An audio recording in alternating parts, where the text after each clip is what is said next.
All right, I think I'm live. Hello, hello, Zen friends. Happy Friday to you. Hope you are enjoying your beginning of your weekend if you have one. So, thank you guys so much for being here. Excited to see what messages come through from Spirit tonight as we get into the tea with bruddaZEN. So, before we do that, though, I love to come back to this moment by taking a big deep breath together, holding it for as long as you feel comfortable. And the key is slow exhale out is what allows us to come back to this moment, out of the chaos of the outside world, out of the future, out of the past, and come into our beautiful little bubble of love we have inside of us. And then we will bring in the singing bowl for more energies. So if you want to join me in that deep breath, then let's do it. Big deep breath in. Here we go.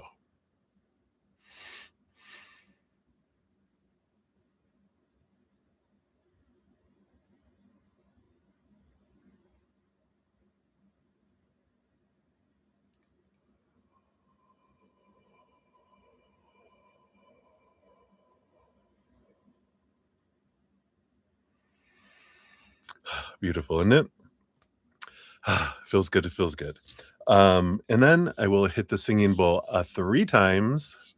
And I just had, remember Count Dracula on Sesame Street? One Ricky Ticky, two Ricky. So I'll do it three Ricky Tickies on the singing bowl. And as we do that, we can just let that love vibrate out of our hearts into all of our emotions, up into our mind and all of our stories, our thoughts, our beliefs, through our entire body, every cell of our body, into our energetic system, our chakras, our energetic meridians, out into our auras, filling us up, and then flowing that to the outside world, letting it do whatever it wants to do out there to help raise the vibration of the planet too. So we'll do that. After the third Rikki Tikki, I will bring in the magical feather as we push out love energy to fill all throughout the entire world. Any place of authority over humanity, anyone that's making decisions that impact people, just flood those offices with unconditional love energy that so that whatever those offices decide are for the highest collective, for the highest energy of humanity. And what happens, and it's not our intent, it just happens that way. Anyone that's of lower vibrational energy can't stand to be in that bright light. So they either lose interest in being in office, or they, something happens, with the permission of their higher self, the intent of their higher self, whatever their experiences are. Sometimes people get jailed. Sometimes people get in plane crashes. I mean, I've had weird things happen when doing this, all sorts of different things that have happened. So we're going to continue to do that for the sake of humanity. We can do that because it impacts us. So we can send that love, not negative intent, love intent, fill those offices. And that's what we'll do. And of course, something we can do to raise our own love vibration is focus on something, just one little thing we're grateful for in this moment that allows us to raise our vibration immediately, open us up to receiving from spirit, but also magnetizes us to receive more from the spirit world. So that is what we are going to do. So I think that's it. Are you ready? Let's do it. So remember, gratitude. Here we go. Watch your ears. I never know how loud this is going to be.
Beautiful, beautiful, beautiful. Thank you so much for joining me and doing that powerful energy. Wow.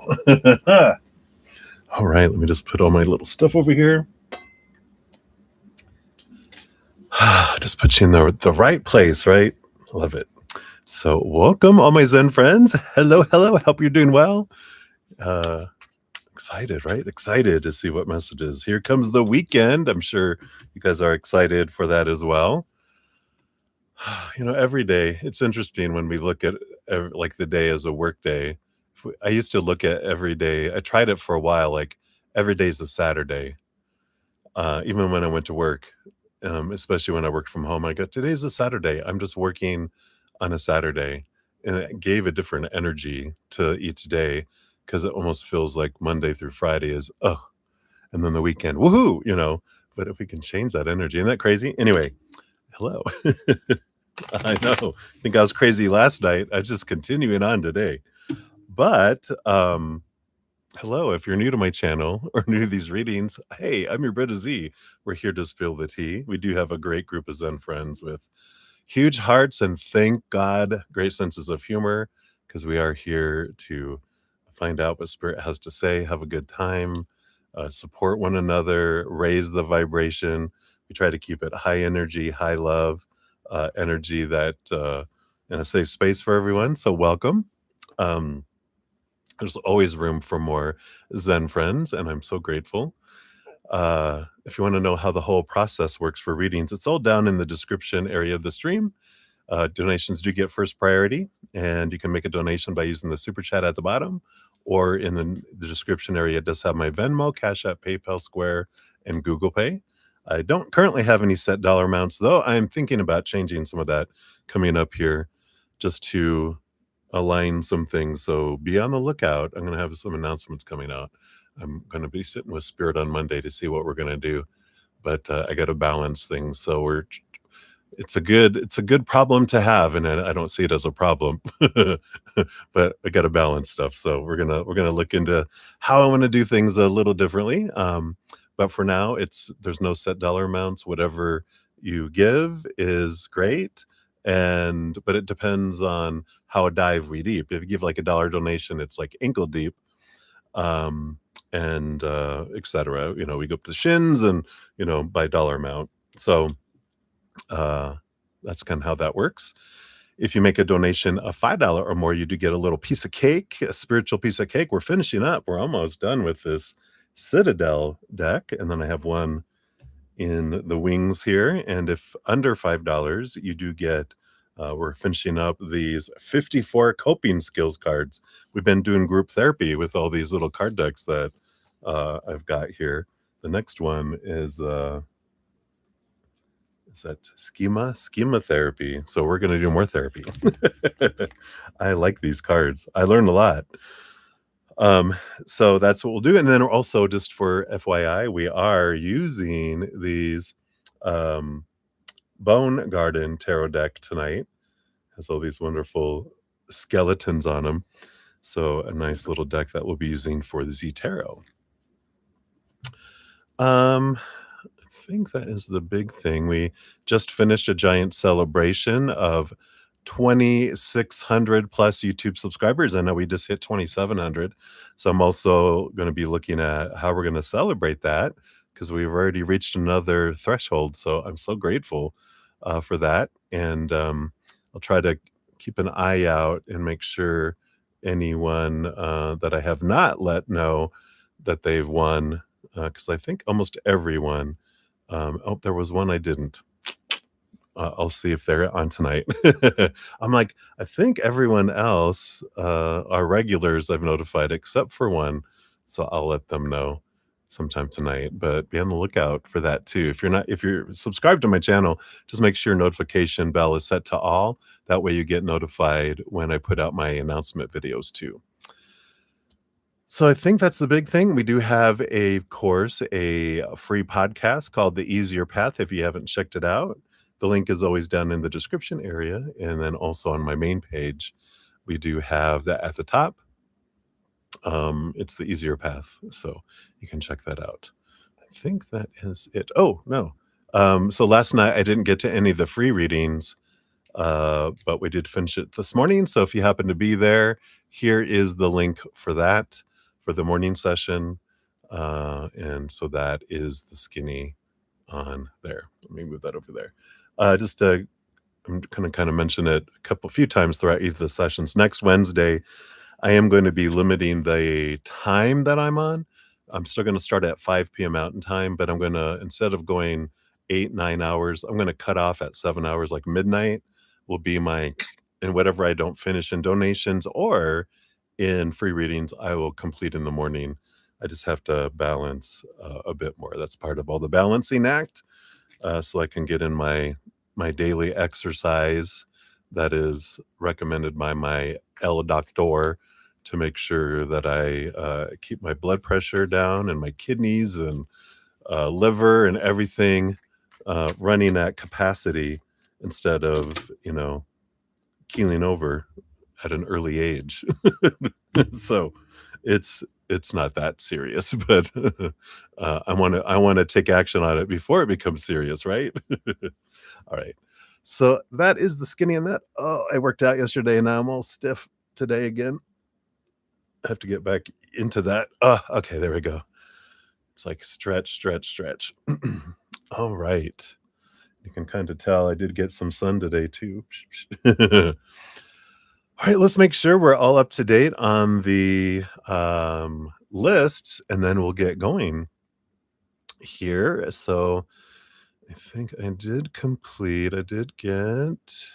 I've got Summer. So Moonlight, we got you. We have Lauren of Light. Hello. Oh, hello, handsome. You're so sweet. Thank you. I got you on there too. Summer, you're number 3 on the donation. Lauren, you're number 4 on the donation. So thank you for those. And we got Bird Girl. Good to see you. You're very welcome for the reading.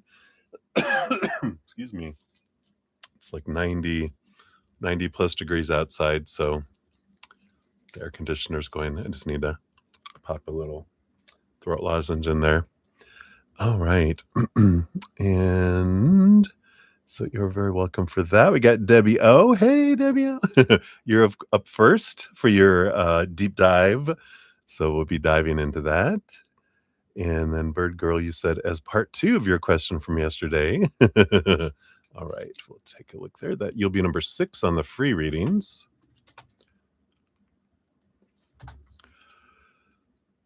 And we got AKA the Mystic in the house. I'm going to call you the Mystic going in there. And I got your email and I replied, if you didn't receive that yet, check your junk mail.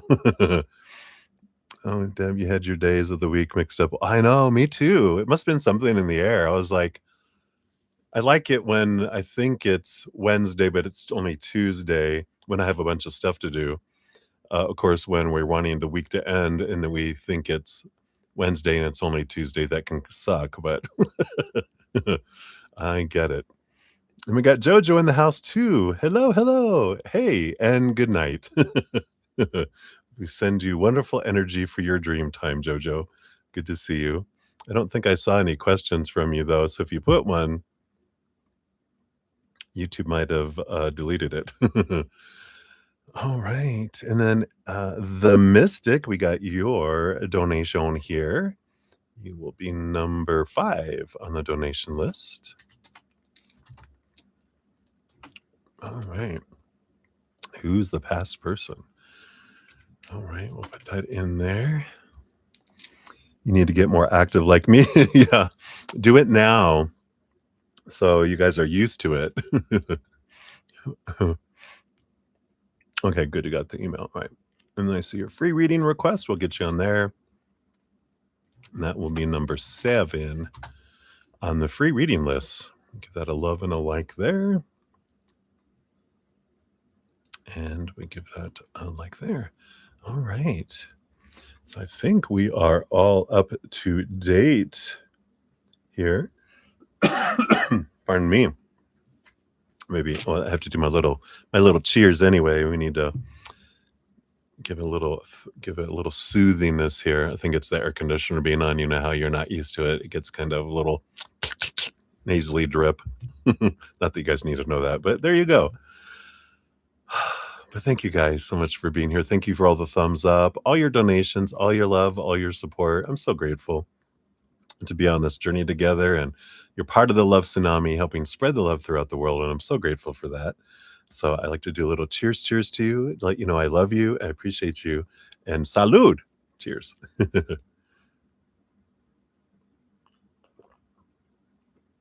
All right. Much better. All right. So the lists are a little thinner tonight than normal, which is all right for a Friday night, right? So we'll be diving in here. We have Lauren Smith will be up first, and then Debbie O, you'll be second, and then we got Moonlight on third, and Lauren of Light on fourth, and the Mystic, you'll be five, making the home run and making the run around the plate there, right? Oh no, Moonlight, you're not being able to sleep. Maybe if you hear my voice, Moonlight, it'll put you to sleep. All right, and then for free readings, we've got Divine Soul up first, Minnie Heal, then Ashish, Debbie O is number 4, Butterfly number 5, Bird Girl is number 6, and The Mystic is number 7. So that's where we're at right now. So we will dive in, see what Spirit has for us tonight. So Lauren Smith, you're up at 18:15 coming in here. So here is your timestamp. Boom, boom. And Lauren, you wanted to know, did S mute you on Instagram so your stories don't show up, or do they just intentionally not click on them to view? All right. Let's see what energy we have around here. So what's the energy around them muting you? And what's the energy around just not intentionally clicking on there? And anything else to know here? All right, evidently so. We'll put that there. Okay. Yeah, and we've got here, the bottom of the deck, we do have the 8 of Cups coming in here. It's interesting. This one says, you leave even though it hurts. This is departure, emotional growth, and release. I like reading the new different cards because you learn different meanings to them that Spirit can use too. But the bottom of the energy is walking away, of course, from emotions or relationship that didn't serve anymore, right? So this is a good underlying energy for the question, right? So for the energy around muting you on Instagram, we've got the Hierophant, we've got the Knight of Swords.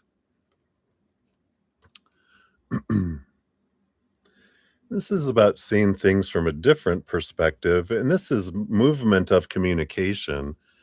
So it doesn't feel like it's muted. Let me see here about intentionally not looking at it. We've got the Star, the 5 of Wands. I get this energy with the Star card, like looking up into the night sky, and the 5 of Wands is just avoiding any avoiding any kind of conflict, right? And there's this interesting, because it's like the Star card. I don't want to stand out like a star in the dark night, so I'm just not going to show up. And I feel like they're intentionally not clicking on them to view them. The underlying energy, we do have the 2 of Pentacles and the 10 of Cups. Yeah, I feel like they're, choosing to balance and choosing joy, choosing to focus in on relationships in person, not just like romantic relationships, but focusing more in person to person interactions with this 10 of Cups, harmony. It's even family. So, they're looking at doing more peaceful things. So I do feel like we had them before, they're very active on social media before, right? But I feel like they're just being present on social media for the sake of their business, but then they're spending a lot of their time the only time they're engaging is to get people's, you know, um, drawn to their channel and interactions and that kind of thing. But it feels like they're more focusing on trying to balance work-life balance and trying to go, I can't do it all, be on social media all the time and maintain friendships and family and other things too. So I feel like they kind of just took it as this is a good time for me just to kind of back off a little bit on those things too. But it feels like their interactions are mainly for growing business kind of social media interactions outside of family and close friends kind of thing. So hopefully that helps. Let's see what your fortune cookie brings in here. See what coping skill they give us today. So what else? What's in here? So we've got tap your collarbone. And it says rhythmic touch can calm your stress response. So use 2 fingers to tap gently on your collarbone. Do left, right, left, right, left, right, left, right. And do this for 20 seconds. I've also heard you can do this. It's the going back and forth. It's like EDMR, which I'll be talking about in a future podcast when I went through it a little bit. But they do it with sound, they do it with light, but you can do it with touch too, because it takes your brain, it's going back and forth and back and forth. It brings calmness to our self. It's a reset energy, which says regulate through patterned movement. You can do it on on your legs too. If you're like sitting somewhere and you don't want to be like during a meeting, you can do it on your legs and tap 1, 2, 1, 2, 1, 2 as well. So I like that. Anyway, but that's what they have for you, Lauren. Thank you again for your donation. Many blessings to you. All right, let's catch up quickly here on the chat, and then we'll get back into it. So summary in the background tonight. Hope you don't fall asleep. You have to go out. Oh, a private driver again in the middle of the night. Oh my gosh. That's probably why you can't sleep, because you have stuff to do. All right. We got Lely Swift. Hello, hello. Good to see you. See Twin Flame. I do see you. Hello, hello. Good to see you. We'll get you on the free list there. That'll be number 8. There we go. And then is that Lely Swift? I do see yours. You'll be number 9 on the free reading list. And we got Olivier Vergara. Hey, my friend, I'm doing good. How about you? And then Moonlight, I do see here you have your free question. We'll make you number 10 on the free readings there. All right. Yeah. Happy and blessed Friday. Whoop, whoop. You made it another week. All right. So we'll keep going here. So up next, we've got a deep dive with Debbie O. 2511 is your timestamp, Debbie, my TechZen friend. So thank you so much for your multiple donation deep dive. So I got that all organized here. We'll dive in there. Let me just get Olivier on here since it's right before the timestamp, and I will forget that. So Olivier, we got you on there. You're number 11 on the free readings. All right. Cheers, cheers. So, Debbie, it's Friday. You are done. So, hey, your cartwheels are always crack me up.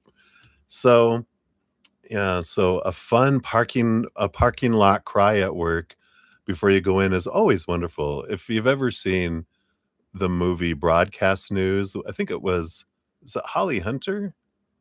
And it had what was his name from Silence of the Gods? But if you ever seen it, because it's an old one. She's a producer over a TV station, like a news station, and so every morning she just goes out to this little dock on this little lake, and she takes her Kleenex with her, and she just She just starts crying. She lets out all of her emotions, and then she blows her nose, and she's like, "Alright, that's her emotions for the day." Then she is a tough cookie the rest of the day, and it's funny to see it if you have a chance. I think it's called broadcast news, but it's really funny. But that's what I thought of when, you're out in the parking lot, "Okay, I'm done." But what a wonderful memory that you had, and, you wanted to know why does this come out of nowhere, right? And I love that the free reading that I was doing at the time about heartbreak was very fitting for you too, right? Yeah, each morning in the parking garage. Just make sure you roll down your windows so you can have it echo. "Ah," let it, like, echo, and people go, "Did you hear that this morning?" "No. What was that?" It's the opposite of a laughing hyena, it's a crying hyena, right? You're like, "Heck no." I know, just jokes. Don't be so serious, you Virgo. It is part of your Virgo energy. The Virgos that I've known, uh, every time I would joke, they would, be like, "No," and I'm like, "You really think I was meaning that? Like, I bet it was aliens." "No, it's not aliens," and I'm like, "Do you think I really think it was aliens?" It's funny. Uh, but I love that you had your free reading was all about heartbreak and that message, so Spirit knew, and, Chuck was on board there, right? You can be so serious. Um, you don't like attention. Oh, not yet. Yeah, it's alright. I don't like, I don't like attention that I'm not in control of. Like this, I can handle this attention because I can click off at any second and it be gone, which I never would do. Yeah, we have the tower card. I can be out like a lightning bolt. Bye. Yeah, it was a very sweet memory. And then, you kinda put it out to the universe. You were like, "Universe, I want explain what's going on here." And then you got that Mel Robbins podcast, which is I love synchronicities like that, which is about your grief, right, is the name of it. And grief bursts and love bursts. We gonna have to check that out. I have your other video saved. I started watching some of it that you sent, but I've been so busy, I haven't had time to, like if I'm, like, have a moment, I watch, like, Netflix because it's, like, I don't have to think, because I really wanna pay attention to the video you sent me before on YouTube, so I'm gonna keep track of this too and check it out. Um, it's the one where do I have it? I have it it's on my you sent it to me, it had to do with, it has to do with emotional stuff from our past. Sorry, I'm crunching my cough drop now. But he had sent me an email on it and goes, "Oh my god, this touched me. I thought you'd like it too." And I still have it. It was a couple weeks ago. I know. Been really busy, but it's on my to watch list. So I'll make sure. I usually watch Mel Robbins too, but I haven't like watched any other podcasts. I've been busy doing my own stuff. But I love that that was so perfect and like this memory you had, you realize that what happened was a grief burst, right? Cool, thank you so much, I appreciate that. Make it easy for me, I like it. So, I feel like you kind of answered your question on what was going on there, but we can ask too about it. I do feel like that's exactly what it was, you know? It's like you're still releasing energy, you're doing all this amazing work on Saturdays with your therapist, and it has to kinda come out some way, right? And yeah. And so, when we're doing all that emotional work and we're doing all that, release, it has to come out, and, these are the tears that you weren't able to cry before because you pushed them down. You cried in the shower, right? But then you stopped it because you were like, "Okay, I gotta get out of the shower. I need to hide my sorrow. I need to push my feelings down because I can't let anyone see this, right? I can't be vulnerable." And so the tears just didn't go away, the emotions, it was like the little child goes, "Well, I'm gonna pour this in the vat of tears I have not yet to cry." Psh, and then there's like this, uh, giant lake of tears that you've been crying, right? Yeah, you would always put it down, so, you're allowing the release now, and your emotional inner child's like, "Finally, I get to cry. I'm so happy that I get to cry." And it's like you're crying the tears of years and years and years. So that's why you feel like, "Why can't I stop crying?" Well, you have a lot to catch up on. So that's what I feel like, that is from, and I love that, the grief burst, now you know. Yeah. Yep, exactly. So I like that, you know, and the love burst too.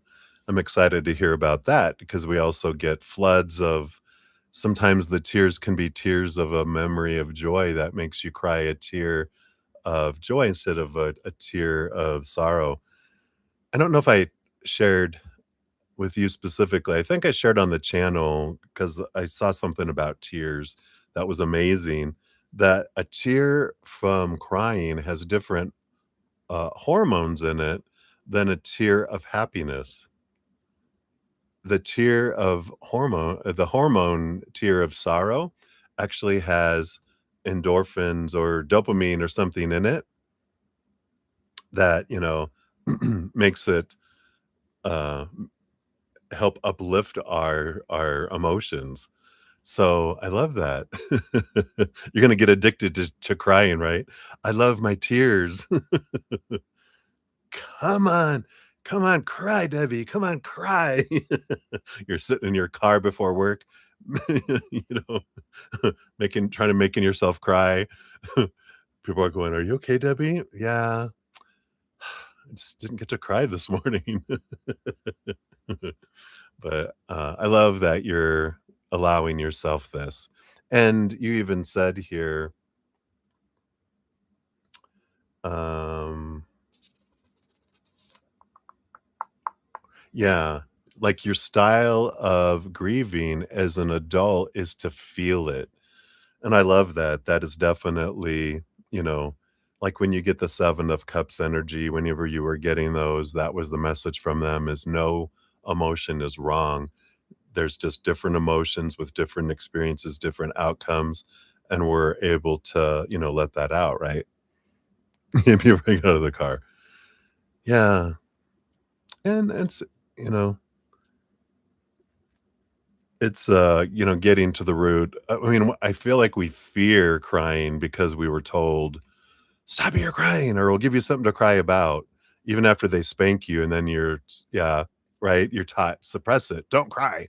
You're like, "Well, quit spanking me then, or don't yell at me or cry to, make me, do that.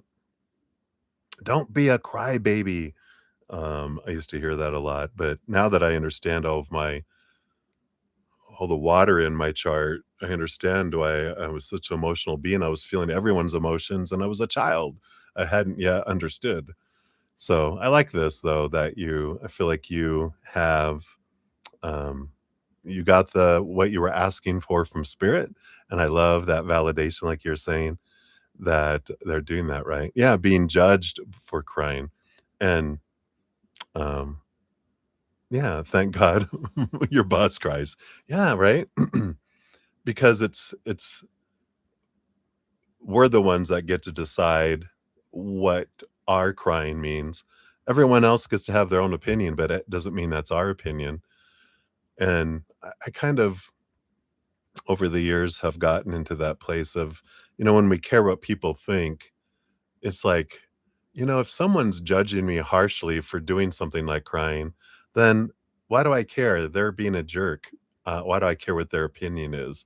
they obviously have poor opinions, and I'm not why am I putting stock in their opinion, you know? And it's like, "Yeah, yeah, you're off my opinion list."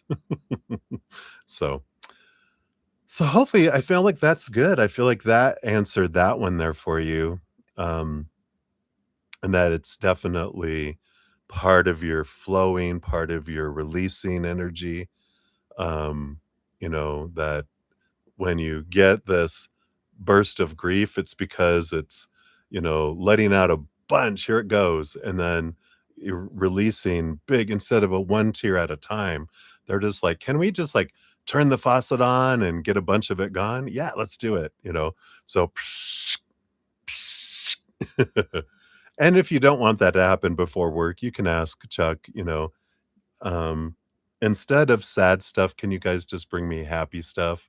Can we do sad on the way home from work? You know, and they honor us, but they know exactly what we need when we need it as well. So, I like that. All right. Yeah, so I love it. I love that. But I definitely love your awareness that that is your style of grieving, and, you know,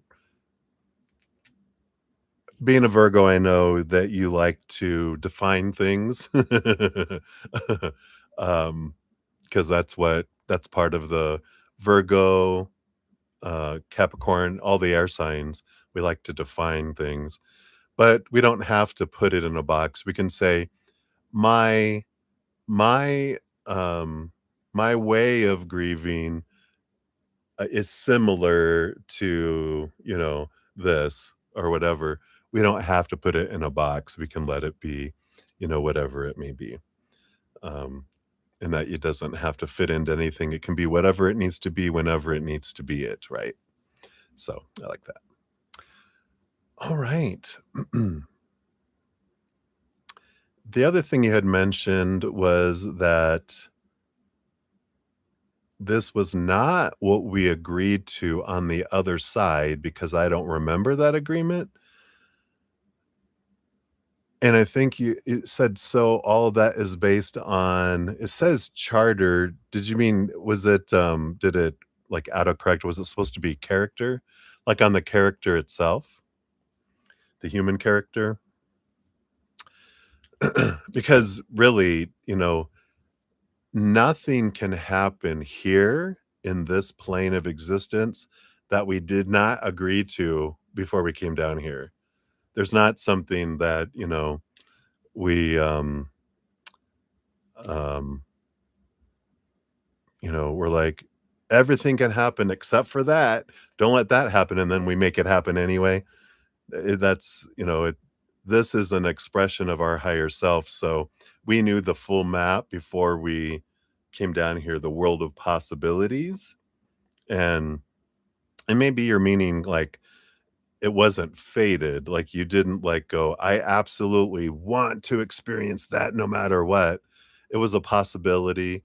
It was a stepping stone, dealing with them, right?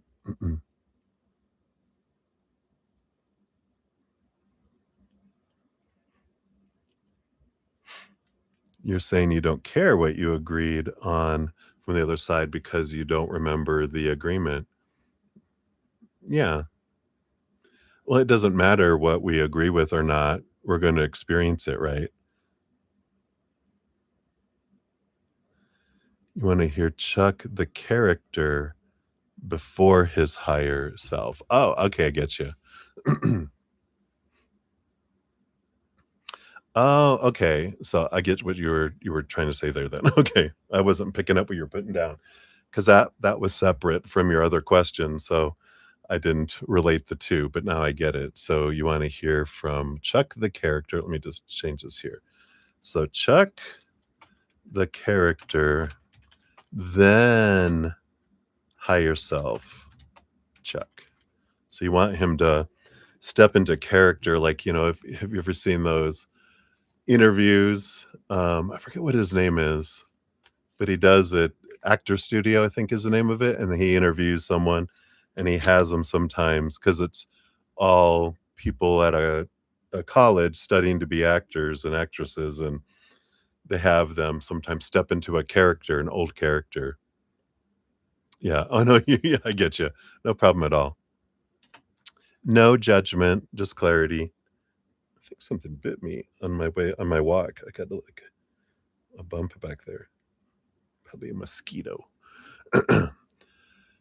All right, so that is what we'll do, with those. So, when we'll look here. So let's dive into that. Let me do a little cheers first. And we got some Ruby G in the house. Hey, Ruby G in Moncloa, good to see you. I'll catch you guys here after we finish, Deb's reading. I'll get you guys on the list there.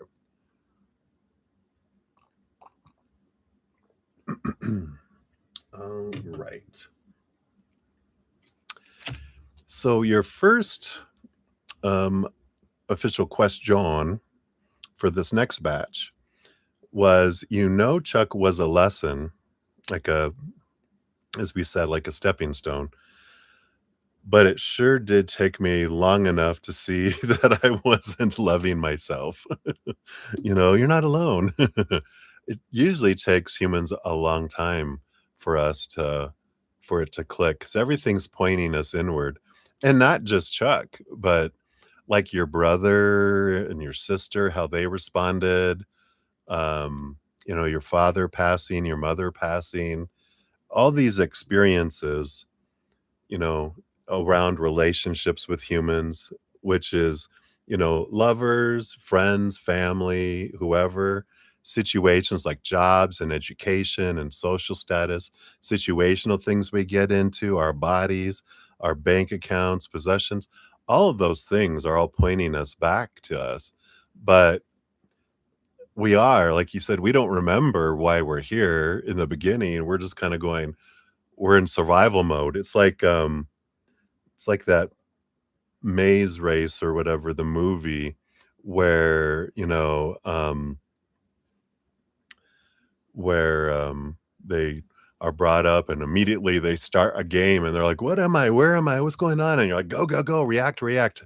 You need to start, in the game, and we're just in survival mode for so long, just trying to fit in our, this first 7 years of our life. We're not even mentally, um starting to develop. We're emotionally developing up to 7 years old, and then 7 to 14, our brain is developing, and then all our hormones kick in from 14 to 21, and we have a whole new world that's, being impacted. We're seeing things differently, feeling differently, and then 21, 22, we're like, "Okay, now what's next? Now let's figure out what's going on," and we're like, "Get into the rat race," and then we're shoved into, achieve, achieve, drive, drive, go, go, and we're trying to make the best of things. It's usually like if we're lucky in our 30s, we start to wonder what life is about, which really 29 is when we have our big epiphany, our first not Mercury, Saturn return,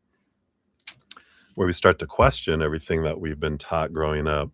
And we do that for, from like maybe like 24 to 34, and then we get back into things until, you know, in like 58 is when we have our second Saturn return. It's not as volatile as our first one at 29, because we learn, face planting during our first Saturn return. The second one was where we watch other people face plant and we learn from them face planting. It's a much nicer one, right? You're going through yours. So we're like, yeah. So you said, so Chuck wasn't loving himself either. No, yeah. I mean, it if he was, he wouldn't be trying to fulfill himself through all these different women that he was with. He would be able to be by himself and be happy and be content with one individual. He wouldn't be searching for that fulfillment outside of him. So, he wasn't able to love you because he wasn't able to love himself. His self-love was that big, right? So, let's see what he has to say here. Chuck was a lesson. Sure took you long enough. They wanted to say here that it took you the perfect amount of time. It wasn't too long, it wasn't too short, it was just right because it lasted exactly as long as it needed to in order for you to discover the things you wanted to in this lifetime. So, when we feel like we use words like finally or like uh it took me long enough. It's Those are judgments on time that something didn't happen when it was supposed to. So that supposed to is the ding ding ding. That's one of the expectation flags. The words, right? Supposed to. Oh, that was an expectation. Where did I get that from? Where's that story from that I'm supposed to be perfect by 30 or 21 or what was it that, it's like, yeah. So yeah, and forever, it lasted forever.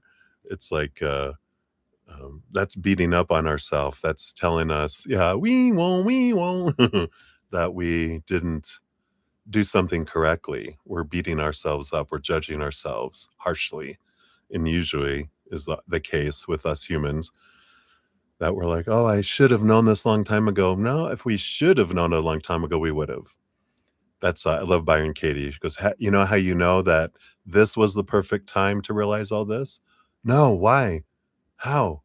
"'Cause you're just learning it now." "Oh, otherwise you would have learned it earlier if that's when it should have happened." And I like that. I like that awareness. It's releasing and taking the pressure off, knowing you've always done the best you could, anyone could, with your past experiences, your energy, and the energy that was around you at the time. You did the best. Everyone, that's the best anyone could have done. And when we realize that, we can get lighter with ourselves instead of harsher with ourselves. So let's see. Let's just see what Chuck, the character, has to say about that and what Chuck, the higher self, has. Then we'll move on to those other ones here.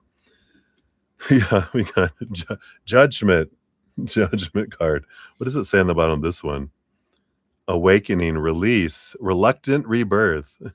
Heard the trumpet, pretended not to, got up anyway, just in case. I like that. So this is seeing things from a higher perspective. It's the perfect calling.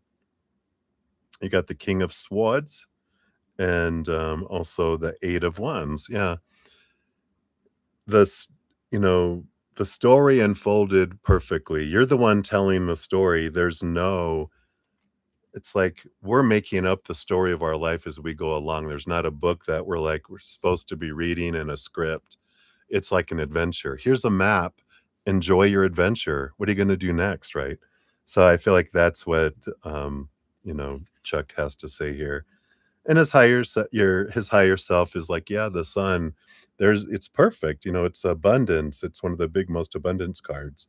The Eight of Swords is, excuse me, this journey is all about on like clearing away all those thoughts and beliefs and mindsets we had that we're inundated with growing up, and it helps us transform and change the story once we are seeing those uh, things fall away, because we're like, oh, I thought that meant that. No, it doesn't have to mean that. What would you like it to mean? It's like, oh, it's like they're all about the movies today, aren't they? The movie What Dreams May Come, another beautiful classic with Robin Williams in it, where he and his children and his wife, his children, it's in the beginning, it's not a spoiler alert, his children get killed in a car wreck, and um, and then um, uh, and then his wife commits suicide because she can't handle having lost the children, and then something happens to him as well. I think he gets hit by a car trying to help someone because he's like a doctor or something, and then so he wakes up in heaven, and it's how it is all that there's, yeah. Yeah. So I like that, um, because it's about possibilities. Anything is possible kind of energy. Right. So that is what they have for that. So let's look at this next one here.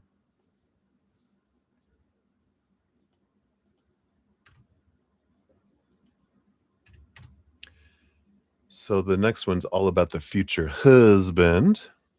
So we'll look at that, and then general, something encouraging, and then from the peanut gallery is where we'll go next. Wake 'em up in a good way, right? I like that. Hey, Donna Marie, welcome. Good to see you. Cheers, cheers. Happy Friday.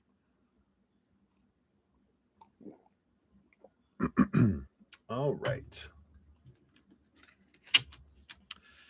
So, you know your future husband will be what you have always wanted in love. You need to hear it every once in a while and shown to you. So, uh, um, what does that make your love language, right? Well, you can, I mean, if that is something you always want to hear, like, when you look at what you prefer, do um, they don't have to do anything else but tell you that they love you. That then your love language is being told that you're loved. Time is another one. Do we enjoy, you know, people, that they spend time with us? Or is it okay if they don't spend a lot quantity of time with us, right? Um, the other is gifts. Do we like receiving gifts? Does that show us that we're loved? Gifts of service, meaning like, hey, babe, excuse me, I took your car today. I went and got it all vacuumed out and cleaned, and I gassed it up, and I got the tires changed and everything for you. And you're like, you did? Thank you. Or I vacuumed, it has to be something like, oh my God, you vacuumed. Thank you. you know, uh, it's like, that's something gifts of service or touch, of course, caressed, holding hands, other, passions. Those are the 5 kind of love languages, and we want them all as humans, but usually 2 stand out as most important. Like, if I can only have 2, these are the 2 I'd want. Those really stand out for us, and we're like, "Oh, okay. Yeah." We start to learn which ones are ours, and they can transform over time too. So, yeah, I know, all of the above. I want them all. But there's, what's the ones that mean the most to us, you know, um, is usually, our love language. Or you're like, any of them, I'll take any of them at any time in any order. So so that's what that tells you. So hopefully that helps. All right. But let's talk more. You wanted to know more about your husband, and you want to hear from your future husband as well. So let's take a look here. So let's tap into future selves, uh, your future husband self, like after you meet him, not who he is now. And let's have him kind of introduce himself. All right, introduce himself. So, like a cheerleader, right? So we'll see what he has to say, and then we'll see what he wants you to tell you, what he wants to tell you about himself. Yeah, I like that. Okay. So let's take a look here. First of all, his message from you from the future.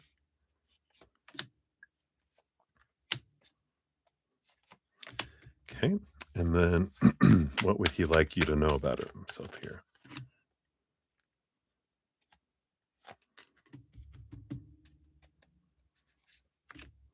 All right.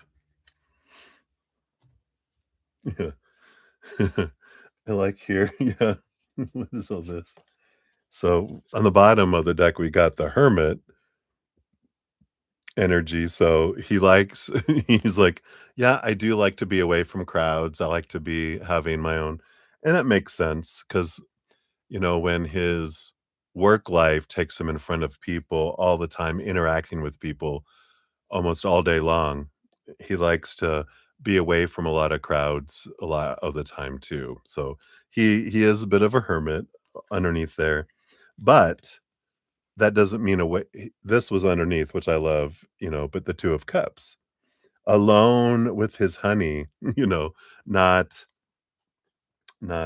alone by himself, you know? It's more being away from all the crowds and all that kinda stuff as well, so, he likes the quiet life when he's not at work, um, for the most part, you know? Of course, there's, doing special occasions and going to go see some music, gonna go to some concerts and, you know, it's worth it, for that, but alright, and then what is his message from you first? Let's see what we got here. So he's got the 4 of Cups. Um, there is this, like, I'm not dating anyone or interested because everyone else is just it's been the same old, and so that's why he's not actively dating or seeking someone. He just kinda living his life, enjoying the moments, and but he's not actively, like, looking for, a relationship with anyone because 'cause he's got his work, he's got his buddies to go fishing with, and, I was gonna say hunting, but I don't feel like he's a big hunter.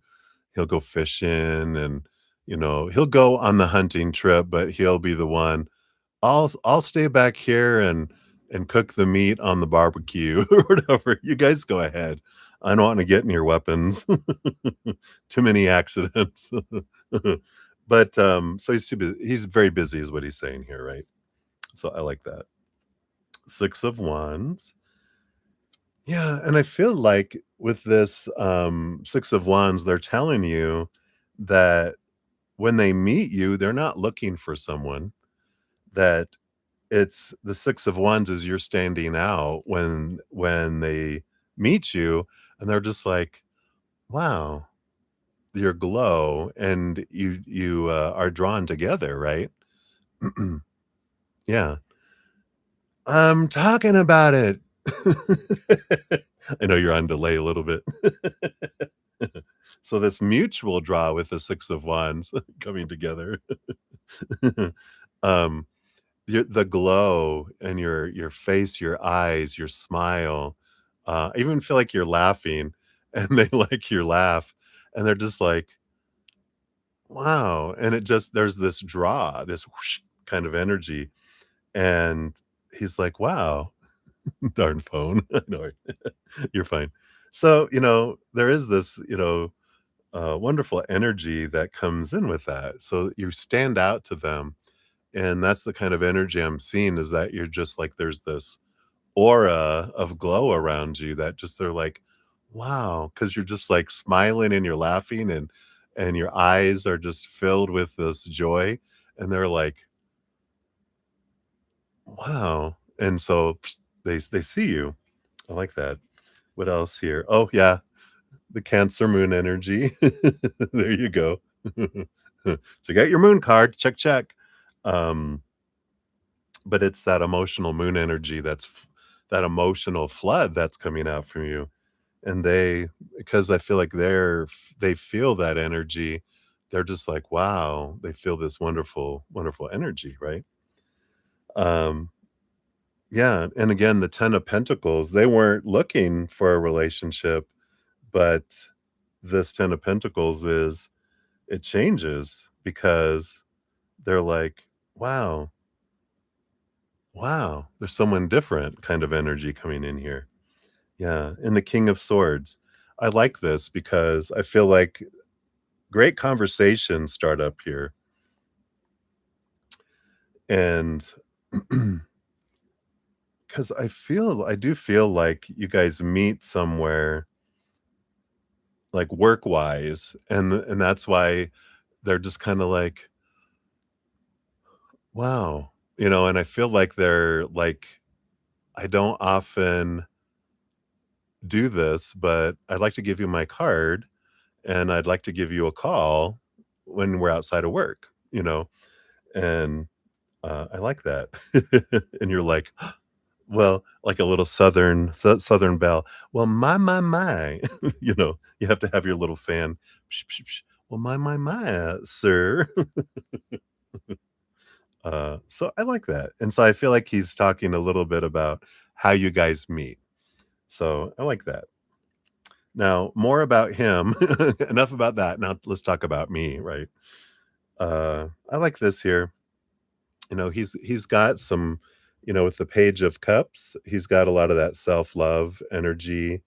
He's got the Seven of Wands about being true to his authentic self, not dimming his light, not, you know, asking permission to shine. Um, they are who they are, so they don't hide things. And it's interesting. He is funny, right? Um, and because again, I feel like because he's been in the justice system for so long, you have to be above scrutiny. Well, usually. The last 10 years with everything going on in the world, maybe not, but, that's the theme is try to avoid scrutiny and try to even avoid the appearance of, all that kind of stuff that's, with judges and, different positions, right? So I like that. I like this energy with that of them being, true to themselves. What else? We got these 4 here. The 3 of Cups. Yeah. And like you said, funny, joyful. We talked about how, you know, when it needs to be serious, they are serious, right? But when it's not serious moments, they're funny. They like laughing, they smile. So when they're talking with people behind closed doors and, if it's court chambers, if they are a judge, I feel like they don't have to be, but I feel like they are in that. But when they're behind the scenes, they can laugh and cut up and everything.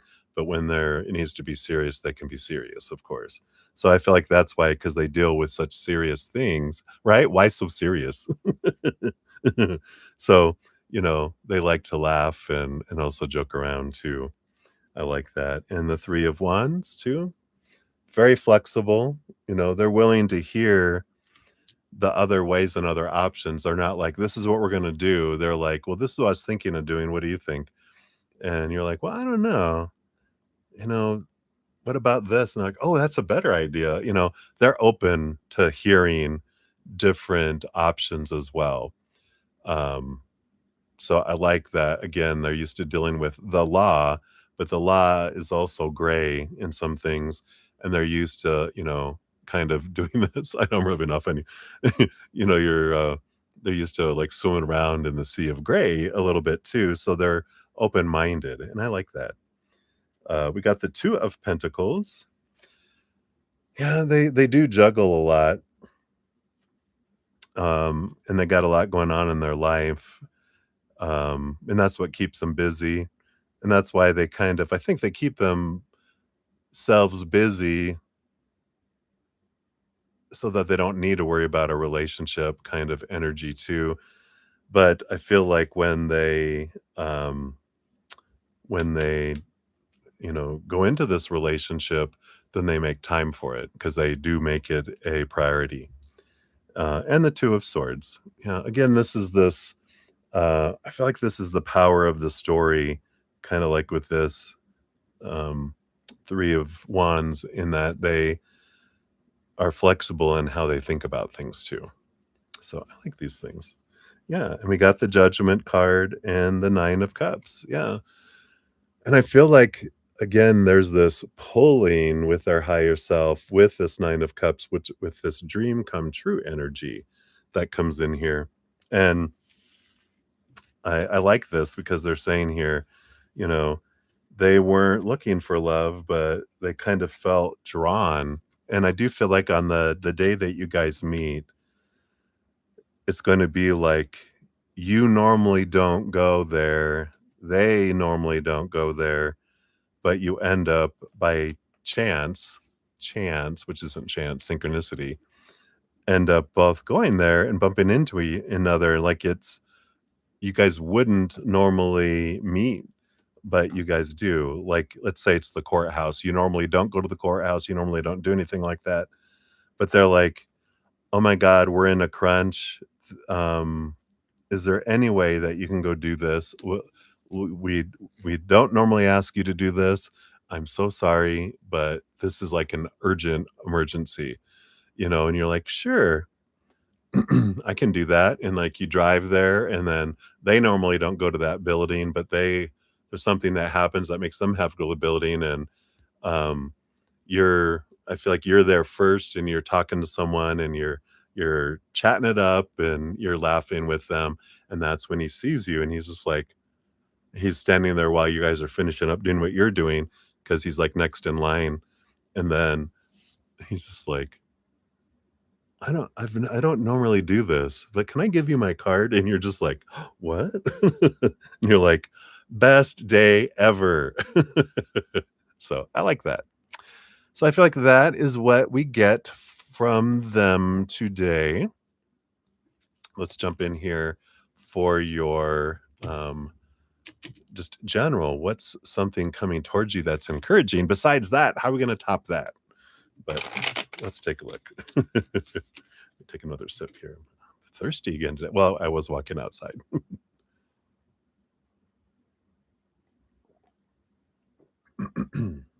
All right. So what's something coming towards? Damn. That's encouraging. All right. None of those. All right. What else? Those. All right. Yeah, I tell you. Got the justice card here. This is Libra energy that rolls over the house of relationships. Um, so but all that justice and judgment energy, whenever I get those now with you, I always think of them because of the justice system.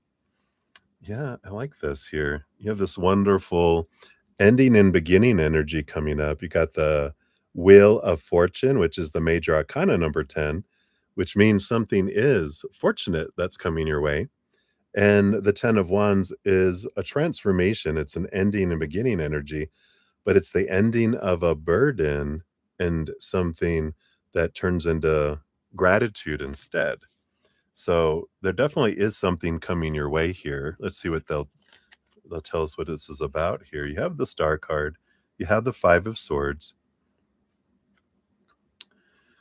So the 5 of Swords here, there is this, especially with the Star card here, there's this wonderful star energy. It's like there's this conflict that gets removed out of your life. What is this about here? Because it's like you wish upon a star, and you're kind of just like, "Creator, help me. Can you just solve that situation?" And it solves on its own. So something that is kind of bothering you and been bugging you just takes care of itself. It's like a little extra blessing that they bring in, for you. And it's just the energy changes. All you have to do is let go of a fear and not focus on what's not happening, just focus on gratitude. It's like release and gratitude, and, there's this energy of whoosh, right? It doesn't say, let's take a look here.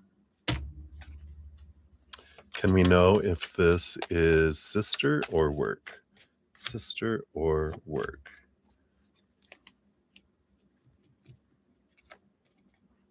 It's funny you got on the bottom the other moon card, the Chariot card coming in here. So, sister, this is the Knight of Pentacles. Work, you got the 3 of Wands. I don't feel it's sister that because that's slow moving there. So I feel like that's gonna take work. I don't feel like that's gonna be taken care of for you. But there's something at work where 3 of Wands, it's like someone or something takes a different path with the 3 of Wands. So someone boards a different ship, and it can be maybe someone that is a source of soreness at work. Maybe they choose to go a different direction. Maybe they choose to do a different job or go somewhere else, or move somewhere. But it can be something like that, but it does feel like it's work related, not sister related, because it does feel like there's something that takes a different direction at work. Could be, could be. Can we know if this is Val or not? Okay. And then this will be the last question on this one. We need to move on to your peanut gallery here too. Seven of Wands, Four of Pentacles. Yeah, because it does feel like someone who is very fiery. Seven of Wands, kind of this my way, my way energy. And the Four of Pentacles is something about, yeah, control, attachment, security. That kind of sounds like like them. I'm thinking that could be the case. You're like, "Please, not that, but please, not even that. Please, wait, let me cross my legs too, right?" All right. But I feel like, yeah, um, you've been doing different energy with that, so you don't it's like your need to have that mirror because you've been looking at her differently, and this could be, like, after the vacation thing that's coming up, because I feel like during that time, you kind of see them differently, and you're like, "Huh, I'm not I'm not as irritated by them as I used to be." So, I like that. Alright, take another sip. I'm so thirsty. What's going on? Maybe I drink some water.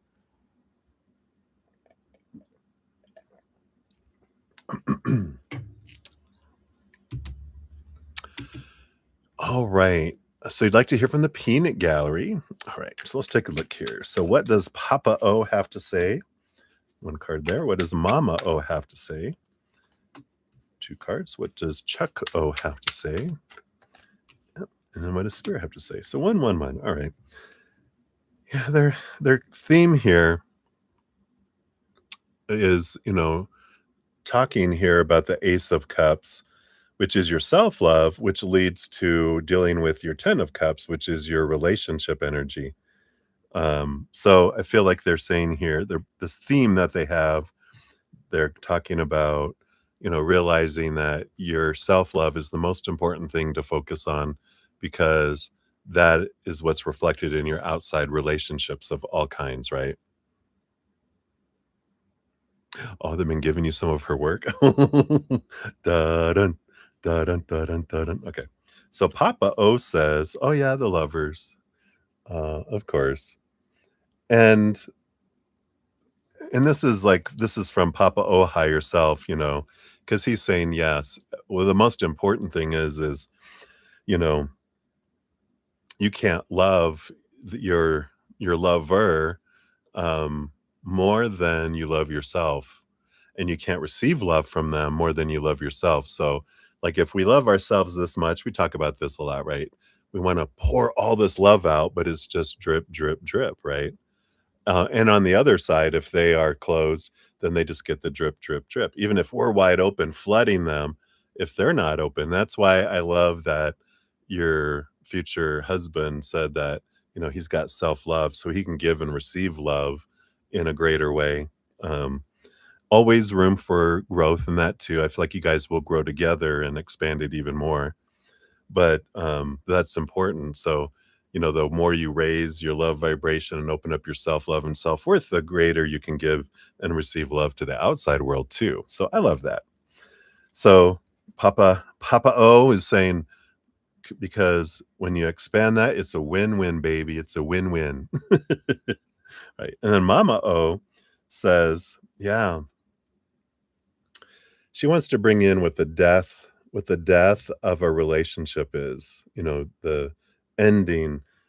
And she says one of the biggest things, which we talk about this, but she just kind of, since we're talking about this as a theme, that, um, expectations are what suck the life out of a relationship. When we have so much that we feel someone should be, need to be, have to be, must be's, then all that is felt is the what's not happening and the weight of it all, and that wears out a relationship. It sucks the energy out of a relationship. But when you let as much of those supposed to be, should be's, need to be's, have to be's, must be's fall away, then you can focus on the gratitude for what is happening, what you love, and you spend your time loving someone instead of being disappointed in someone. So they're saying she's bringing in one thing of that, because it's almost like a interview. So if you had one thing to talk about love, what would you talk about? You know, that was what Daddy O had to say, and then your Mama O had to say, and now Chuck. Oh Lord. Let's see what he has to have to say. Oh, I love it. So he's agreeing here, 7 of cups, what we talked about earlier. It's important to be able to express and feel all of your emotions, whether it is sadness or anger. It's about how we do it, not about whether we do it or not. It's absolutely share our sadness, share our anger, share our joy too, right? And so the three things that it brings in and it talks about, but it's about how we do it. It's not like you pissed me off, you make me angry, or you made me sad. It's um, I'm feeling very low energy. I'm feeling very sad about this situation. Not, you're doing this. It's the situation is what I'm sad about. I'm not sad about you. I'm sad about the situation. We're taking the energy off of that's who that person is, and it's the action, it's the situation. And I feel like that's what he's bringing in here is we're, allowing it to be something that we talk about over there, like, we talk about that situation. Now, I'm not talking about you, I'm talking about this situation, and we're doing this together instead of we're against another. No, we have a common enemy. This situation that where I had sadness, this situation where there was anger. I love that, we're joining forces against this third common enemy. I love that.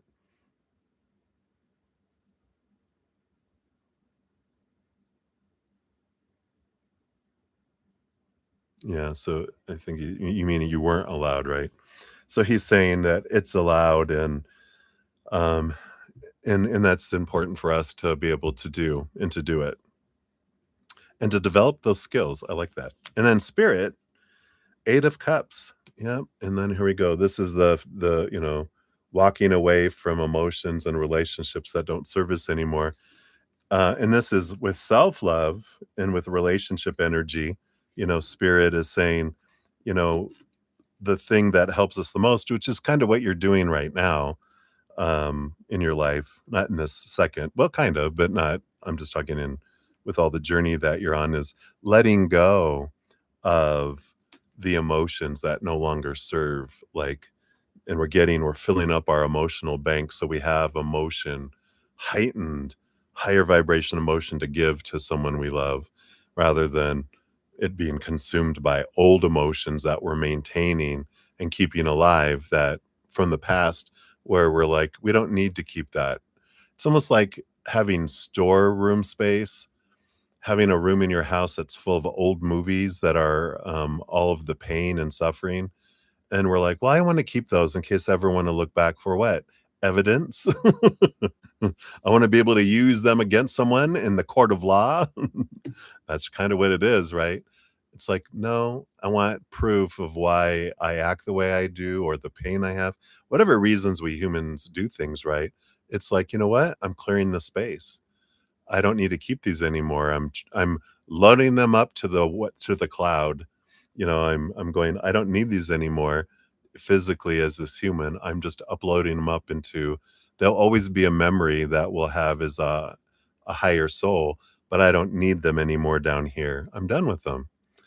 Um, we'll remember the lesson, but we don't need to remember the pain and the lower vibrational emotions. We turn it into higher vibration wisdom instead of lower vibrational pain and suffering.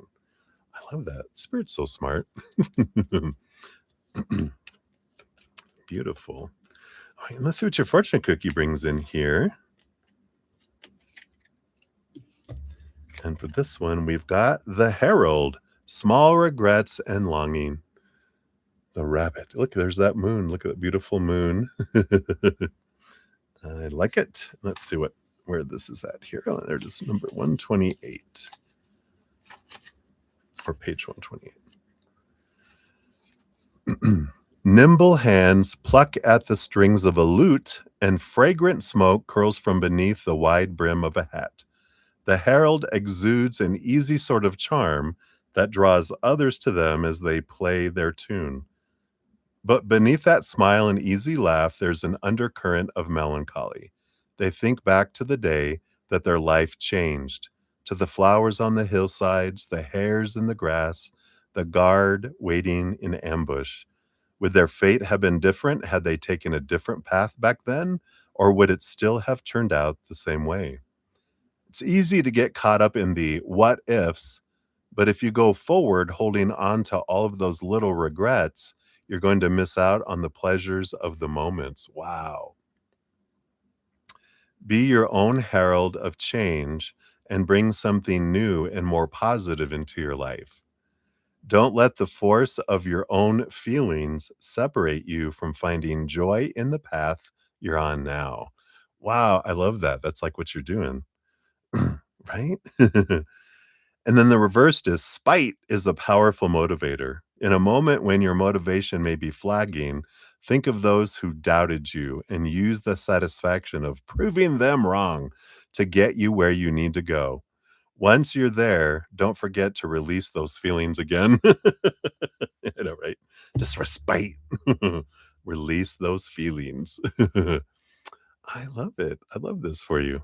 Yeah, before when younger, you would get depressed and not cry. Now I cry and feel better after you're done. Yes, I love it. You're allowing yourself to feel your emotions, and that is definitely perfect. So I love that for you, Debbie. Debbie, thank you again so much for your donations and for all your lovely questions and allowing me to connect to the peanut gallery. I love them. So wise today. You're like, ooh, I felt like they were so professional, like they were being interviewed on the Today Show or something, if they still have that. All right, my friend, thank you so much. I really appreciate you. Let me get caught up on the chat real quick here. Thank you guys for your patience. I think that's, we have one more deep dive here in a moment. So those take a little longer, of course, but I appreciate that. We will get to everyone here. Let's see. I think we got to here. We got to there. Yeah, right here. There we go. So we have all that. And so Ruby G, I see yours. So we got your free reading. You'll be number 12 on the free readings. And Moncloa, hello, hello. We got you. You'll be number 13 on the free readings.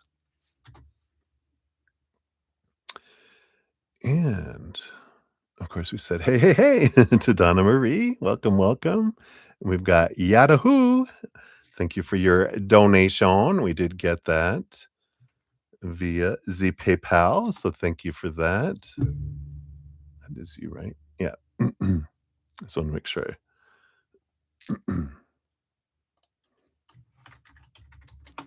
Oops. There we go.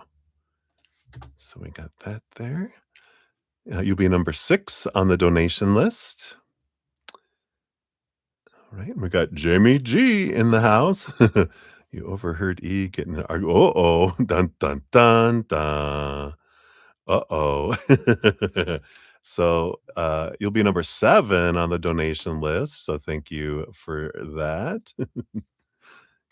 Got some tea to be spilt, it sounds like. All right, we'll give that a love and a like since it lets me. All right.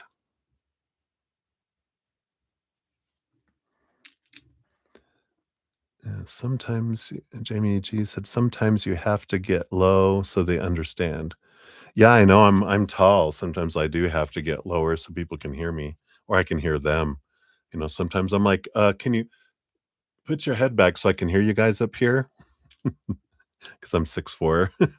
I'm just kidding. I know what you mean. Cheers, cheers.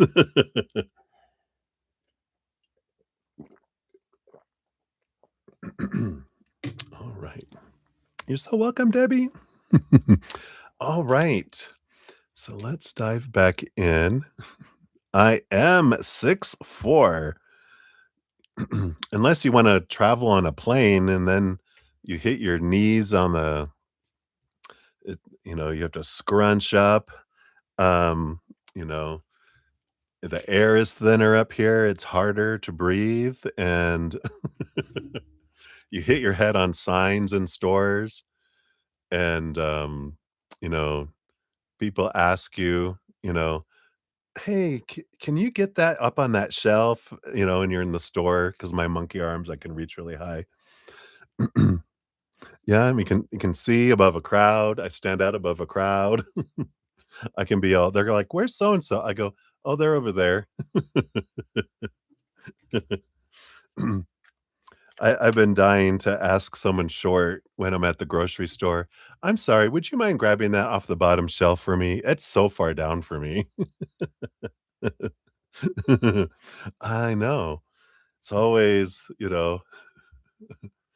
and they have things like in the store, like they have stuff that's hanging and you poof, and you're like, 'cause, they hang it for average sized people, they don't realize, uh and when I'm, like, when I go on my walks, I can see where people trimmed their trees on the sidewalk, but they trim it for people they don't real I have to, like, duck down or I walk off the sidewalk because things are hanging down, you know? It's a rough life, I know. Oh, the life of a giant. Although I'm very happy they used to call me, uh, when I was it when I think it's when I worked in the distribution center, the Jolly Green Giant, because I was always so happy. I think now maybe they probably were referring I was gay because I wasn't out yet. Now that I look back, thanks. Oh gosh. Now I wonder. No, just kidding. All right. Hey Tanya Hikes, good to see you. Got you on the free list. You're number 14 on there.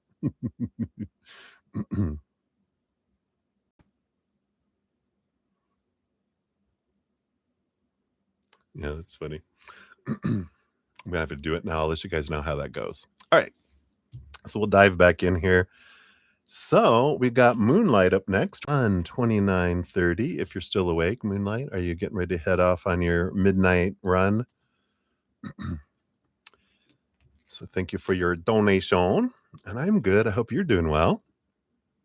You live a reading from spirit. You're seeing synchronicities everywhere. You dream about a stranger, one stranger repeatedly. You have roller coaster emotions. And tonight you're seeing animals like two cats, a blurred vision of a person. And you feel some unease. So, what's going on? Who is this person or man who shows up in your dreams?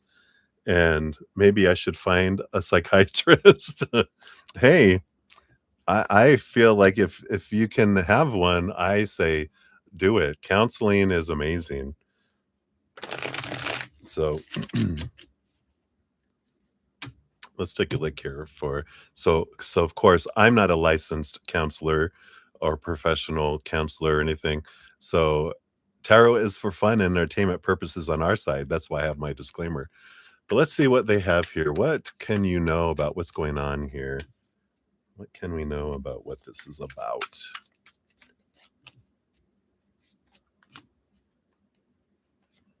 All right. Yeah. Oh, how interesting that. So you've got the uh, Nine of Swords, which is the intense dreaming card, with the Two of Cups, which is a specific person. You've got your Moon card, which both you and Debbie, you guys always look for this Cancer Moon card. Here's your Cancer Moon energy. You've also got the Death card, and you've got the Ace of Cups coming in here. All of this on the bottom of the deck, which is telling me that this person that's there is someone that has passed away, and they're visiting you. Now, they're visiting you as a different person, but the energy, I feel like the emotional energy, if you focus in on it, you might recognize who it is.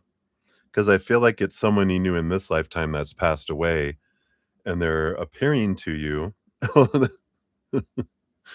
They're here. They're telling me, yeah, and I'm trying to show you synchronicities so you know that I'm there and who you are, but you're not picking up on them. So all these synchronicities, the animals, the two cats, the blurred vision, all of the stuff that he's doing, he's trying to give you all this stuff to let you know that they're there. And you're like, what is this? What's going on? They're like, I'm right here. And they're, you can't hear him yet. So let's see if they can clarify here. Yeah. So we've got the Empress energy. So this is Mother Nature, Mother Nurture, Queen of Wands. It's interesting here because this is divine feminine energy, but they're coming through as a masculine energy to you. Let me see what these other 3 cards are, because I kind of feel like they're saying you need to take care of yourself with this Empress card. The Queen of Wands is connect with spirit, and with your heart to the spirit world. You have this ability here. But there's a lot of emotional energy with that Moon card and the Empress coming in here, even well with the Queen of Wands too. She's got cups behind the scenes. So let's see what they have here. You've got the Four of Wands, joy, celebration, energy, the Seven of Swords, and the Lover's card. Yeah, again, another important energy card that's coming in here. And I feel like this is someone you've known from a past lifetime too. And I feel like you guys were married in a past lifetime. They're bringing in this old energy of the past, and they're coming through. But I feel like they're saying here, um, because the Seven of Swords, they're trying to show you something that you're not seeing. And I feel like they're trying to protect you. They're just trying to tell you about something that you're not seeing. You're not seeing. Someone's not telling you the whole truth, and you need to put yourself first. You need to care for yourself. You need to connect and trust your gut, trust your instincts. You're feeling this and trust it. This person that you don't trust, um, that you're getting, and that's the uneasy feelings. They're putting that, they're like activating it within you, so you know that that matches what you're feeling towards someone that is deceiving you, that's not telling you the whole truth, and you're sacrificing yourself for this person. I don't know if this is your son or someone else, but it's a gut instinct of going, something's not right, and trust that. And I feel like they're coming in there strong. Um, to have you focus in on your own health, your own self kind of energy. So I feel like that's what's coming in. And they're like, okay, now you've got the message loud and clear. They're like, thank you for getting me to a microphone. They're like, okay, I've got you the message that I wanted to get you. Now I'll back off a little if you want me to. That's funny. All right. Let's see what your fortune cookie brings in here too. Spirit is funny. All right. And this is from the 54 coping skills cards. And you got find 5 textures. And it says, touch is one of the fastest ways to say, I'm here. That's funny. So that's the way they were saying, I'm here. Look around and touch 5 different surfaces. Say what you feel, like rough, smooth, warm, cold, soft, and let each one ground you in the now. Because this is a sensing card, which is reconnect through your skin. I like that. So they're trying to connect with you, and that's why I feel like all those things they were doing here. But yeah, still see a psychiatrist. Not for that reason, but if you can afford it, or if you have state, counseling, it can't hurt. It can only help us, give us tools to just help propel us forward. I love therapy. So cheers, cheers.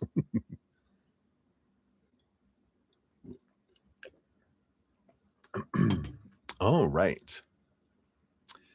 So I think we got everyone. Be nice. I'm driving, laughing myself to death. Oh no. We love you, Moonlight. All right. All right. And then we have Lauren of Light is up, 137.49. We'll move on so we don't make you wreck. All right, Lauren, thank you so much for your donation via the Cash App. Yay.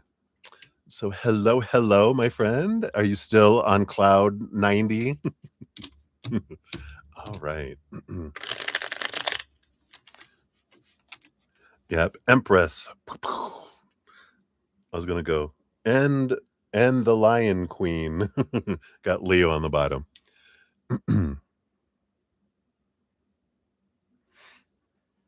I love it.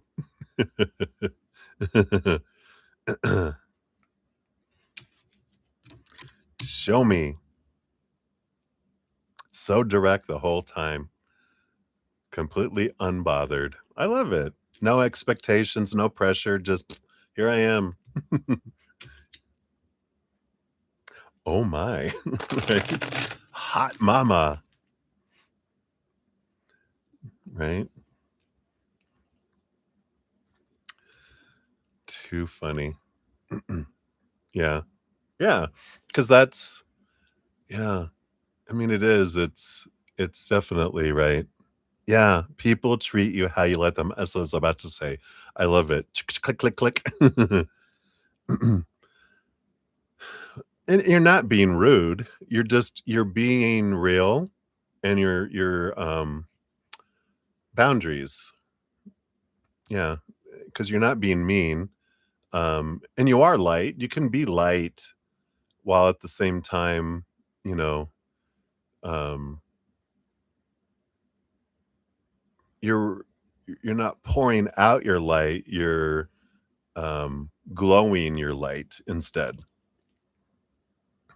Yeah, yeah. Afraid, right? Yeah, I like that. It's we're afraid, "Oh, if I do that, then they're gonna reject me and they're gonna, get upset or whatever," and you're like, "Fine, you might as well get used to it because 'cause I'm not gonna do this all my life. This is me, if you don't like it, then we need to know now anyway, because I'm not gonna darken myself anymore. I'll dim my light, but you gotta get used to bright lights, or you gotta get some sunglasses or something because I'm gonna shine here." Yeah. Right? Exactly. So I gotta blow my nose.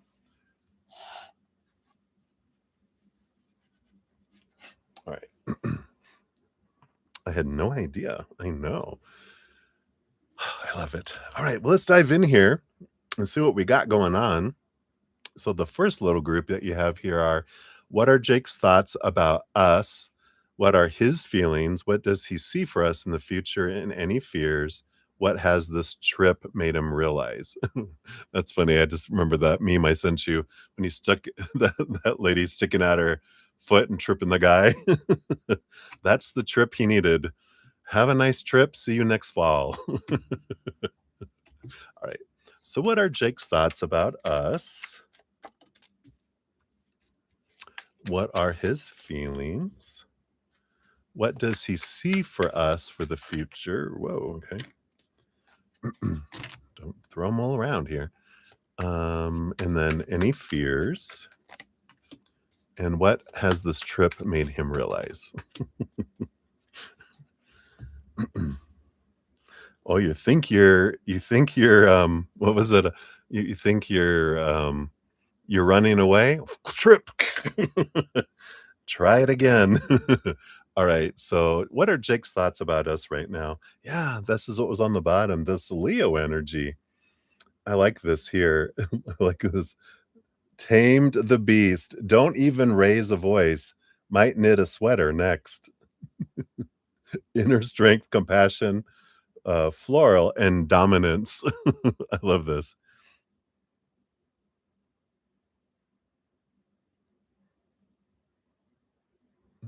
A planned camping trip with dad and brother this weekend. You're flying home in the morning. Mhm.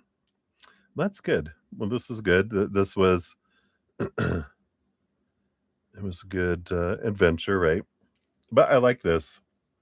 I feel like his thoughts about us are yeah, I mean, it's almost like, the higher self and the beast, the beauty and the beast.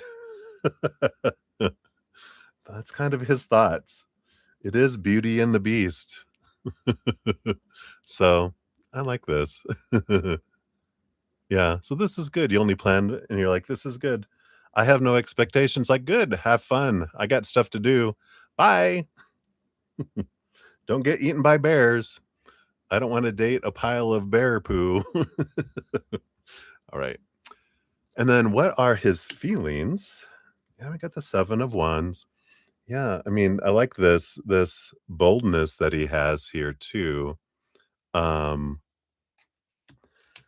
at Bella Palace? That's so funny, right? There you go. We have a theme.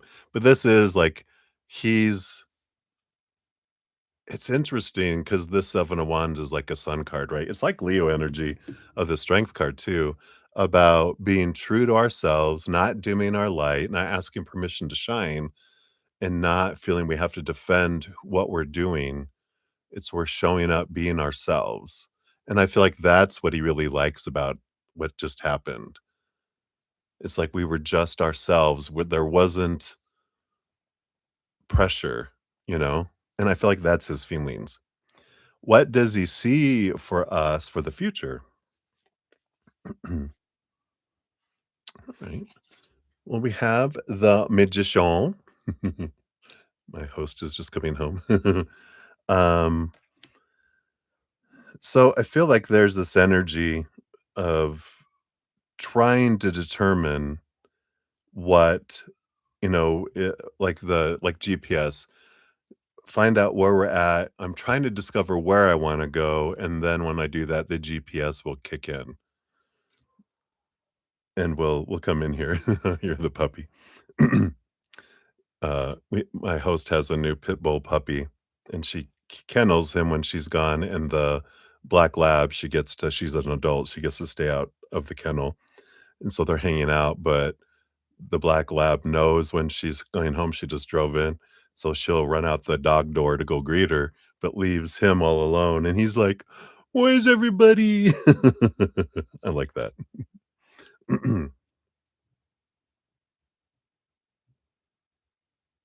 Yeah, he initiated it, which he has never done. I would tell him, "Surprise me." Yeah, I like that. You know, I kind of feel like, you know, saying whenever you literally did, you're just like, "Don't tell me you're coming, just show up. You plan it.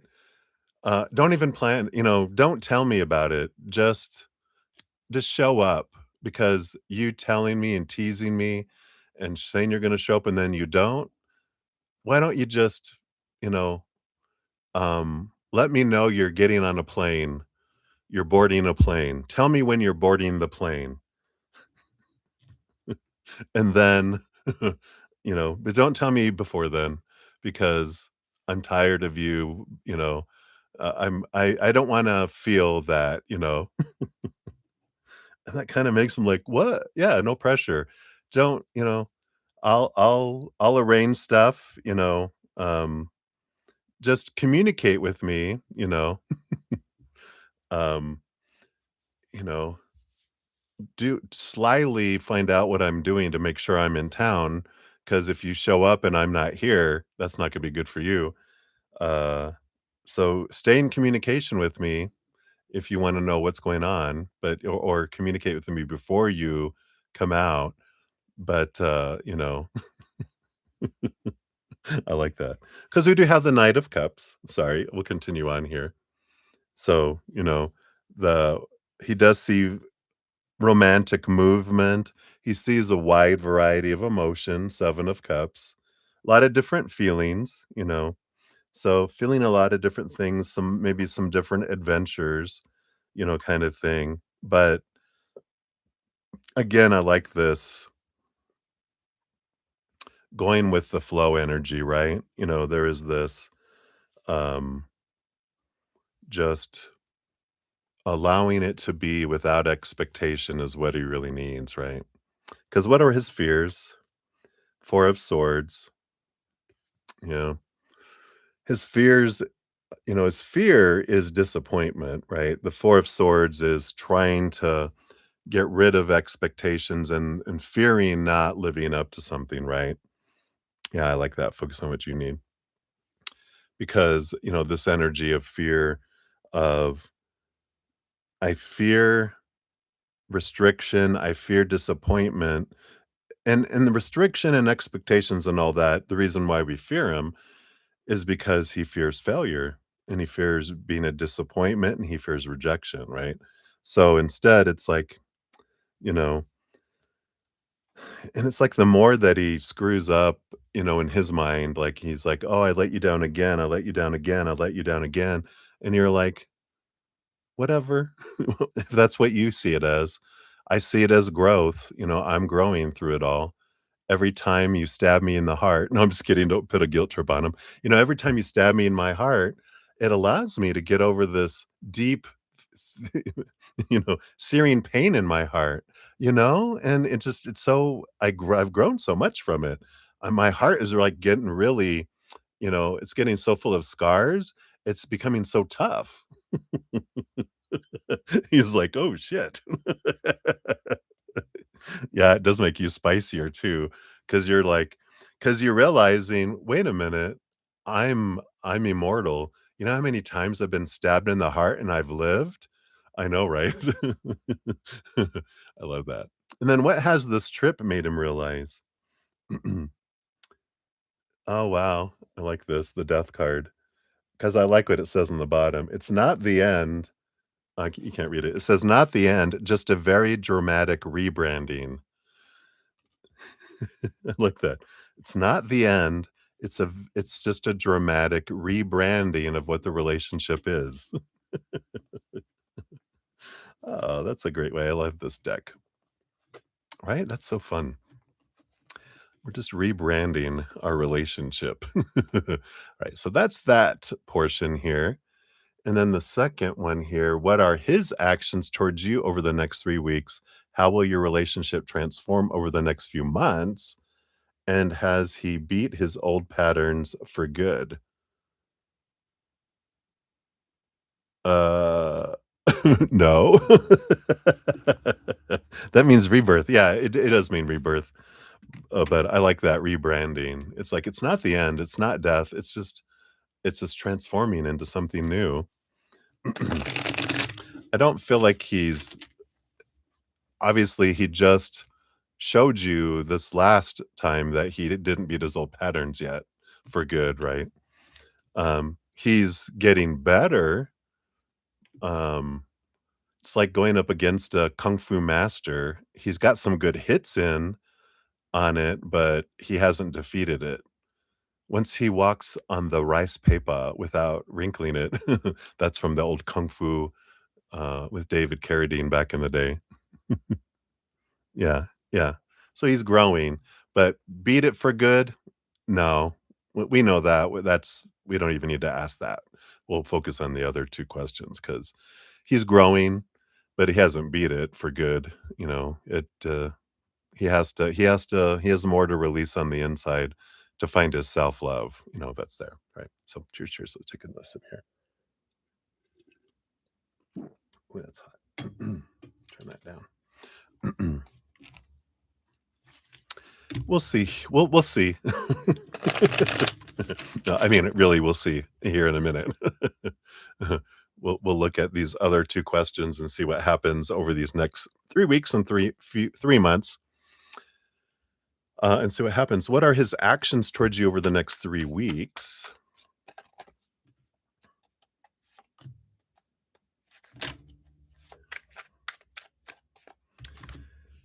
Okay, we'll look at that first here. Oh, I know eclipse season, right? So we do have the chariot like this. Here's movement energy with the chariot, making some choices, making some movement. We like that. We got temperance, balancing the vibes, stirring just enough chaos to keep it interesting. I love these. This is a newer deck. I love reading the little things that their take on it here. But the temperance, they're taking action, but not too fast of action. But I'm taking action, but not too fast. But I'm taking action, right? Leading to the sun and the page of swords. So, yeah, I mean, I do feel like here there's communication with the page of swords. There is the sun, a bright shining light on things. And, it's the thing is when he's at a distance, he's so good, you know, lately, right?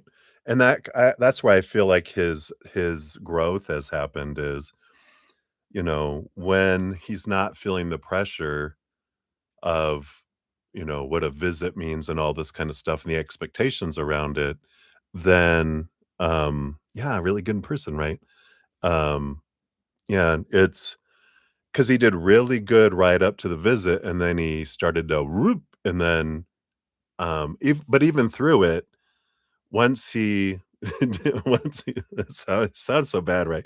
Once he did the breakup and canceled the visit, he was such a wonderful supporting boyfriend.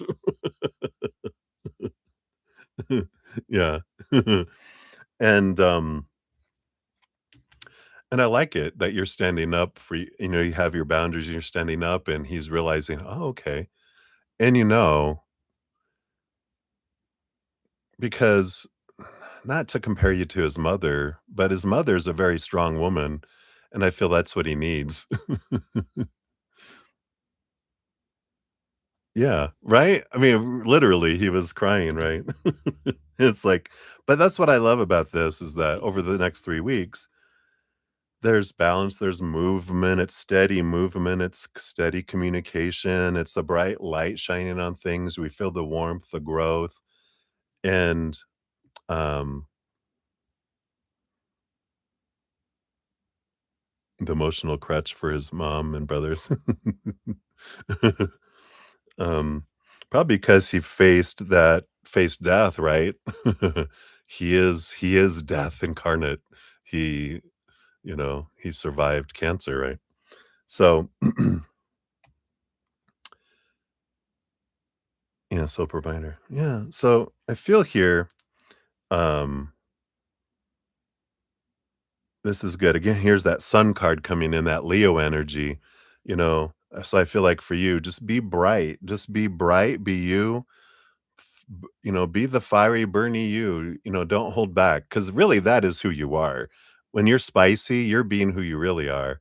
You're trying to be lovey and unspicy. I don't want to be too spicy, but you do have spice in your genes, right?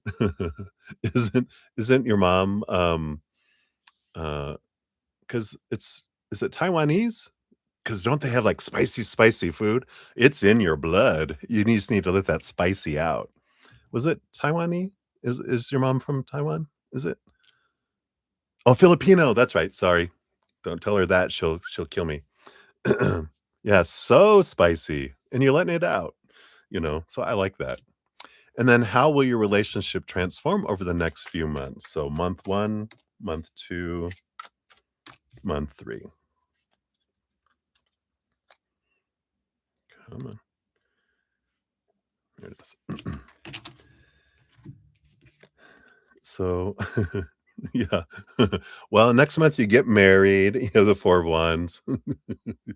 I can see you, you're gonna fly in, you're gonna drug him so that he doesn't even know you're in town. You drug his water, he passes out, he wakes up in Vegas with a ring on his finger. "Hi, honey. Hi, husband." And he's like, "What happened?" Yeah, I know, I know. But it feels like joy and celebration. You guys are focusing on the joy and the celebration, kind of energy that's coming in there, so I like that. Month number 2, Queen of Pentacles. So there is birthing and growth. Wow, you get married the 1st month, you have babies the 2nd month. How are you doing this? Are you going back in a time machine? No, but that's funny, that's kind of the energy, but you know what it is here. It's, joy the 1st month, focusing on joy and celebrating, grateful for what is happening. Yeah, not forcing stuff. I know. It was jokes, just jokes. Why are you being so serious?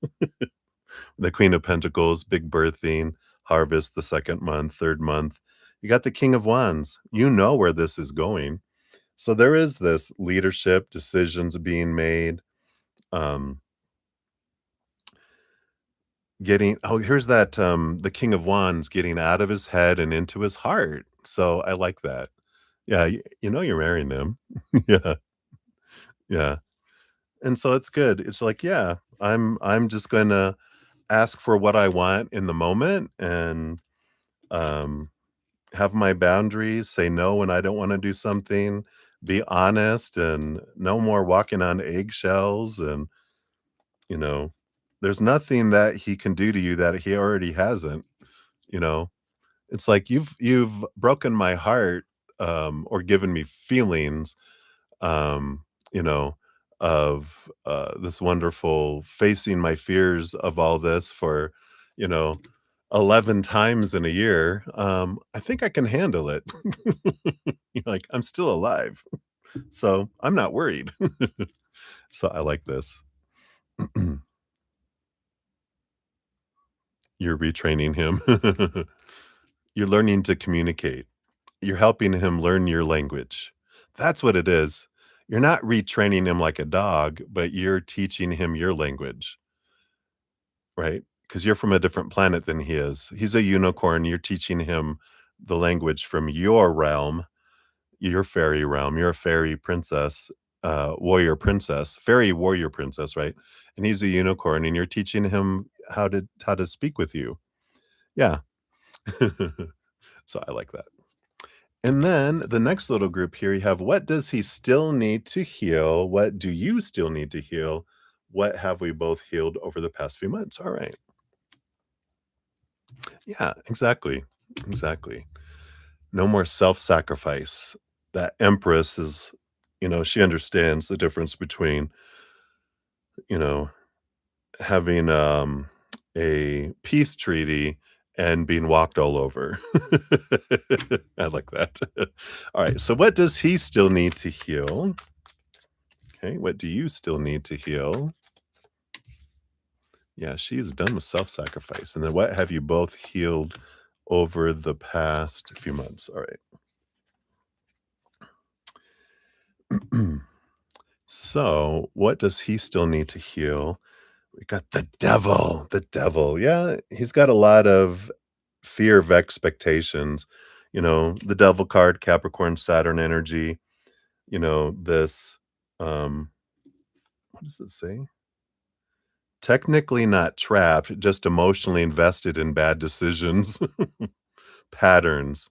Yeah, he still needs to heal from the pattern, right? Yeah, the mind, the Capricorn mind energy of, all of the maze of the mind that feel he needs to be there to protect his heart, right?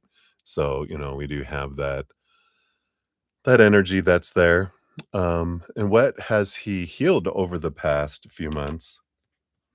King of Wands, yeah. See, so he's learning to trust his mind with his heart.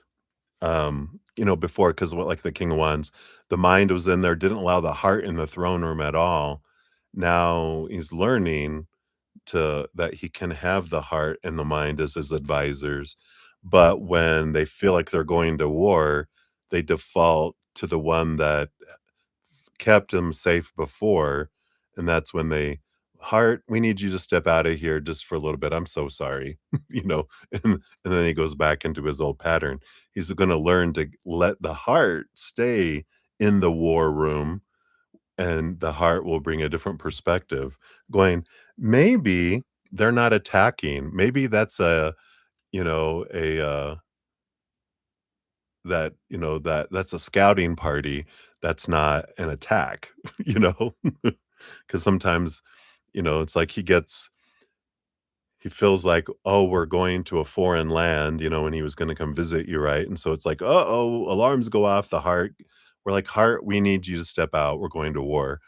And it's like, "No, let the heart stay." And that's what he's been learning, and I feel like that's what still needs to heal too, but that's a lot of where the healing has happened. What do you still need to heal from? You got the sun. Look at, I mean, these cards that are coming out. So this is about you shining bright no matter what. And I feel like that's what is kind of, both of these feel like things that you guys are cementing in. You're learning and you've been doing some deconstruction, and now you're putting things in place, and you're letting that concrete dry so things will be in place. And I feel like that's what will happen here with the sun card here. I like this. It says zero thoughts, just sunshine and reckless optimism. So I feel like this is good, because I feel like that's one thing you do heal from is not reckless optimism, but that sometimes it's like, I know, he loves me, he loves me, he loves me, he's gonna do this, and it's like, well, but you are also, you need to shine bright, and, like you said, you ask for what you want, you put your boundaries. He's not gonna do it on his own. You have to show him how to love you by loving yourself, right? And that's what you're gonna do. You're gonna shine bright, and that's what you are healing, is that showing everyone, your mom even, all these people, you're gonna show, everyone how you love yourself. "This is how you love me. Watch," and I love that. What have you healed over the past few months? The 3 of Pentacles. I like this collaboration, building something on your own, and all this creation, the collaboration. I feel like one of the big things you've healed from with this, I feel, is that I feel like I'm supposed to have a partner to help me, to do all this, and I want him to be a part of this and everything. I feel like you're realizing I need to shine alone, and I don't need someone to be a partner. In fact, um, I want him to have his own business, and I'll take care of this one, because I wanna make all my decisions. Yeah, he can give me ideas, but because it's mine, I don't have to take it if I don't want it. So, I like that. I like that healing coming in there. Alright, so that's the first part of that. Let me put those back in here, but I love those. And then, why is his love stronger for you now that he's seen me? All right. So why is his love stronger for you now that he's seen you? I don't feel like it's stronger though. I just feel it's more expressed. Let me see what this is here. We have the Hanged Man, the Two of Pentacles. He's more balanced, in this moment, right? And we got the Hanged Man. When he's in his own cocoon, then he feels balanced and he's able to express himself more. When he's out of his comfort zone, then that's when he freaks out, right? So I feel like it's just a matter of, allowing him. to feel safe, because that's the whole thing, right? When it comes in there, so I like that, you know? Um, I feel like that's the important thing to realize is he's learning and growing and stretching, and he's becoming more balanced in situations that were uncomfortable before. So he's stretching, but like when we're like asking, when is he going to finally be 100%? When is it going to click? And he flips on the switch and he becomes the person I want him to be. That's the thing. It's like, oh, wow. When we realize that's what we're asking, instead of going, you know what? I'm going to take him where he's at right now, and I'm going to love him for who he is right now, not try to push him to be who I want him to be. I'm gonna love him for who he is now, and I'm gonna embrace him for whatever he's going through, and I'm gonna focus on loving myself for who I am now, and I'm just gonna focus on the now. All that now, now, now energy, right? So I love that. You wanna know, is he ready to tell family and friends, or has he, and when does he? So is he ready to tell family and friends? We've got the 6 of Wands. Yeah, there's some visibility energy there. I feel like he's getting there with that, because that is, the victory, though, the riding around on the horse, the parade, someone's uplifted, everyone's waving at the person on the horse. So it feels like that they are getting ready to tell. Is it friends, family, or both? Let's see here. Friends, family, friends. I feel like the 10 of Wands, I feel like they're gonna tell friends first, because that's an energy change there here, right? Family, the Hierophant, knows the roles, probably won't, probably wrote half of them, still breaks one for dramatic effect. Quiet rebellion. Uh, Family, I feel like that comes later. I don't feel like he's telling anything on the camping trip here. I feel like he's gonna leak it to some friends, see their reaction as he changes that energy, and um, then ease into the family here. Let's see, has he told friends? No, 5 of Cups. I feel like he's told them when he's sad, because they notice, "What's wrong?" And "Oh, I just broke up with someone." They're like, "Again? Did you get back with them?" "Yeah." "And you broke up with them?" "Yeah." "Oh, okay." Family, we have the 8 of Wands. I feel like,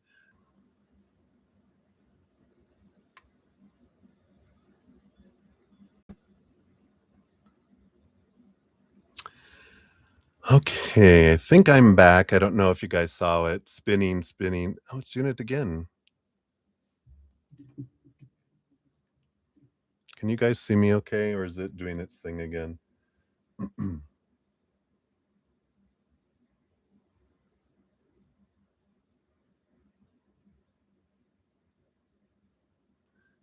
gonna hit my hope. Yeah, it froze for a sec here. Let me see.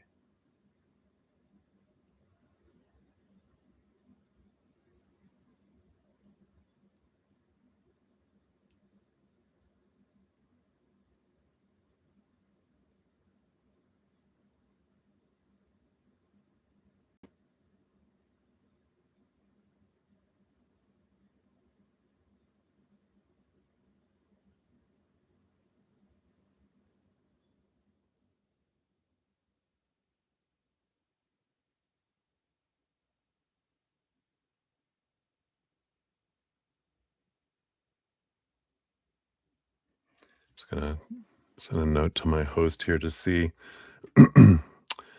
if she's experienced anything up there. We did reboot this morning. I cleared the cache on all my stuff, so maybe it's YouTube that's going on here. So it's working fine for you, Mystic, but it feels like, on our side here, it's, acting weird. She's gonna check the speed here. Of course, she's not working. I think she's just watching TV.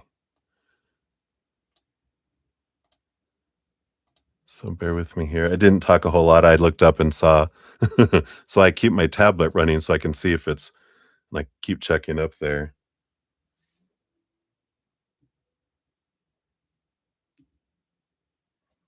Yeah, maybe I'll do a speed test too and just see how it's going down here. Sorry, guys. Thank you so much.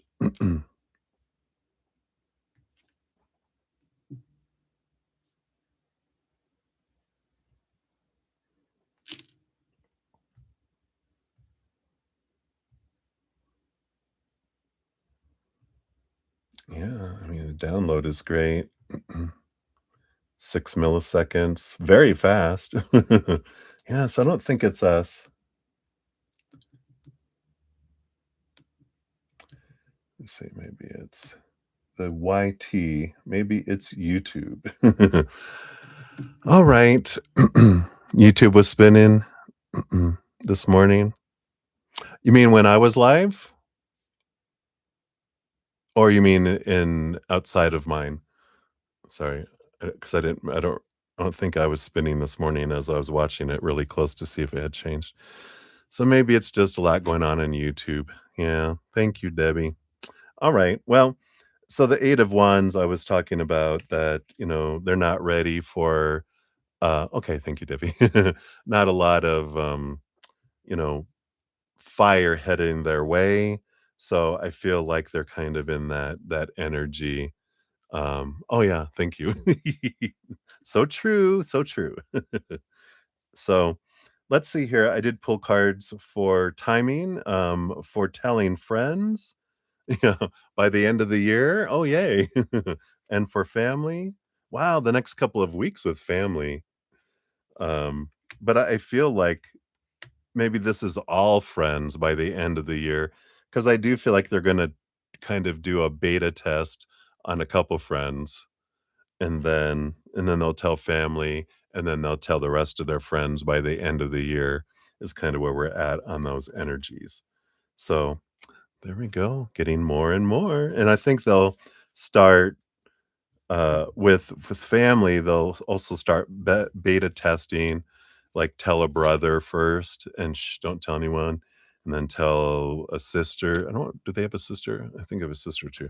And then tell dad, and then I go, "I'm gonna tell mom just to prepare you. Gird your loins, dad. We're about to have a rain of fire." Maybe, we'll see. So, I feel like that is what they have there.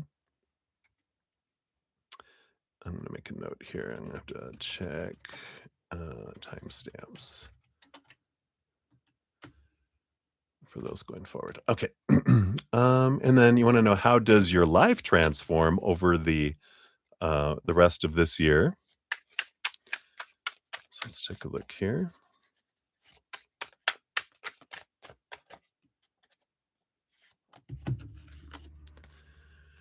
You got the 3 of Wands. Oh, and the Lovers. Yeah. So we do have here the Lovers card. So obviously there's a relationship. The 3 of Wands is you choose to go a different direction with your relationship than you had thought, um, with that 3 of Wands. Um, it's growth and a change of directions. Let's see what that is. Of course, we'll dive more into here. Yeah, you got the Queen of Pentacles. You're focusing in on you. And you're also, the Justice card, there's that Libra. You're discovering more and more about getting balance in a relationship and letting go of a lot of expectations. And I feel like that's why I feel like you're just continuing to look at a relationship differently, that it doesn't have to be this. We need to go to this because, when we're focusing in on a lot of, like we think a relationship is supposed to be and should be and need to be, right? We always feel like we're in a negative trying to get up to 0. When we get rid of those, that's when you go into Empress and you're just loving life and loving the moment, then you're just enjoying what's going on. But when the thing is when we start getting something consistently, expectations kind of start to sneak back in and go, well, if this is happening, then maybe this will happen next. And then it doesn't. We start focusing on what's not happening. And then we start going and we tip and go into into the river. Then we get out of the river, we balance back out, and we're like, oh, that's right. And then we do good and we do good. And then we start tipping at some point. Because when we're not consciously keeping our eye on what we're doing, right, we just kind of fall into some old habits, right? And that happens. So, but I like this. It's a good growth, it's a good transformation, and I feel like it's a balanced energy and and it just feels good. It feels like a good the 3 of wands isn't you going a different direction going bye. It's you approach the relationship differently and you're at peace with it and you're just like enjoying it for what it is and not defining yourself by it, and you're enjoying it, and it's an expression of your life, it's not your life, and I feel like that's kind of a difference, that the scales balance, so I like that. And then what good things are coming in for you through the year end? Let's take a look here. We'll do a couple of those, and for Jake, for you guys as a couple. Okay, let's do those first. So what good things are coming in for you by the end of the year? You got the 2 of wands. Wow, I mean, literally, you're holding it in your hands. Oh, I love this too. You got the Empress. This is the good thing. The Empress takes her throne and doesn't leave it, right? She's in this space. And the 2 of wands is what what good thing can't happen for you? Because when you're focused in on your self-love, your self-care, you're creating, anything is possible, and they're like, there's so many good things that are coming for you when you're in your Empress energy and you're creating, and your energy is on all that gratitude, unconditional love, and joy, and laughter, and peace, and play. Whoa, right? And then, what things aren't good is what spirit is kind of giving you a little challenge to look at, right? What what thing wouldn't be good for you, right? From our human standpoint, we have a list. Oh, this wouldn't be good. This wouldn't be good. But when from a higher place, everything is good for you. Every moment, even when it feels like it sucks, it is good for us, even though we don't know it yet, right? It's like when we're addicted to cocaine. Not that you are. That's why I'm doing an extreme case. Um, when we're when someone is keeping us from having it so that we can beat it so it starts influencing us and starts stops us on a downward spiral, that may feel like it sucked but it's good for us, right? We're like, that's true. Whenever we have conflict come in, that's for us because that's how we grow through conflict.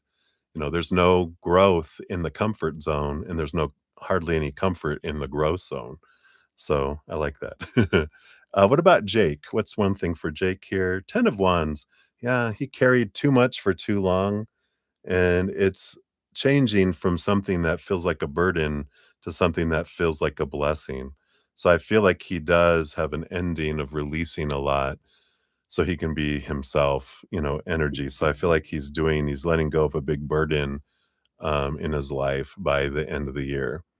For you guys as a couple, you got the 9 of wands. You're tired, but not done. I like this. A good thing, endurance, perseverance, you know, continuing to beat your heads up against the wall, right? But you're breaking through. I like this. Oh, it's endurance, boundaries, and persistence. I like that. All right. So those are for those. And then you want to know, what does spirit want us both to see that we're not seeing right now? All right. So what about let's do you. And then what about Jake? So we'll look at Jake first, right? So what is Jake not seeing? We got the hermit, not lost, just ignoring everyone with purpose. Introspection, solitude, selective silence.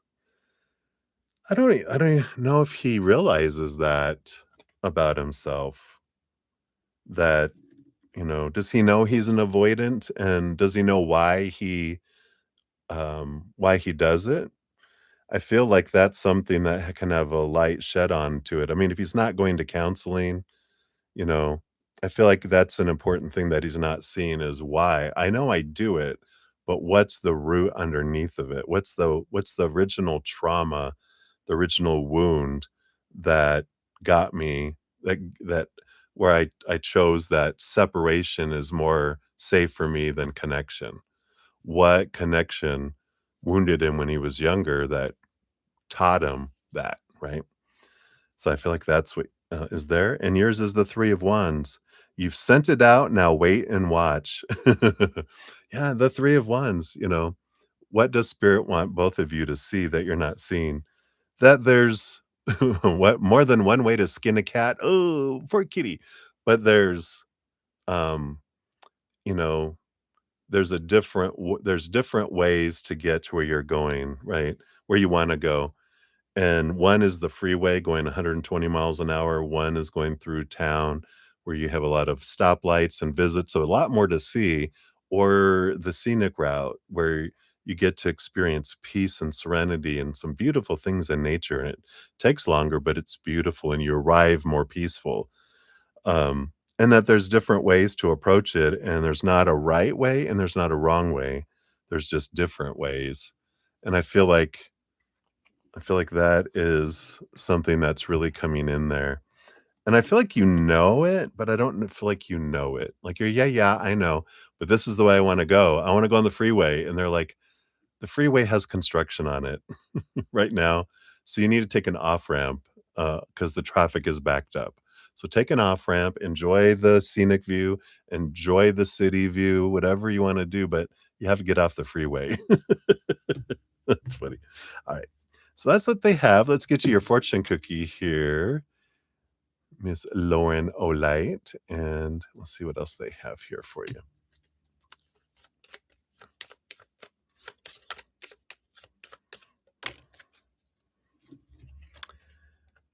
And you have the Alchemist, balance, invention, and destruction. Love.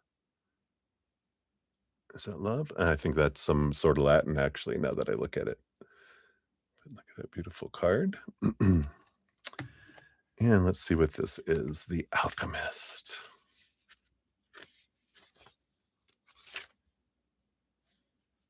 Page 58.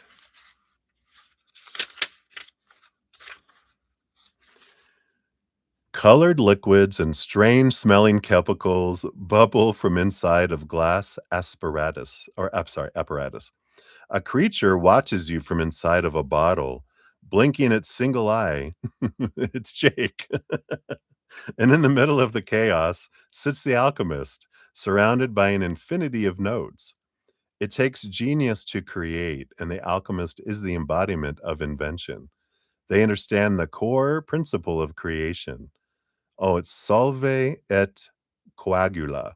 Something must be destroyed in order to create a new. Wow. That place of safety must be burned down in order to rebuild from the ashes. The alchemist is not afraid to take drastic measures in order to achieve their goals. There you go. Burn it down, baby. That's what has been happening, right? It was burnt down and now you're rebuilding. Says in order to create, be it a new project, a new chapter in your life, or perhaps a new relationship, something must first be dismantled in order to make space. But in alchemy, nothing is ever truly destroyed. The new is built on the foundations of what has come before, and there are lessons to be learned from the rubble. Wow. The reversal is here the alchemist's genius is uncontrolled, throwing them into an unbalanced situation of stress and anxiety. Too much has been abandoned in the search for a fresh start. Rather than burning every bridge you have, reassess and accept a middle ground. Wow. I love that for you. All right. Well, that is what we have for you, my dear. So thank you again for your donation and many, many blessings to you. All right. And hopefully I didn't miss anybody here. I think when I reset it, it reset the chat. I do have Twin Flame here. I got your donation that came in here. And what time did that come in? That one came in at, oh, timestamps disappeared. Turn those back on. All right, there we go. So that came in at 7:01. All right, so that came in before all of these. Okay. So you were up first here. So Twin Flame will be number 8 on the donations. Give that a love and a like. And then, say Moonlight, you said, love the Oracle. Made sense. Oh, you also know who doesn't tell the whole truth. Aha! Aha! We got it here. All right. And then we got Maria P in the house. Hey, Maria. Good to see you. Let's see. We got General for you. Da, da, da, da, da. So we'll get you on the free readings there. You'll be number 15 on the free readings. And I did get your email on being a winner. So I got that. Thank you for that. And then I think these two are also from you. Yes, yes. I got 2 donations that came in. Yep, in there. So you'll be number 9 and number 10 on the donations. Oops. Copied a little too much there. There we go. So you'll be number 9 and 10 when we reach there. So awesome. All right, and Mystic, thank you for letting me know that. All right. Love keeps pausing for you. Yay. Oh, yeah, you're up next. So we'll dive in here. Let me drink the last of my little coffee here.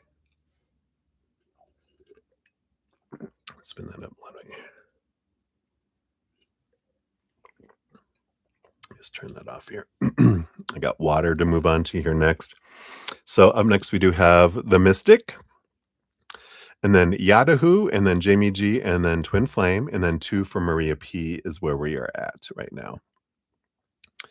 And hopefully I don't think I missed anybody on the there. Oh, the live keeps pausing for you. Okay. Yeah, I haven't noticed my iPad spinning since I reconnected. So if you've left and come back, then that should have helped, yeah. You are welcome, Lauren. Cheers, cheers. All right, let's move my big jug of water over here.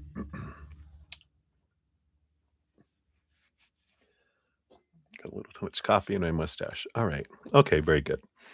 And maybe it is going with YouTube then. Well, I'm glad at least we know it's not on our end. It's, through the internet and all that. Maybe there's a lot going on in YouTube, YouTube land, or maybe there's solar flares. Who knows? But I'm just grateful that it's live at least. All right. So thank you guys for letting me know. And we will jump in here. So we got the Mystic. We got 23102. I kind of want to call you Mystique, like from the X-Men. It's your new nickname, Mystique. All right. You want to know who's this past person who wants to come forward and what does he or she want? All right. All right. So who is this past person who wants to come forward? Oh, thank you.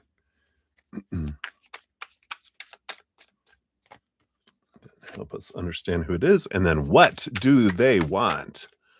What do they want? What? What is it? Is that it? I want this one too. All right.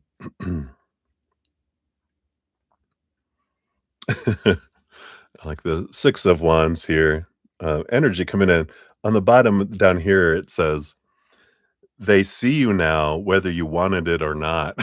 Visibility, recognition, energy. So it's interesting that the underlying energy is they spotted you, whether you wanted them to see you or not, ready or not, here they come, right? Or who wants to come forward, but maybe they're not, right? You got the 5 of Cups, the 8 of Wands. As far as who this is, it is someone that there did experience sorrow between the 2 of you here, and the 8 of Wands was there was a lot of energetic and passionate attraction there too. Yeah, we've got the Lovers card coming in here, um, and we also have the Queen of Pentacles coming in here, this mother energy. I don't know, does this feel like Alex then, if that's his mother? Like mother and lover, um, sorrow and passion. Does that sound like them? As soon as I saw that Queen of Pentacles, I heard mother. So, if not, then it's someone who their mother too, because the mother's there, and it feels like there was someone that you might have, you know, either considered or been in a relationship with, but there was a lot of fire attraction, but there was some sorrow energy, some low vibrational energy in the relationship. Let's see what they want here. We have the 6 of Cups, the Page of Pentacles. Yeah, this is I want to return energy because Page of Pentacles, right, is a new opportunity. 6 of Cups, of course, is someone from from the past here, right? Yeah, okay. Well, this might help. We got more here. Maybe finding out what they want, you'll recognize that energy here. Um, so definitely it's like a return energy, so it does feel like you guys had something before, because that's what this is, someone returning from the past for a new opportunity.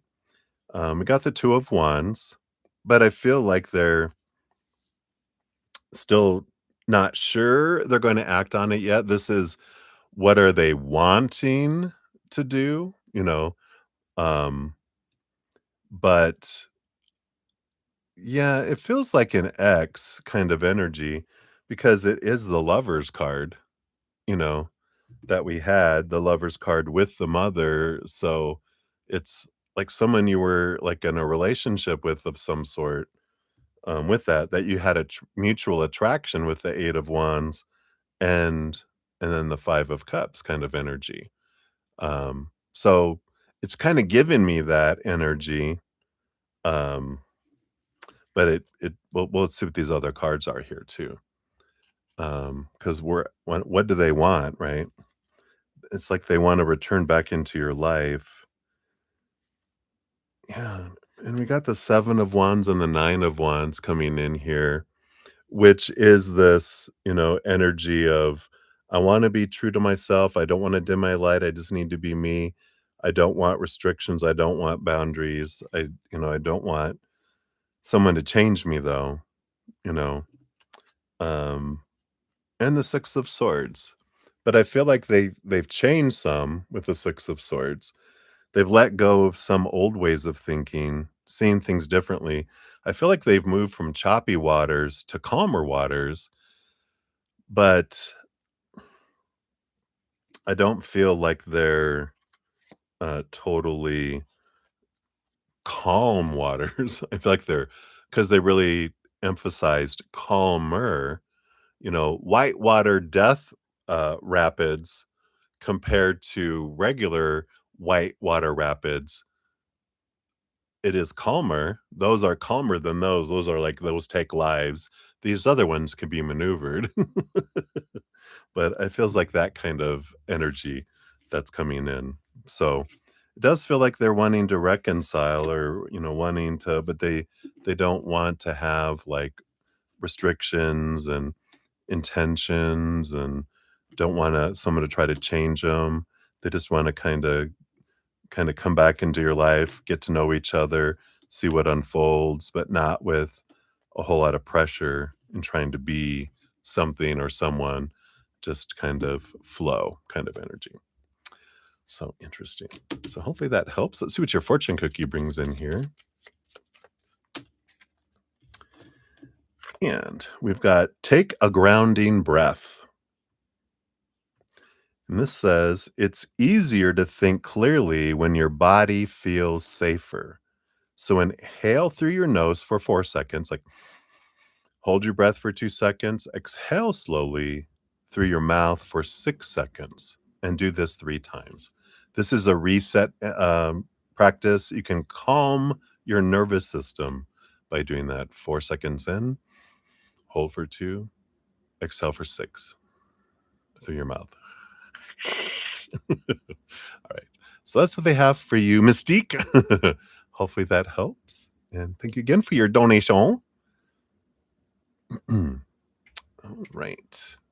And then we've got Yahoo. You're up to 3810. Well, I'm not sure that's the real timestamp after I reset the internet thingy. So we'll see. I'll correct them after the fact. So what I did last night with all the trouble, I went after I posted them, I went through and checked and corrected all the timestamps for all the readings I did because they were off by a minute, 30 seconds, 45 seconds. I was just like, wow, you guys are gonna have fun trying to find your reading. So I did update those just in case. All right. So Yahoo. I don't think I put your timestamp. Let's try that again. I was going right into your reading. So you'd like a message from Spirit. So thank you for your donation. All right. So let's take a look here.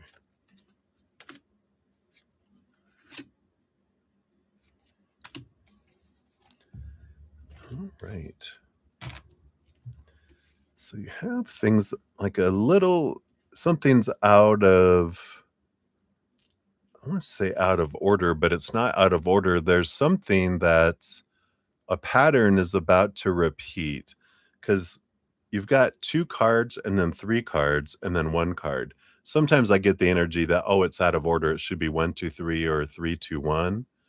But this energy of, it can be like there's a 1 that already happened, and then you're on number 2, number 3, and then you're starting over 1, and then off screen is 2 and 3 kind of energy. So let's see what this is about. You do on the bottom of the deck have the Knight of Wands. So there is this movement energy, fastest moving knight out of them all. That's why I feel like there's something that's just happening, and going. Let's see what this is here. You got the Hermit card and the 9 of Swords. So whatever the first thing that happened, you moved into this hermitude where you're kind of hanging out with yourself, kind of reflecting. We've got the 9 of Swords, which is, again, hermit energy with the number 9. But the swords is like you're having these vivid dreams and you're doing this inner work. And it's like spirit is showing you in the dream world first some things to kind of get used to and some fears that are bubbling up to kind of be transformed. And then you'll start seeing them out in the outside world. And then it'll come up and then you can deal with those that are within you, but they're not going to just throw it in your face and go, here, do this. They're going to go like, okay, dream about it. First wake up and you're like, wow, that was a weird dream. Why was that cobra in a costume, in a clown costume, driving a Subaru? It's like, what was happening here? And then you're like, oh, that must mean something. And so it's starting to unfold and the dreams are starting to make sense as you start to see situations unfold in the outside world, which has to do with us hiding our true identity or someone hiding their true identity, and, um, whatever may unfold, with that. And I feel like that's what's happening here. So there's the stage of internal reflection and some dreaming that's going on. And that leads you into these 3 cards, which you have the 3 of Cups. You have the Ace of Wands and also the Page of Swords.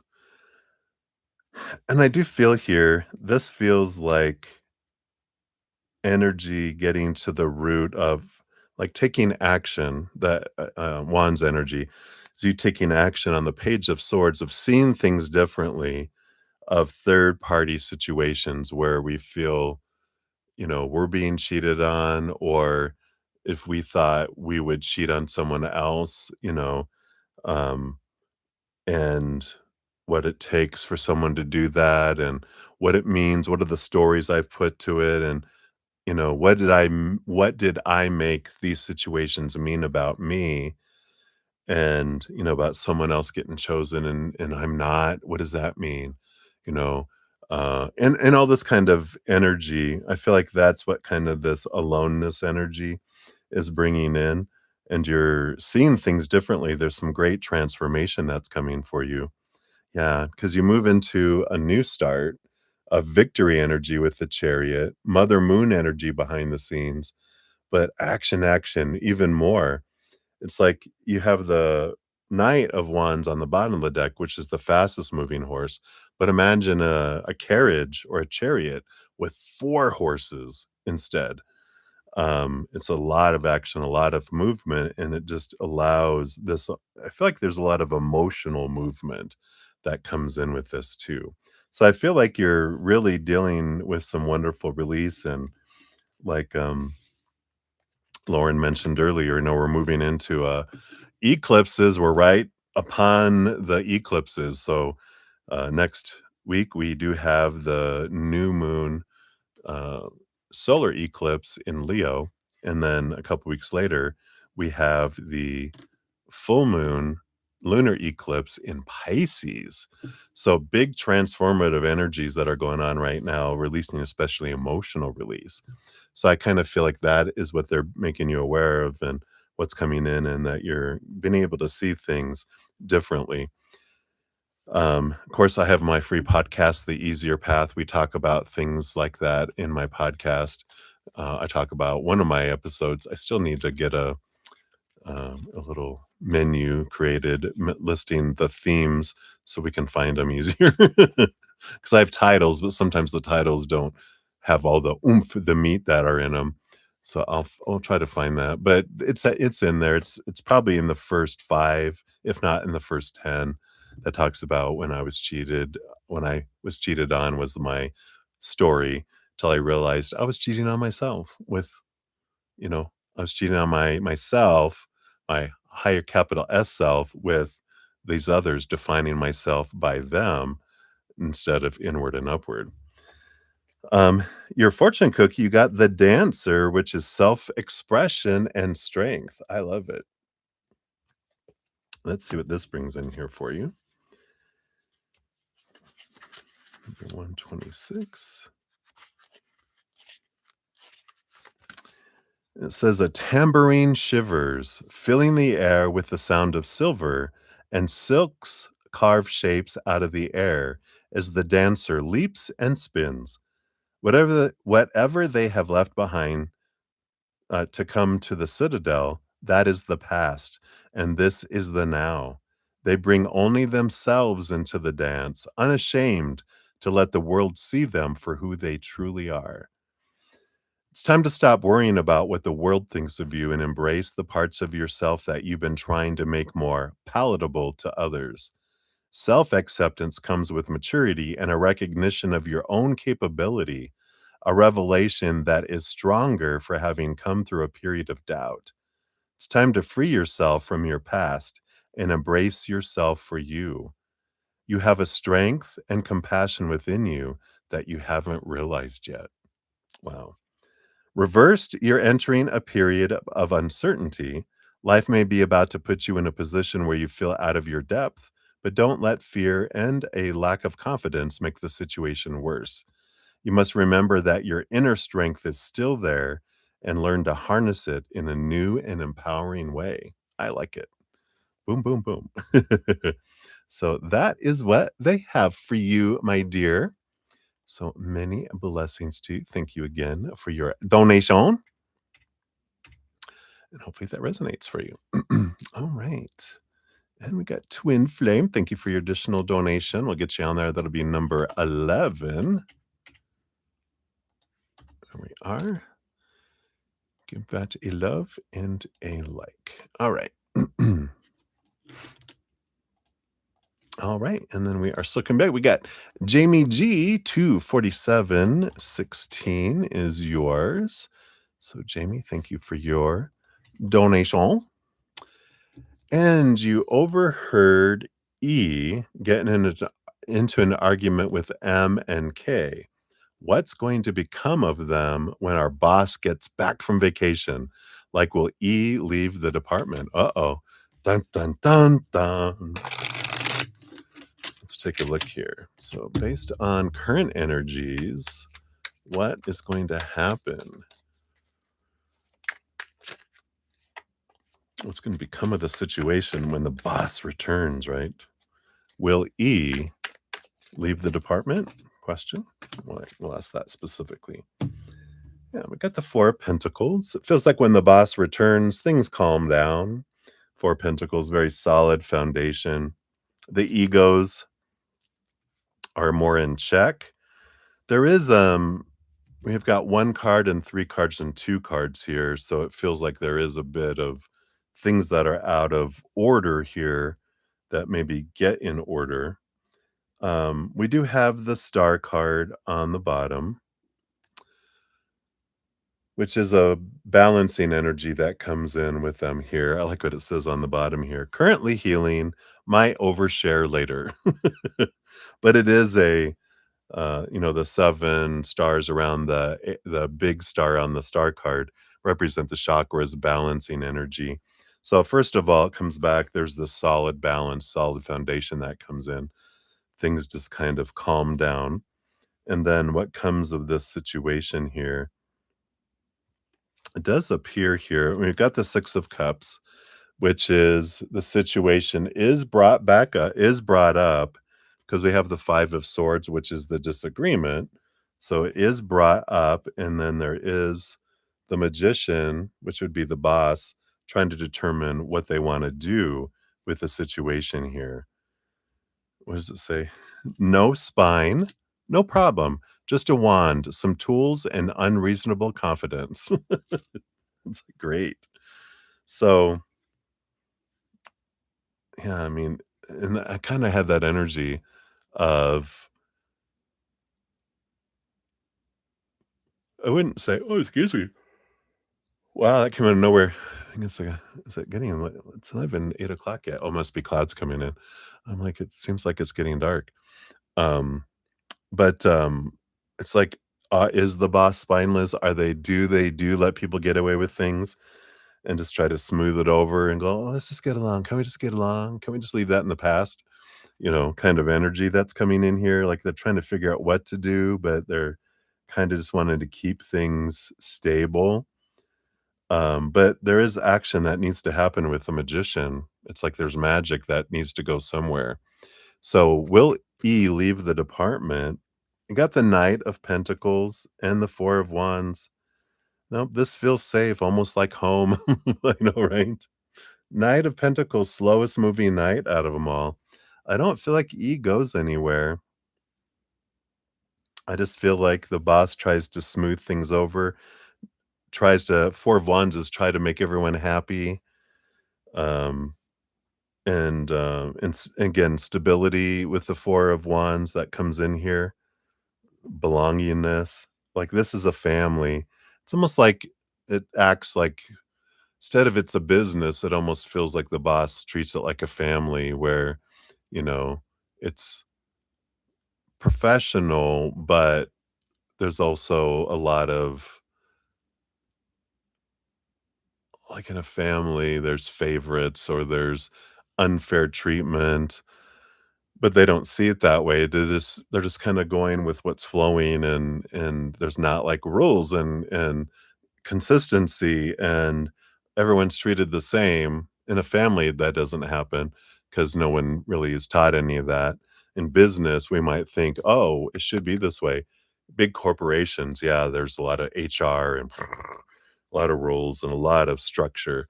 But if you're in a smaller company, sometimes it's more feels like ma and pop and a family, like it says there, just wanting it to feel safe kind of energy. And with the Four of Pentacles, I feel like the boss is more looking at the bottom dollar, not so much, um, you know, fighting. It's just arguing. That's all right. You know, people were stressed, blah, blah, blah, kind of explaining it away kind of energy. I know. But, like we're talking, I think, was it you that we're talking with that people, oh, yeah, because is M going to leave? I think it was M, right? And it's like, not until you're done dealing with that energy, right? Ugh. Right. Your fortune cookie is write a kind sentence to yourself and then sign M and K's and E's name to it. It says, the way you speak to yourself matters. So take 60 seconds, write one sentence you wish someone said to you today. Example, you're doing okay. I see how hard you're trying. And then read it back to yourself out loud. This is a soothing practice. Speak to yourself with care. So I like that for you, Jamie. So that is what they have for you, my dear. So many blessings to you. All right. And then Twin Flame, we are circling back to your first one here. Whoops, 25336.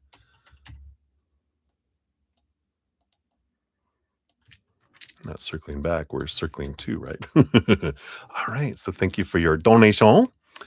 And you want to know what are three things you need to become your better self? All right. Cheers. Cheers. Let me take a sip here.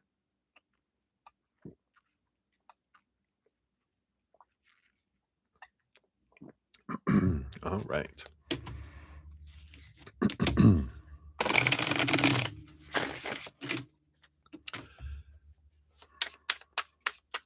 So, what are three things? This one, I do it this one, and this one here. And okay.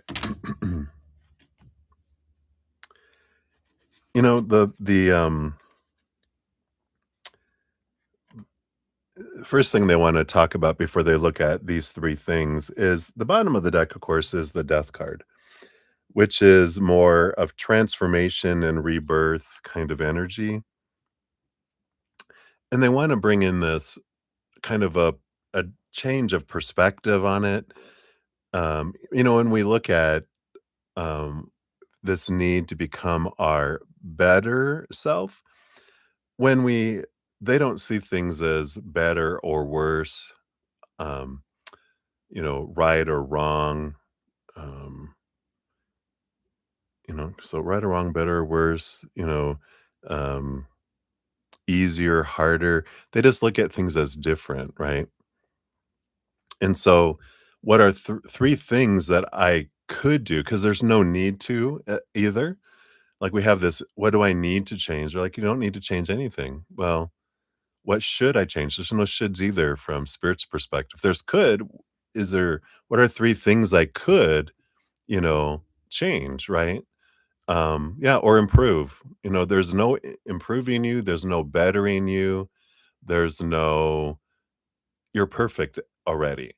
What they're saying here is that a change of perspective is they're saying instead of looking at it that way, look at it as you're already perfect.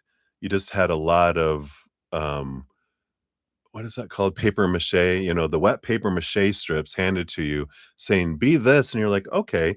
And then someone else, be this. And you put all this paper mache stuff all over your body to where there's an obstacles that are in the way of you seeing the true authentic self of who you are, and all you're doing is stripping away things that aren't you, that you took on growing up because of everyone's opinion, and you took it on, you're like, "Okay, I'll do it," and you're realizing these things aren't me, and you're removing the obstacles from seeing who you really are.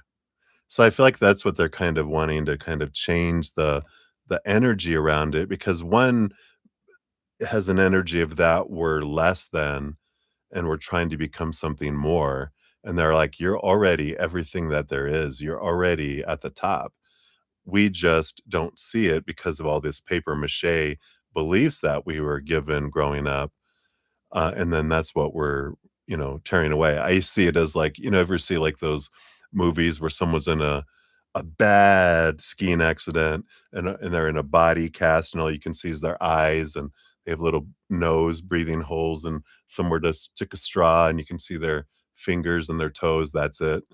That's kind of what we become with all these expectations, all these supposed to be's and should be's and need to be's and all these rules and all this stories of we're less than and not good enough and sinners and all these things, and it's like you need to become something better because you're not good, you're less than, and we're like, no, that's all hoopla, it's all BS, right? It's all opinion and belief that was created, for like control, right? People controlling. If they can believe, if anyone can convince you you're less than, then they can convince you to buy into the thing that makes you better, you know, like, you know, like some spiritual belief systems are if you pay this much, then you'll be, you're resolved or whatever. It's like, oh, that's convenient. Hey, by the way, you're a sinner, but if you pay me, you cannot be a sinner. It's like, oh, okay, you're broken, but you know, if you pay me 9.99 a month for 10 years, you'll be unbroken. Oh, okay, but we're the ones that get to, realize that. So I feel like this is what this death card is. We're just transforming, we're pulling away stuff that's not us so we can see ourselves more clearly and see the beautiful brilliance that we are. They just showed me like Cocoon, the movie, when those people put off their bodysuits and they're these white glowing beings, and that's kind of what they're showing is we're removing the mask of who we are, that was given to us to show our true authentic self. And so I feel like that's, what we'll be looking at here is what are things that you can do to help you see yourself more truly as you are, not as you've been told that you are. Because underneath it all, you have the Queen of Wands, which is this beautiful, powerful, fiery energy, and the Six of Wands, which is victory, energy, and this beautiful connection with the spirit world, both from a fire aspect and from an emotional water aspect too. So I like that being underneath. It's very empowering, you know, empowered energy of, a higher being. So the first thing you have is the world card, full circle. I like it. Completion, the ending of old cycles, the beginning of new adventures, free of expectations, full of possibilities. So that's the whole journey of the major arcana. We start off as a soul, we go through all humanity, learning, getting all these rules, getting all this stuff, getting all this friction and all these growing pains that allow us to grow and grow and grow and experience stuff. And at the end, we just reset. We let go of all those things. And in the world card, like what you can do to see yourself more clearly is we rip away the expectations, all of those things, those opinions that are rooted, I call them small t truths, conditional love laws rooted in fear that we were given from humanity that are made up. They're not real. It's like some kid on the playground making up rules because they're the first one there. We show up and I go, okay, the rules are you have to take off your shoes and you have to walk across the hot sand and you have to swing 10 times. And then after that, you have to go on the slide. And we're like, oh, is this how it all done? Okay, I guess that's what I'm supposed to do since you're telling me it. We just take it on as that, right? But all those rules, all those expectations, we realize that's their story, not mine. I get to play how I want to on the playground, no one else, right? Because it's a public playground. It's not a school one where they got rules. It's just, you know, the only rule is you can't bring your dog or cat and let them use it as a litter box or to poo in. That's the only rule. That's funny. That's number one. Number two, Ace of Cups. Yeah. It's all about self love, right? And that's how you become aware of who you really are, like, because this is how we see the world. We don't see the world as it is. We see the world as we are, and how connected we are to our self-love, our own heart, is how we see the outside world. Every relationship that we have, every human, whether it's friends, family, lovers, students, whatever, they're a reflection of our self-love. And so all of these beautiful mirrors showing us about our self-love. And so I feel like that's how we get to understand who we are, not by judging ourselves by what the outside world says, and judging our worth by the three buckets of the outside world of relationships. How are they interacting with us? That that doesn't define us. Situations, jobs, education, social status, marital status doesn't define us. And things, our bodies, our bank accounts, our possessions don't define us either. Those are unstable, fickle, and so they all point us to the Ace of Cups. They all point us to our heart, showing us that when we define ourselves by this eternal, unconditional love that's inside of us, that's the solid foundation. Then you are, oh, now I see more clearly because I'm seeing the world as I am, not as I've been taught I'm supposed to be. Because when we see a world from a place of our fears, it's a scary place. When we see the world from an unstable place, it feels unstable. When we get into that grounded, stable place, we see the world so differently, right? So I feel like that expectations, self-love, and the Knight of Wands. Yeah, this is the quest of stepping into our power too. Um, and so when we begin to realize that we can take our power, we never really lost our power because when we say take our power back, it wasn't really, missing in the first place. We're still the only one that can wield power in our life, and whatever we're focusing on is what we draw in, whether it's high vibration or low vibration, right? Through our thoughts, our emotions, our emotions, our actions, and our overall energy is what draws things, toward us. And we don't give away our power, we just start listening to other people, right?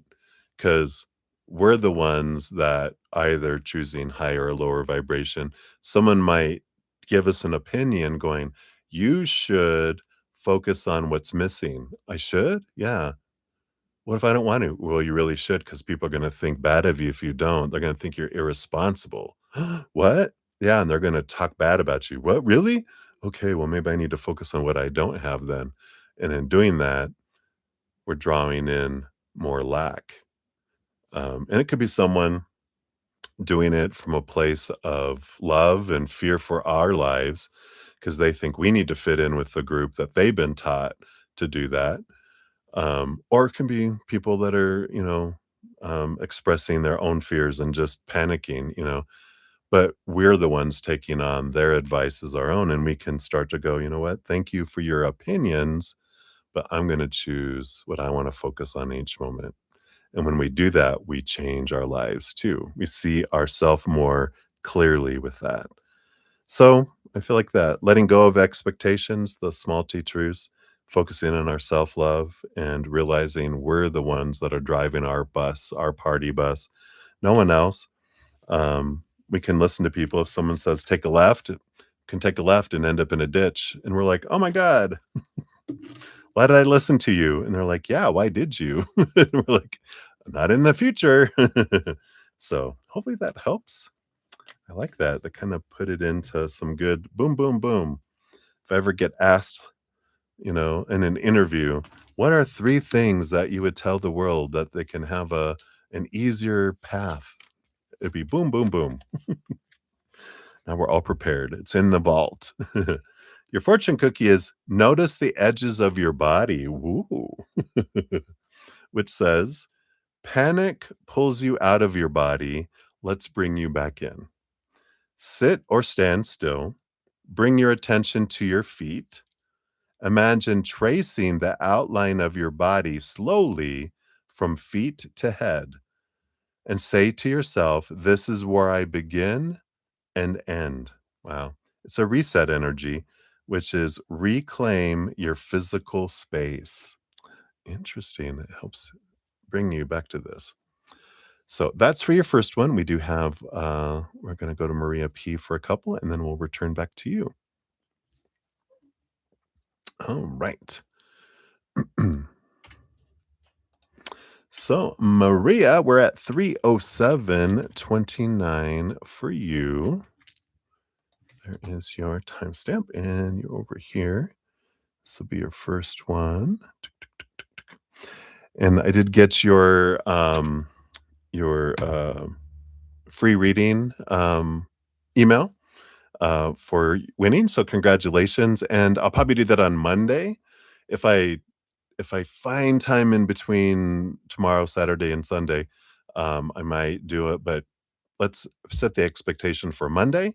And then if you get it earlier, you can be surprised, but it's probably going to be Monday. All right. All right. So for this one, you want to know, let's dive tiptoe for you and Wally. So let's take a look here. I do a tiptoe dive for you and Wally. So what can we know here right now with you and Wally?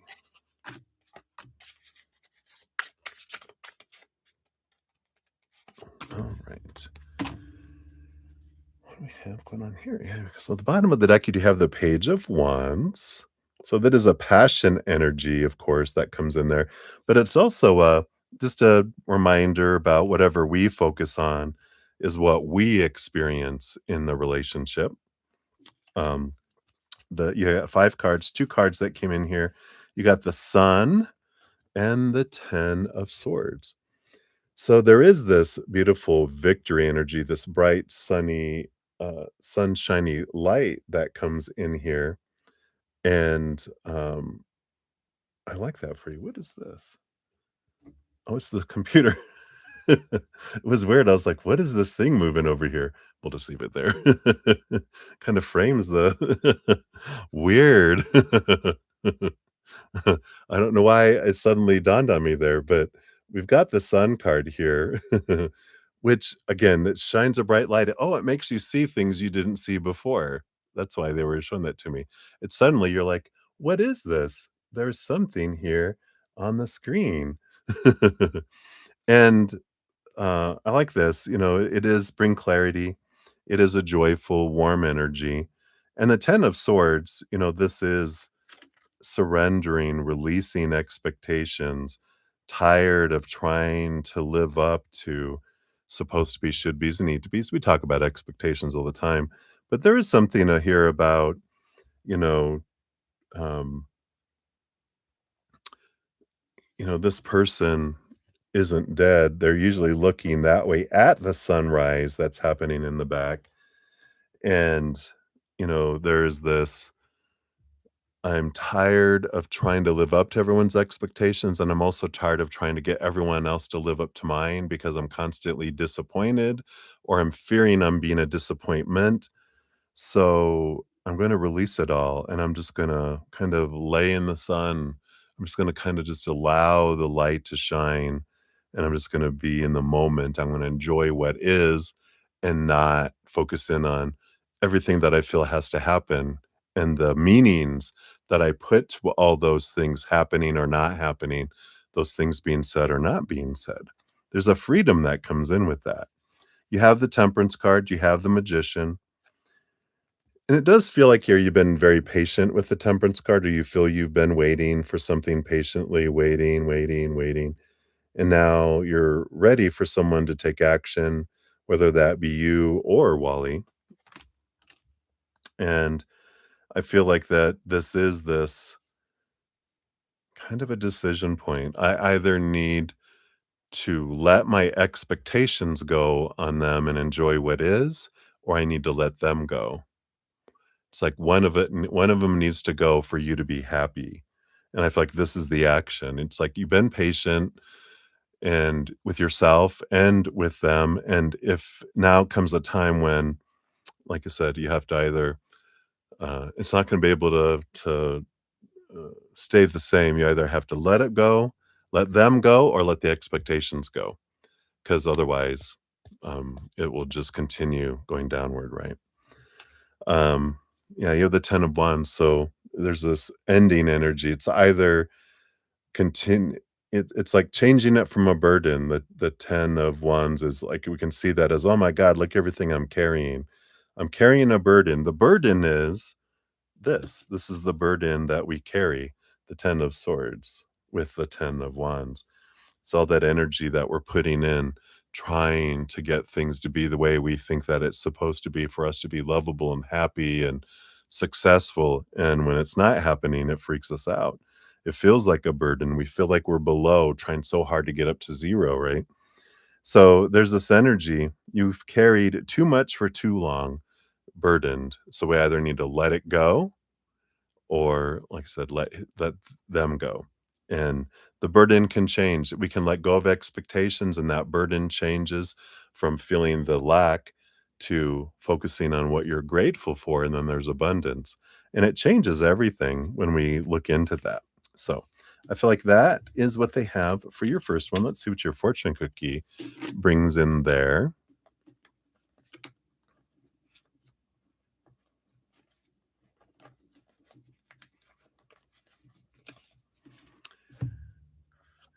Alrighty. So for this one, and they're giving you your second one already. So this one is count to 10 with your breath is the name of it here. And it says, counting can help override emotional flooding.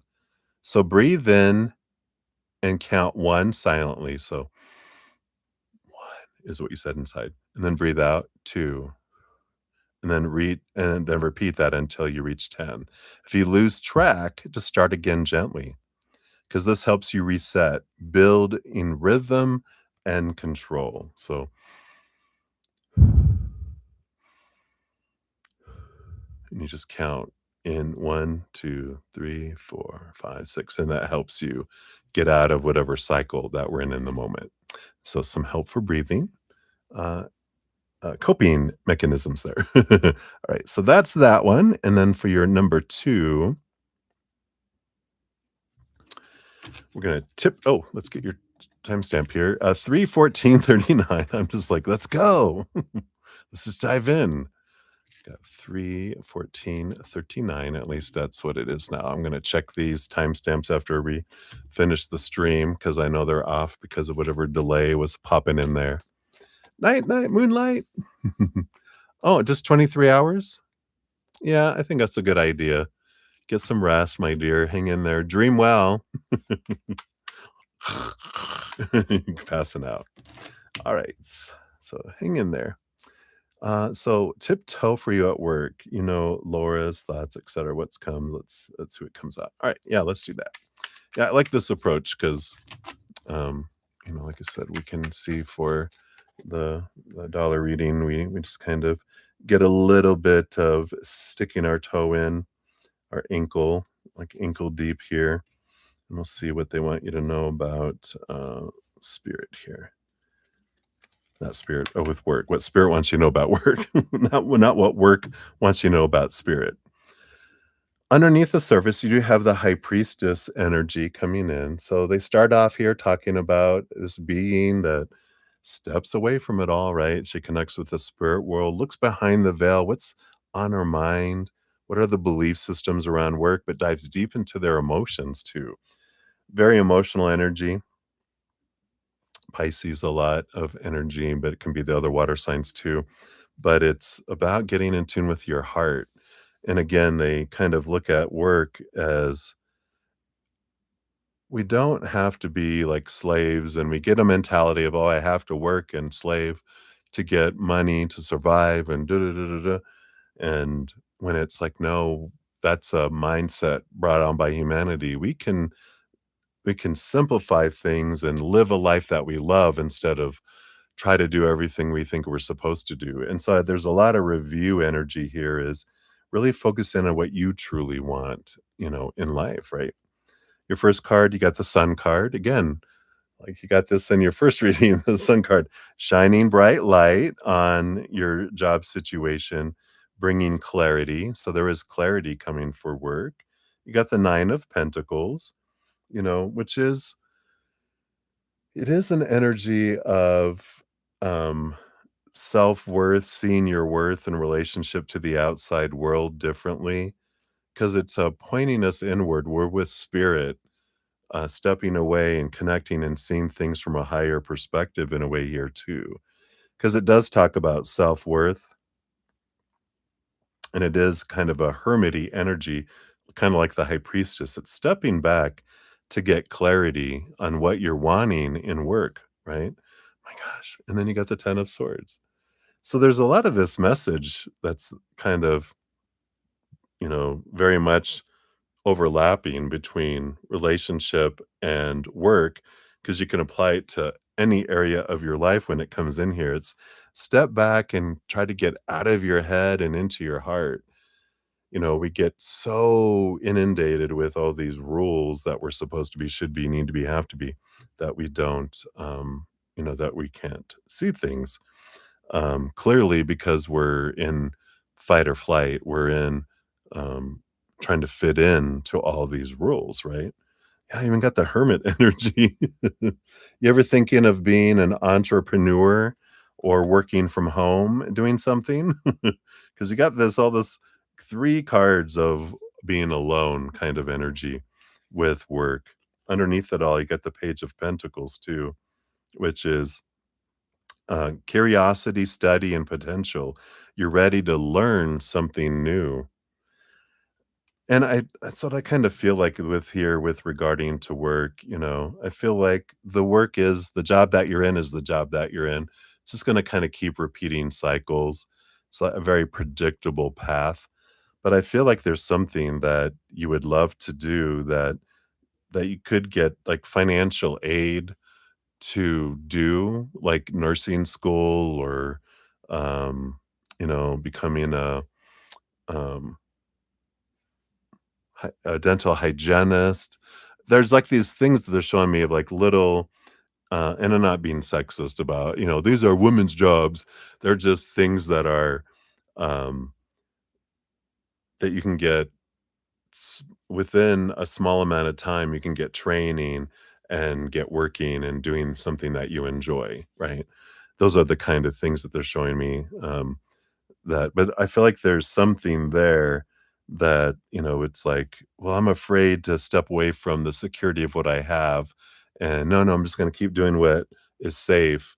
And it's like, yeah, after a while, that's going to wear out. That's going to feel like you're existing, and your heart is already pulling towards trying to do something that's exciting, that is more, you know, in alignment with your energy and how you want to express it, and the things that truly bring you joy, instead of, well, it brought me money, you know, which does bring us joy, I know, but we can also make money in doing something we enjoy and have both if we want, right? So it's like questioning what's holding you back. Your fortune cookie is, what would your future thank you for? Your future self thank you for. It says long-term clarity begins with a present choice. Imagine yourself 1 year from now. What decision today would earn that future self's gratitude? I love this. Make that decision no matter how small. This is a reflection energy, and it says choose with tomorrow in mind. I like this. Right? So that's what they have for you, my dear. And then we will circle back around for your free reading. You are number 15 when we get to that one. Right. All right. And then Twin Flame, we're back to you. 32121. Well, again, that's not necessarily the correct timestamp at this point. Um, we'll get the correct ones into the pinned comment at the end when I watch through, jump through, and get the exact ones. So for now, though, how will things go between Daniel, Liz, and yourself? All right. Let's take a look here. So, what's the energy of Daniel, the energy of Liz, the energy of yourself? Let's see how I'm going to do this. I'm going to do a triangle. Yeah, we'll do it this way. So, Daniel, Liz, yourself. We'll keep it that way. So, what's the energy between Daniel and Liz? What's the energy between Daniel and you? What's the energy between you and Liz? Do a little triangle thing here. Oh, there's two for that one. And then what's the energy overall for all of you together? That'll be the X in the middle. There we go. Got the Ace of Pentacles on the bottom of the deck for the overall read, which is, an energy of abundance, new possibilities, new beginnings kind of energy. So it's a good positive card overall. So I'm just closing my blinds. It's all dark outside. I feel like the people are watching me. All right. So, first of all, the energy of Daniel, just themselves, we got the Six of Swords. They're in a little bit of an energy of kind of seeing things differently in life, letting go of some old ways of thinking, moving from choppy waters in their life to calmer waters. So there's some good energy with Daniel, progression there. Liz, they're in the Knight of Wands. So they are act first, ask questions later. They're in a go, go, go, go, fire, fire energy. So Daniel feels air energy. Liz feels fire, movement, impulsive. She's ready for action energy. And your energy is the Ace of Cups. Yeah, your heart is open, your water energy. You're focusing on your self love, right? Now, between Daniel and Liz, we've got an energy of the magician. So there is a what they call this chaotic genius. So we've got this.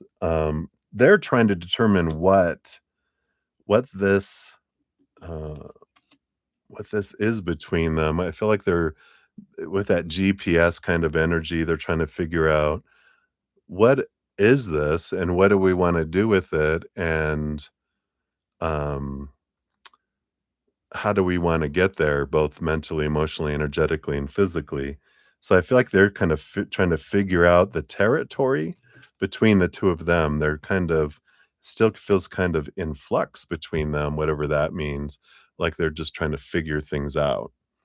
Between Liz, yes, between Liz and you, we've got the King of Pentacles and the Eight of Swords. You know, it's an abundance energy. There's a flow of communication here, and I feel like you're learning a lot between your relationship with Liz of what, like, what no longer serves you, like mindsets, thoughts and beliefs and mindsets that have made you feel blinded and bound and trapped and restricted in the past. And I kind of feel like you learning it because you're witnessing how when they just, I kind of feel like Liz just kind of just goes for things and happens to fall upon progress, fall upon things. And you're like, you had no plan, you just went and it worked out. What the hell, right? And you're like, I plan and plan and plan, and then things fall apart. What's going on? And I feel like you're learning a lot around there, around your own self-worth and letting go of some mindsets and beliefs because of the mirror that she is. Because, everyone is a mirror for each other. So the things we see between tell us that, right? And then between you and Daniel, you've got the Page of Wands. And there is curiosity, exploration. There's a little bit of, there's attraction energy. There's fire energy between the two of you. Um, that's there, but it's more curiosity, and I want to say like intriguing might be a bit too fancy, but there's interest there, about this uh like curiosity. It'd be a good word. I think that was actually on there. No? Yeah, curiosity is on there. So it's like curious about one another. Like, what is this? I want to kind of explore and feel what's this energy that's there. There's something there. What's the spark about? Kind of energy. And then in the midst of this, 3 individuals interacting with each other, yeah, you've got the moon card, the temperance card. Does feel like things are moving along a little slowly, but surely. In the moon card, it's phases energy that's coming in. There's hidden things, hidden emotions that are boiling up, and I feel like, there is kind of this, um, awareness of this underflow. Of course, for you, especially because you have this empathic ability, you're picking up on Liz's emotions, you're picking up on Daniel's emotions, you're picking up on the group emotions, and then your own emotions, and the planetary emotions, and your inner child's emotions, and your past life emotions. I mean, it's like, okay, good thing you're an Aquarius, right? Because you can compartmentalize and go, all right, let's have the buckets. Let me just start throwing these emotions into these buckets. I got them sorted. Okay, I'm good. But I feel like I feel like that there is some um Liz feels like she definitely wants attention from both of you, and I feel like she might get, uh I feel like, you're done with the buckets? I like that, right? I like this, this energy of, knowing what's going on there and that, she wants attention, but there could be jealousy that pops in where if she feels, "Well, if you 2 get together, then I'm left out, I'm a 3rd wheel." But I'd like to get, I would like Daniel's attention, but I also want your attention too, and I just feel like she's, you know, just so hungry for love, and that's where that comes from. But that's that fire, fire, fire energy. So, I feel like that's what's going on there. It feels really very human. Hey, Val, doing good. I'm actually just finishing up my last donation. So if you'd like to make a donation, you'll be up next. We're a little lighter tonight. Must be the Lions Gate opening up tomorrow. I know, right? Right? You're like, "Whoa, I love triangle. La, la, la, ooh, la, la." So let's take a look here. For your fortune cookie, it is name what is not wrong. I like this. In crisis, your brain scans for danger. Let's give it something else. Name 3 things right now that are not going wrong. Example, my shoes are on. I'm breathing. No one is yelling. And then say them out loud because this is a reset card. So we can redirect your brain with small certainties. I like it.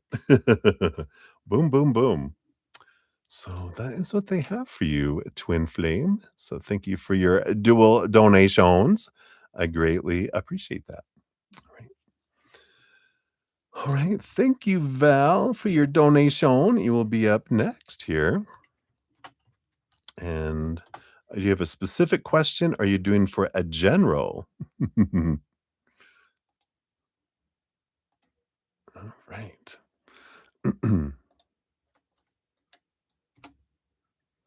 No. No question, a general, or no general, you have a question?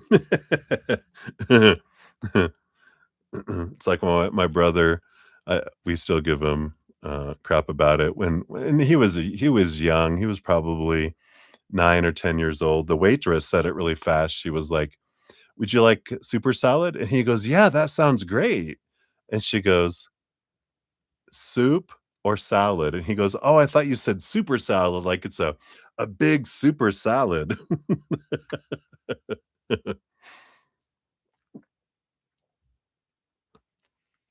It was like, it was not a yes or no question, my brother.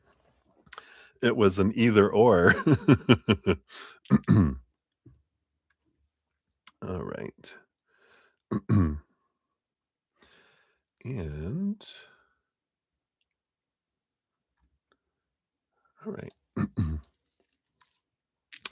All right, so Val, we're going to put you at 332 even for your timestamp here. And I still don't know. Okay, general. Sure, there you go.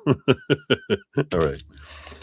You normally always do a general. Sometimes, though, you ask for a general in finances or a general in lawsuits or money or, something like that. So that's why I don't assume anymore. We want to get you what you're wanting. All right. So thank you for your donation. Now let's dive in. What do they want you to know right now? What does Spirit want you to know? All right.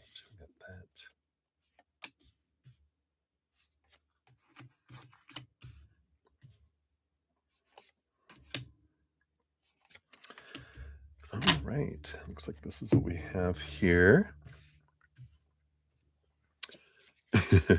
We've got the strength card on the bottom here, which is Leo energy, is their overall energy. And I'm getting this leader energy that's coming in here. And it's like the overall energy for the reading here, just on the bottom of the deck, um, you never finished thoughts. Yeah, no problem. There's this kind of stand up and be seen and lead, but I don't feel like it's like official leader. Like, I don't feel like you're like being a supervisor or being in charge of something or that. I feel like it's like leading by example by how you live your life, that you need to be seen because I feel like it's important for someone to see how you do something. So we'll see what this is about here, but this is that kind of energy that I have coming in. You got the sun card again. So the strength card on the bottom is Leo energy, and the sun card is also Leo energy, which is the spotlight standing out, shining bright, being true to yourself, not dimming your light, not asking permission to shine, definitely not defending your actions. It's about here I am and I'm, shining bright. And again, you're this um, bright light that shines light on things for people to see without you even realizing it. You just being yourself, it makes them look at themselves, it makes them look at things in their life. So it's important for you to be true to yourself and shine bright so far. You've got the Queen of Wands, another fire energy, action, movement energy. This is a big connection with the spirit world too, both in, this energy of, um, you know, spiritual energy of connecting to the upper worlds and the water energy that's behind the scenes as well. And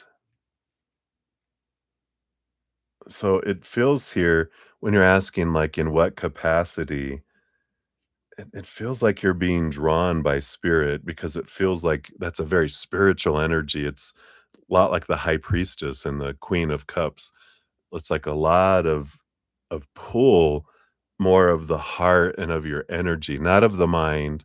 It's like you're being drawn to something to shine yourself. And I mean, I don't feel like it's in like a specific area of your life. It's like every area of your life. It's like you don't go into work and change personalities, which we sometimes are taught to do, right? Keep your home life out. This is about your being true to you, no matter where you're at, no matter what you're doing, no matter who you're around, you're being you and you're shining bright. That's coming in. Your daughter's a Leo, you said? Yeah, I feel like I don't feel like this has to do with her though. I do feel like this is you. It's about you leading and showing people, about authenticity. It feels like that is the thing. It's like, I'm gonna be me, and I'm not gonna be mean, you know? I'm gonna express myself, though. I'm gonna go through my life and make choices for me, and I'm gonna show then, like my daughter and everyone else, that you can choose for you too. You don't have to try to choose by what you think everyone else is wanting you to do or what you think should happen. You're choosing for your own self. So I like that. Let's see, got more cards. Let's see if they'll dive more into this, right? You got the Empress. So Mother Nature, Mother Nurture, Queen of the Queens, the ruler of all the queens in the deck here. So it is about creation, and the Empress too in the major arcana, right?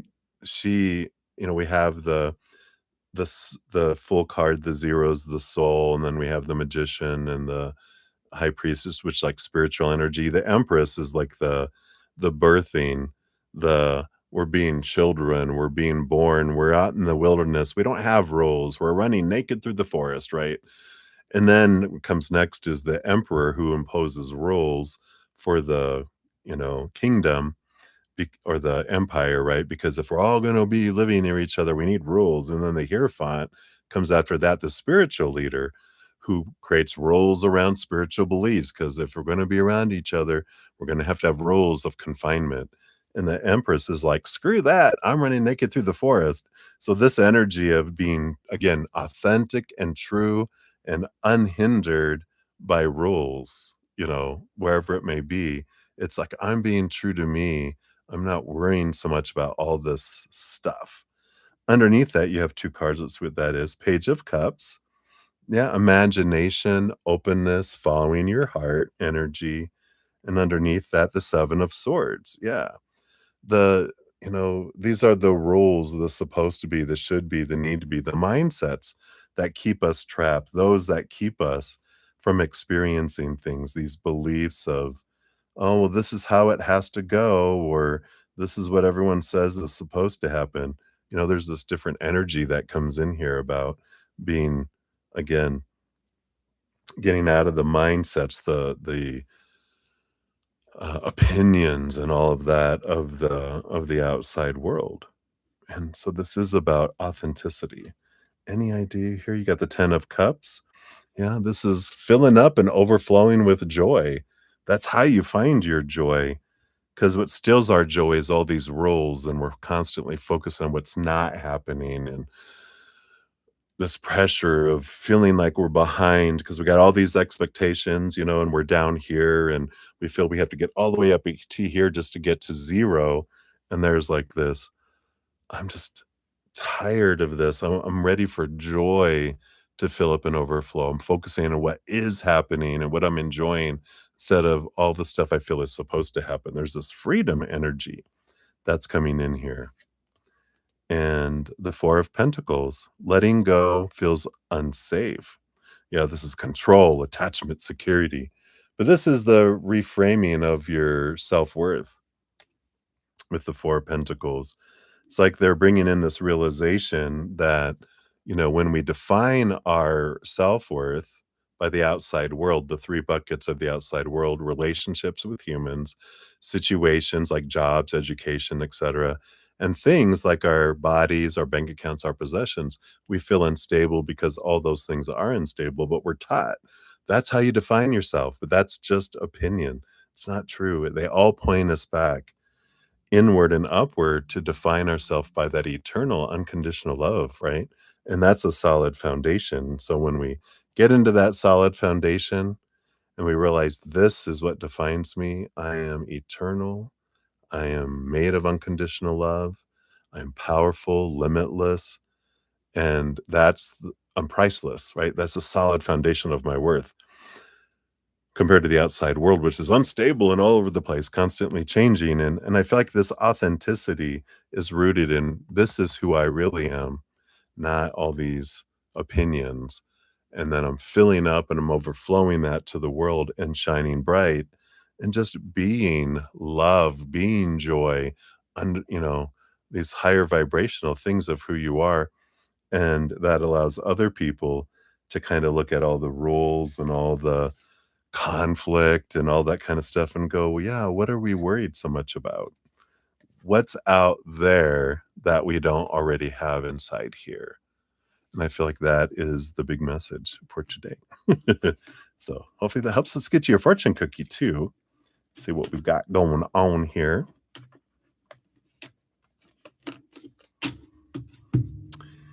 And we're pulling from the 54 coping skills cards. It's a little deck here.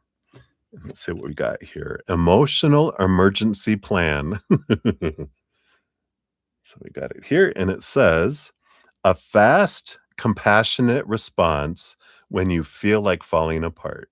There's 4 steps. Step 1, say what you're feeling out loud, name it.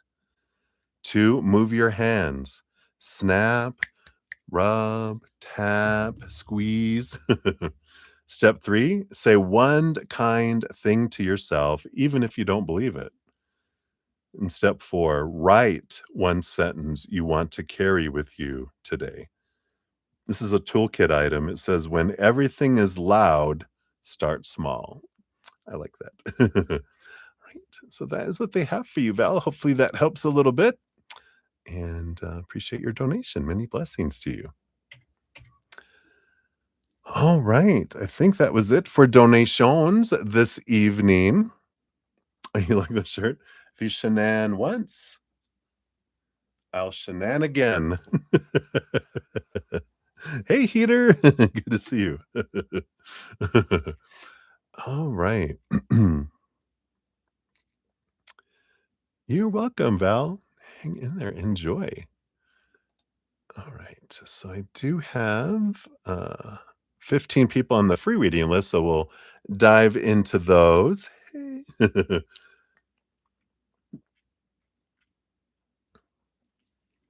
Of course, if there's any donations, we'll leap up to those, in and out of those. But we'll start off here. We got Divine Soul 3. Well, these timestamps are probably not correct because we had some internet interruptions, so they're probably delayed.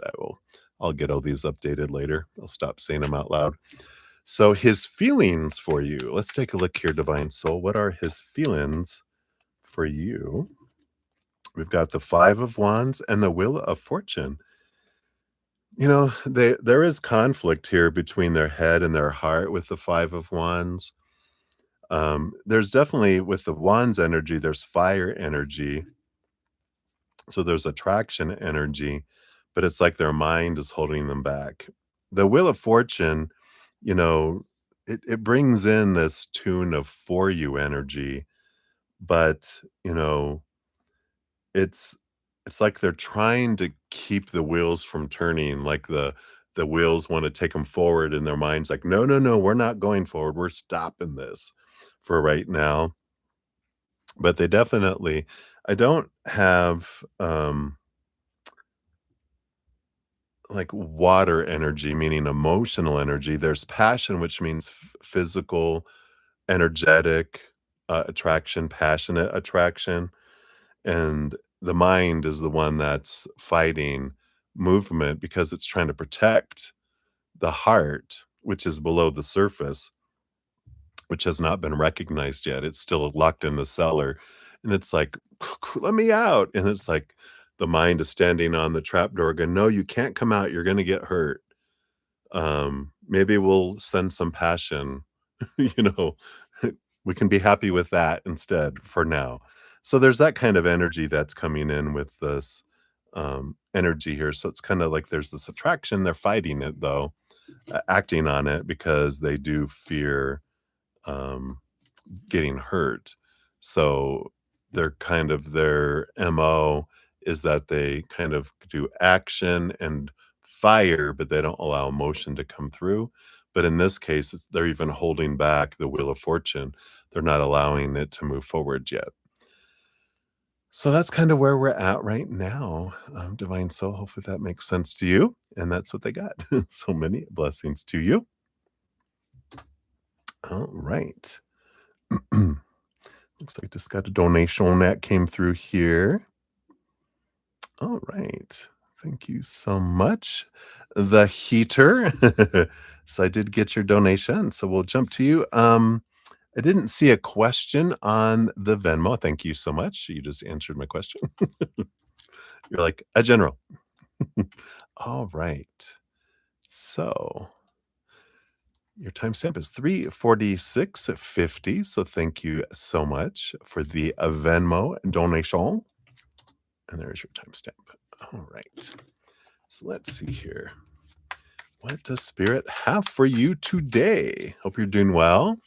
Enjoying the beginning of your weekend here. We got 8-8, the Lions Gate tomorrow.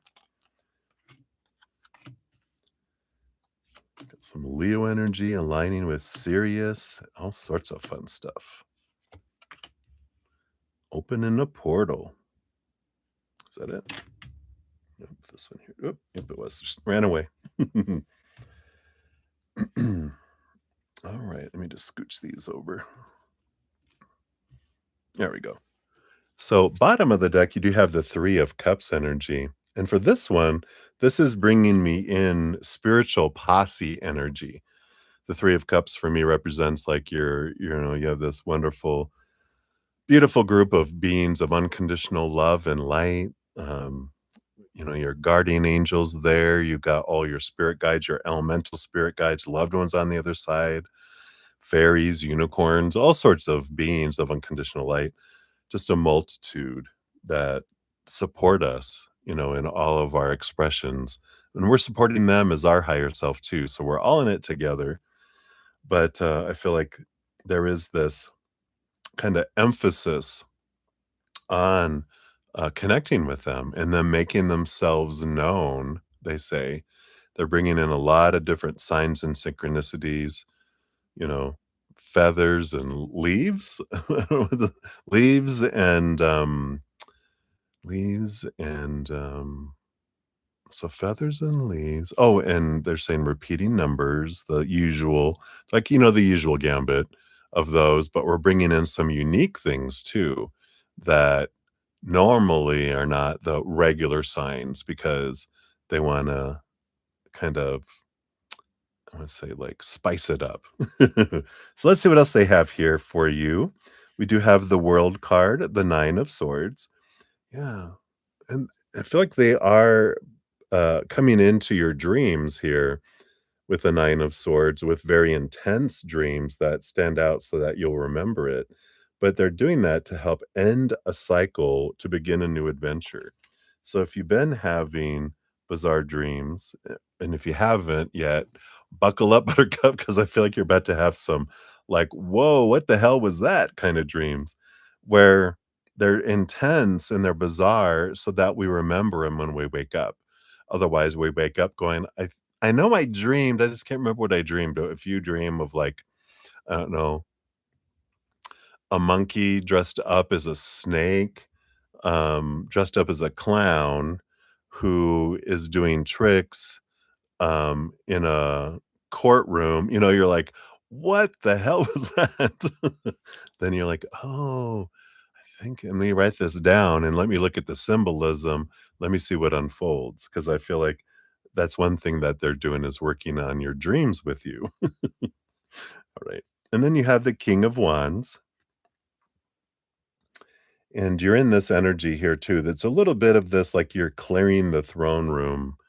You're letting all these self-appointed advisors in your life, you know, um, pushing them out, not pushing them out, but having them step outside of the throne room so that you can have some peace and that you can get out of your head and into your heart and find out what you want to do from your heart and then put activity behind it to move forward with it there. And you're ready to make this decision. I feel like you've been in kind of going back and forth a little bit, but I feel like you're in this space of really sitting with your heart and you're really getting clarity around that here coming in. Yeah, because you have the King of Wands there, you have the Ace of Wands. You're ready for action. It's like I feel like you're getting the plan together and you're ready to step into it and start taking step towards this heart's dream instead of the dream of the mind, someone else's dream that you've been trying to, put forward. Yeah, I like it. Because you have the Judgment card. That's the do do do do, higher self calling you and rising from the dead, pulling you in a direction. It's like the calling card. And the King of Pentacles, it does bring abundance. And I like that assurance that when you follow your dream, life feels full, life feels overflowing, life feels complete kind of energy that comes in. And so I love this. I love this energy that comes forward here with this because I do feel like you're in this place of honoring that pulling of your heart, honoring that pulling of the energy to see what it is you want to do. And you're so ready to step forward here. Yeah, you got the devil card and the empress. It's like, whoops. Because the devil card, is all of the mind, the shaking and the rattling of the long held, supposed to be, should be, need to be, have to be, must be, all of that stuff that the mind's saying, this is what you should do. And you're like, I feel like I'm existing. Then you have the Empress, which is 5 parts water, 1 part earth, 1 part air, 1 part fire, saying, "Follow your heart." And it's like back and forth and back and forth. But I feel like the queen, the Empress, she rules, she wins. The heart always wins in the end, because eventually, uh we get tired of feeling like we're existing. It knows that we're going to choose that. You do have the Six of Cups, um, which does bring up, it's almost like a childhood dream kind of energy that comes in. It's like, I'm returning back to that whimsical, wonderful energy of, you know, what does it feel like to have a world of possibilities instead of a world of expectations and limitations? Tell me what I can't do instead of me going, watch me, right? I'm going to do this. I love this. This is going to be fantastic, kind of energy. Because when we're living someone else's dream, we wake up and go, ah, crap, I got to go live my dream today. And then when it fails or we have uh, conflicts or struggles with it, we're like, oh, I tried, because we're like, that's not our dream. And we don't have that, I'm going to give my life for it energy. We're like, I tried, you know. But when we're living our dream, we're going to feel like we're living, not just existing. And we're going to wake up excited for what comes with it and excited for what we're able to do. And we're not focusing on an end result. We're focusing on enjoying every step along the way because we're living our dream. Living a dream isn't an end um, destination, it's a step by step enjoyment of what we're doing in the moment. So hopefully that helps. I feel like that's what they have for you. See what your fortune cookie is too. You get one of these Citadel cards.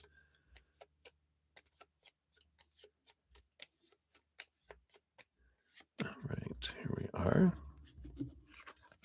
And you have the champion achievement or downfall. Dun dun dun. There's that Ace of Swords, giving you clarity of mind. Let's see what the champion brings in here.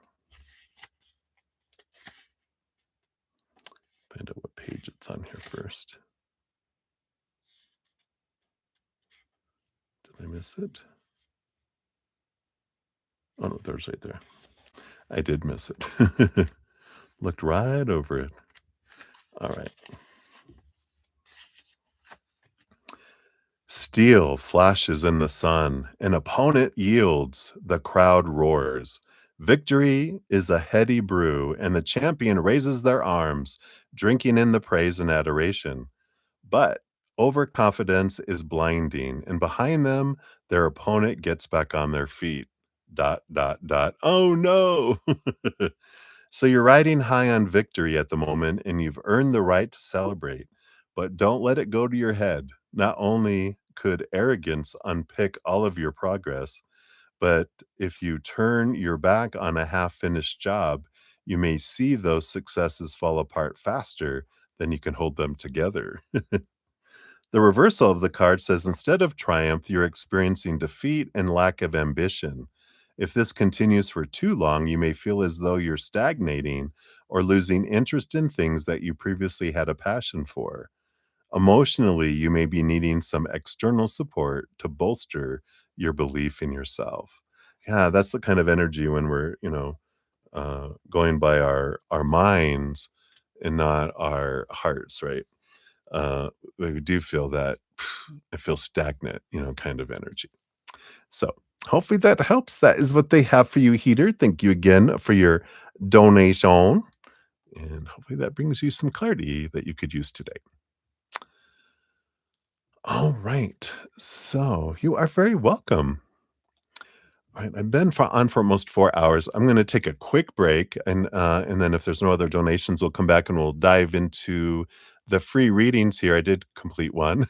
We'll complete others, but I'm going to go uh, get some circulation going in my buns here, hit the facilities, and then I'll be back and we'll jump back in. So thank you guys for your patience. I'll be right back. Thank you for your thumbs up too. Help spread the Zen love, and I'm very grateful. And I shall return. Thank you.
All right.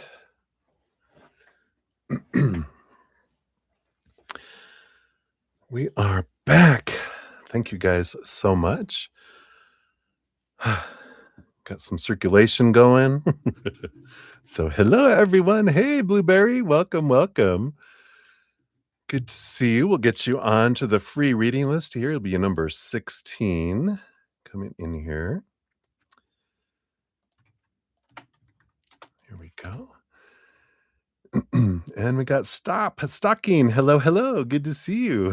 Hope you're well. Thank you for your donation. You actually will be up next here. We're all caught up on donations. I was about to start free readings when I came back if there were no donations. So you will be up right next. Give that a love and a like there. I think that's everyone. Let me check my emails too and just make sure they're up to date. Come on, there it goes. So hope everyone's doing well. You guys doing anything fun and exciting for the 8-8 Lionsgate? All right. So let us dive in. So stop stalking. You got 40230 is your timestamp here. There you are. So again, thank you for your donation. So you want to know, what is Sonia hiding from you? You feel like it's a emotion, like emotional, or a person. You don't know her family. Oh, you do know that her family doesn't like you, which is her fault, is she told them things, so now oh, no, but great. Brr, ah. Alright, let's see what we got going on here. So, what is Sonia hiding from you? What can we know here? What can we know? Okay. Do you want that? What else? I feel like I want those underneath. Do you want that one there too? Okay, and then is it a person, or is it an emotion? I feel like these are emotions. This is, if it's a person, we'll see what's going on here. So do not, yeah, right. And let's say we'll just check in. Does the family still not like you in general? I know you're like, I don't need to know that. I don't want to. I'll look at him, and if I'll ask you, do you really want to? Do you want to know, or don't you want? You're like, no, I don't want to know. But we do want to know, right? Secretly. Yeah, the bottom of the deck, we do have the Knight of Wands. There definitely is movement of fire energy that's coming in here. So we'll see what that is. Is that fiery emotion, or is that fiery passion, or what is this that's going on, right? So let's see. What are they hiding from you? We do have the Two of Wands. Yeah, there's a power of choice here. Two Wands energy, which is like, can be two people or two things. Let's see what this is here. This Judgment energy, which is this pull, this calling kind of energy, like something's calling to them. Let's see what this is about. Underneath it, we've got the Four of Cups. Yeah, they're there, but they're not really present, right? Is that what you're kind of feeling like? They're just like emotional stagnancy kind of feeling that's coming in here. Um, we got the Sun card, which has to do with an inner child energy. Again, sun, a lot of fire energy, almost like the flame has gone out, in a way, if that makes sense. We got the Ace of Cups, which can be a new love kind of energy or a self-love energy. But we'll find out more with these other cards here. But yeah, I get it. I get it. Hmm. Let's see what these other cards are here. This will give us the clarity we're looking for. Is it emotional? We got the Devil card. We got the Five of Pentacles.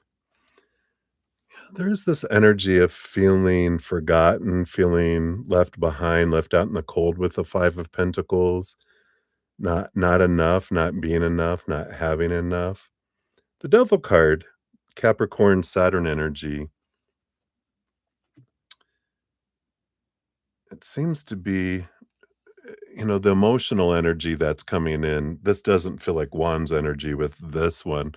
This just feels like the fear of abandonment, the fear of, um, I'm not going to measure up to what you need and to who you are. And Um, so this energy that I'm picking up from her would be like you might be, able to give a whole lot and you're this, presence. And I'm feeling like I can't keep up with you. I can't give you what you're able to give me. I feel like I'm less than in my mind. Um, and I feel like that's that energy that's in here where they're feeling um, like you're a huge creator, able to be filled with so much, and they throw a pebble in and go, "Here, how's this?" And it's like, "Clink, clink, clink," and they're like, "How many more of those do you have? I worked all day on bringing you that one," and you're like, "Oh, I am so grateful for that," but when they see how little in comparison to your capacity to receive, I feel like that's the kind of energy they're feeling. Um, and it's not nothing on you at all. I don't want that to come across, as, you need to shrink and become small so that the pebble they give you is enough, become a baby bird. No, stay that phoenix energy, because that's what you deserve. But I feel like that's kind of what's coming in here is this lack energy. Is there a person involved? No, the hanged man. This is, kind of cocooning, hanging upside down, seeing things from a different perspective. So I feel like it's more emotional energy than it is a real person at this point anyway. I feel like eventually they're thinking, um, well, I don't know that it if they would think that it's someone else would make me feel differently. With this cocooning, I almost feel like they realize this is a me thing. And I don't know how to get out of this, and so they're withdrawn in a bit, trying to figure out what's going on with them. And, they might be getting attention from different people, which makes them temporarily feel good for a second, but not anything, physical. I feel like it's more, chatting or talking with different people and they feel good for a minute, but then it just doesn't fill them up on the inside because they're looking to fill themselves up on the inside from things from the outside. And the thing we learn in life is that what we're looking for is inward and upward, not outward. Once we fill up with that eternal unconditional love that we are, we feel full and overflowing. And then what comes from the outside world is above and beyond extra. And we're like, wow. But until we do that, we're trying to fit a pebble into a volcano, like an empty crater, and it's, like, not filling us up at all, but when we fill up like a chalice from inside, it's more than enough, it fills up and overflows, right? So I kinda feel like that's what's going on with them there, they're feeling a bit, unworthy, which goes back to their childhood. It's just an echo, you can't do that anything for them for that, they have to do that for themselves, right? So does their family still, have what kind of feelings they have here for you, right? I kind of feel here I mean, we've got the Queen of Cups, so, there's a lot of emotional beings in her family that have emotions all over the place. So one moment they could hate you, one moment they'll love you. It's like this fluctuating kind of energy. Yeah, we've got this definitely have community, here. This is family, they're very tight knit, it looks like here, and it's almost like this energy with the hermit is, no one's good enough for our son Sonia, you know? So I feel like they'll always be looking at people as like, "No one's good enough for her. No one. No, no, no." So I don't feel like it matters what she tells them anyway. I feel like they're kind of in that kind of energy. So, hopefully does that give you what you're wanting to know there? Um, we have a fortune cookie coming, so we can see what else comes in with that as well. Hey, Dason, good to see you.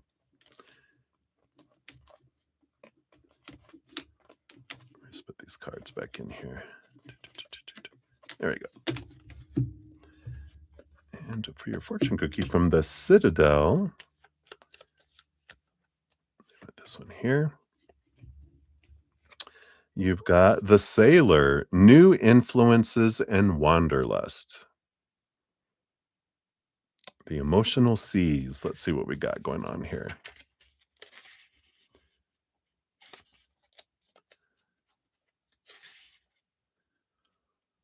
There it is, Sailor. All right.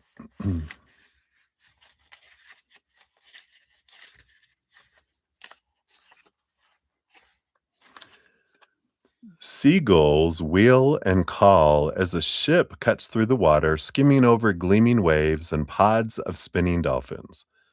The sailor breathes a deep lungful of sea air and smiles. The sea is vast and beautiful, but their thoughts are of a cottage back at the citadel, of a cozy fire and a warm embrace. And they realize that there are some things worth dropping anchor for. The sailor represents two possibilities: the familiar shores of home and the yearning for distant lands. You may be craving a change of pace, however big or small, and the current moment might be the perfect one to start afresh.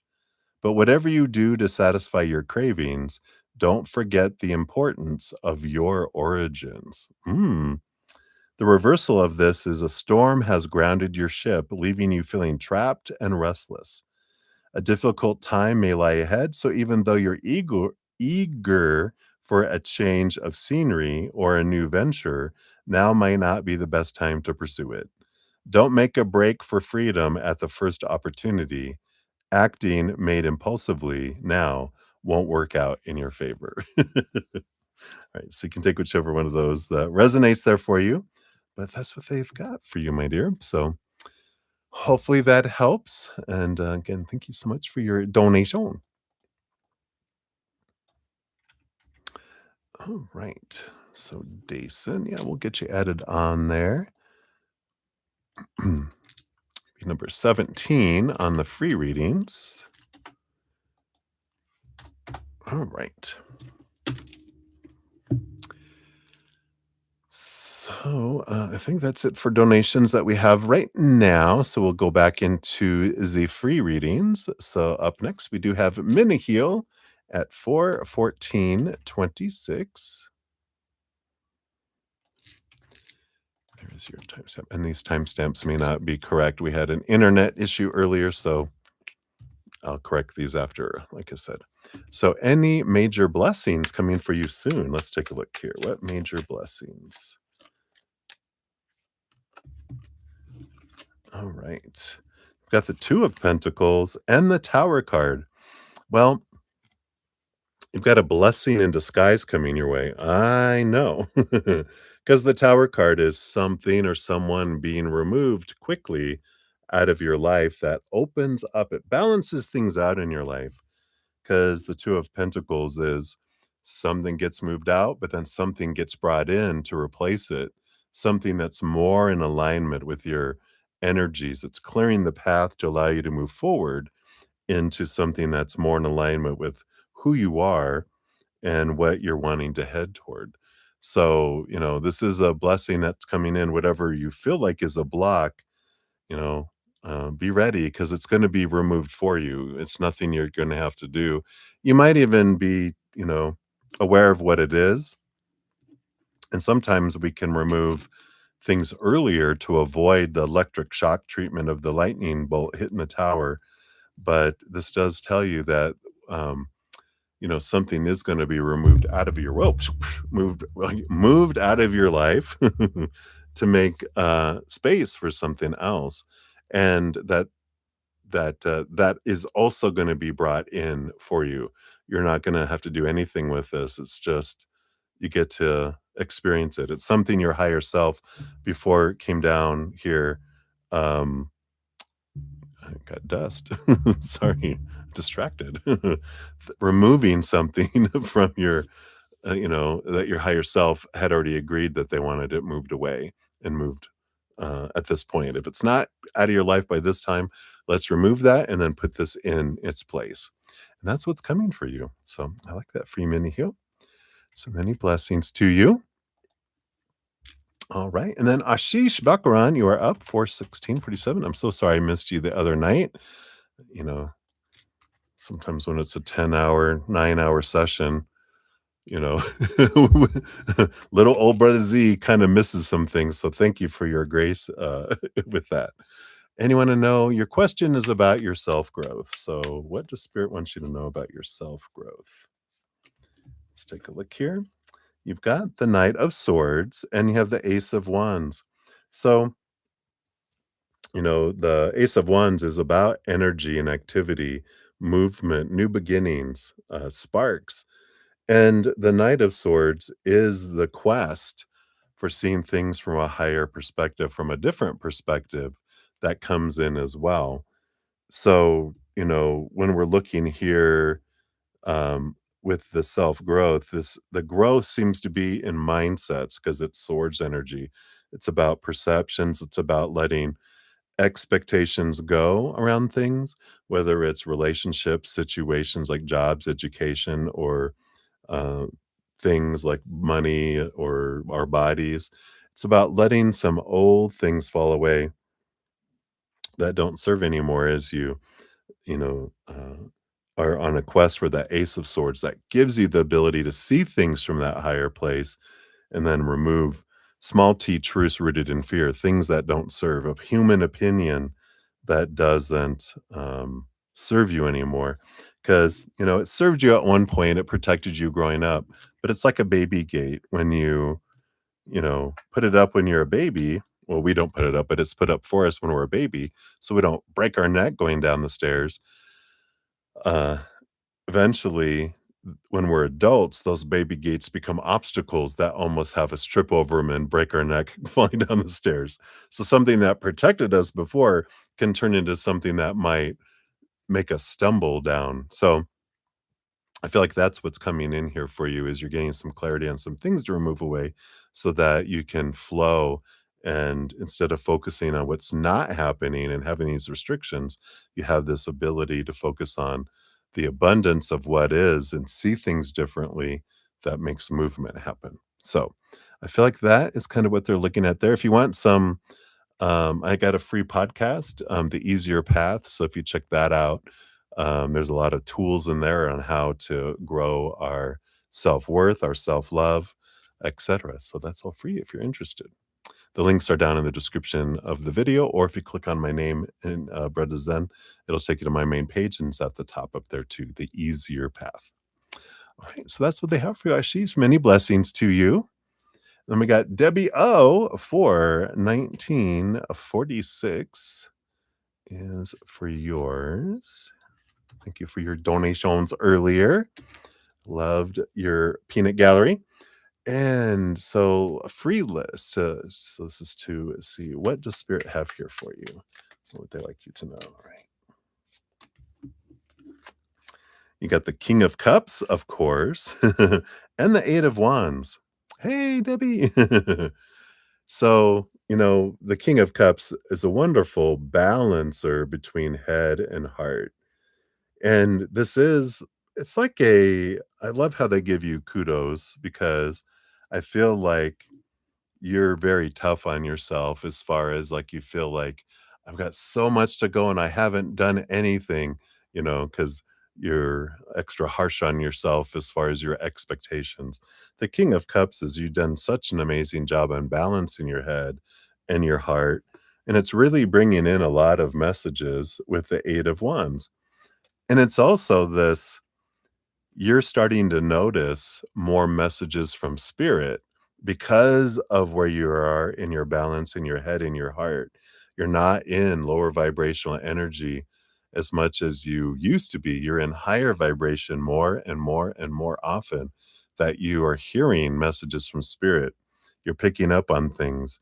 You're asking for something like you did this morning and going, I need to understand why do I have this grief? And then here comes this podcast that comes across your path. It's about grief, and you go, oh, that's why. Thank you. And it's an amazing relationship that you're expanding with spirit. That you have one with spirit, you're expanding it because you're able to hear their side. when we're having a one-sided conversation, it's not really a relationship, it's more of an audience, right? That's funny. But when we're able to hear each other, then that becomes a conversation, and that builds a friendship that comes in there, right? Yeah, and then doing the free reading at the same time.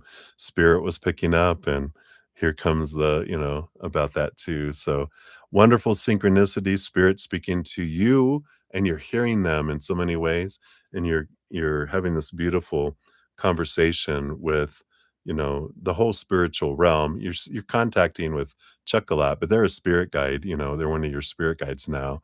So that they count. He's like, I'm one toe of spirit, and I'm the big toe though, on the left foot, the one with hair on it. He's always so funny. But, I love that for you. So a nice big kudos that you are hearing them, and you're, flowing in a beautiful way. So I love that for you, and that's what they got for you, Debbie O. So many blessings to you. Thank you again so much. I appreciate all your love and support. And up next, we do have Butterfly. We got 42303. Well, again, these are not correct. I'm sure of it. You're welcome. Sleep tight. Enjoy. Enjoy the Lionsgate tomorrow morning. 8 Lionsgate. Cheers, cheers. So I need to take a drink there. So Butterfly.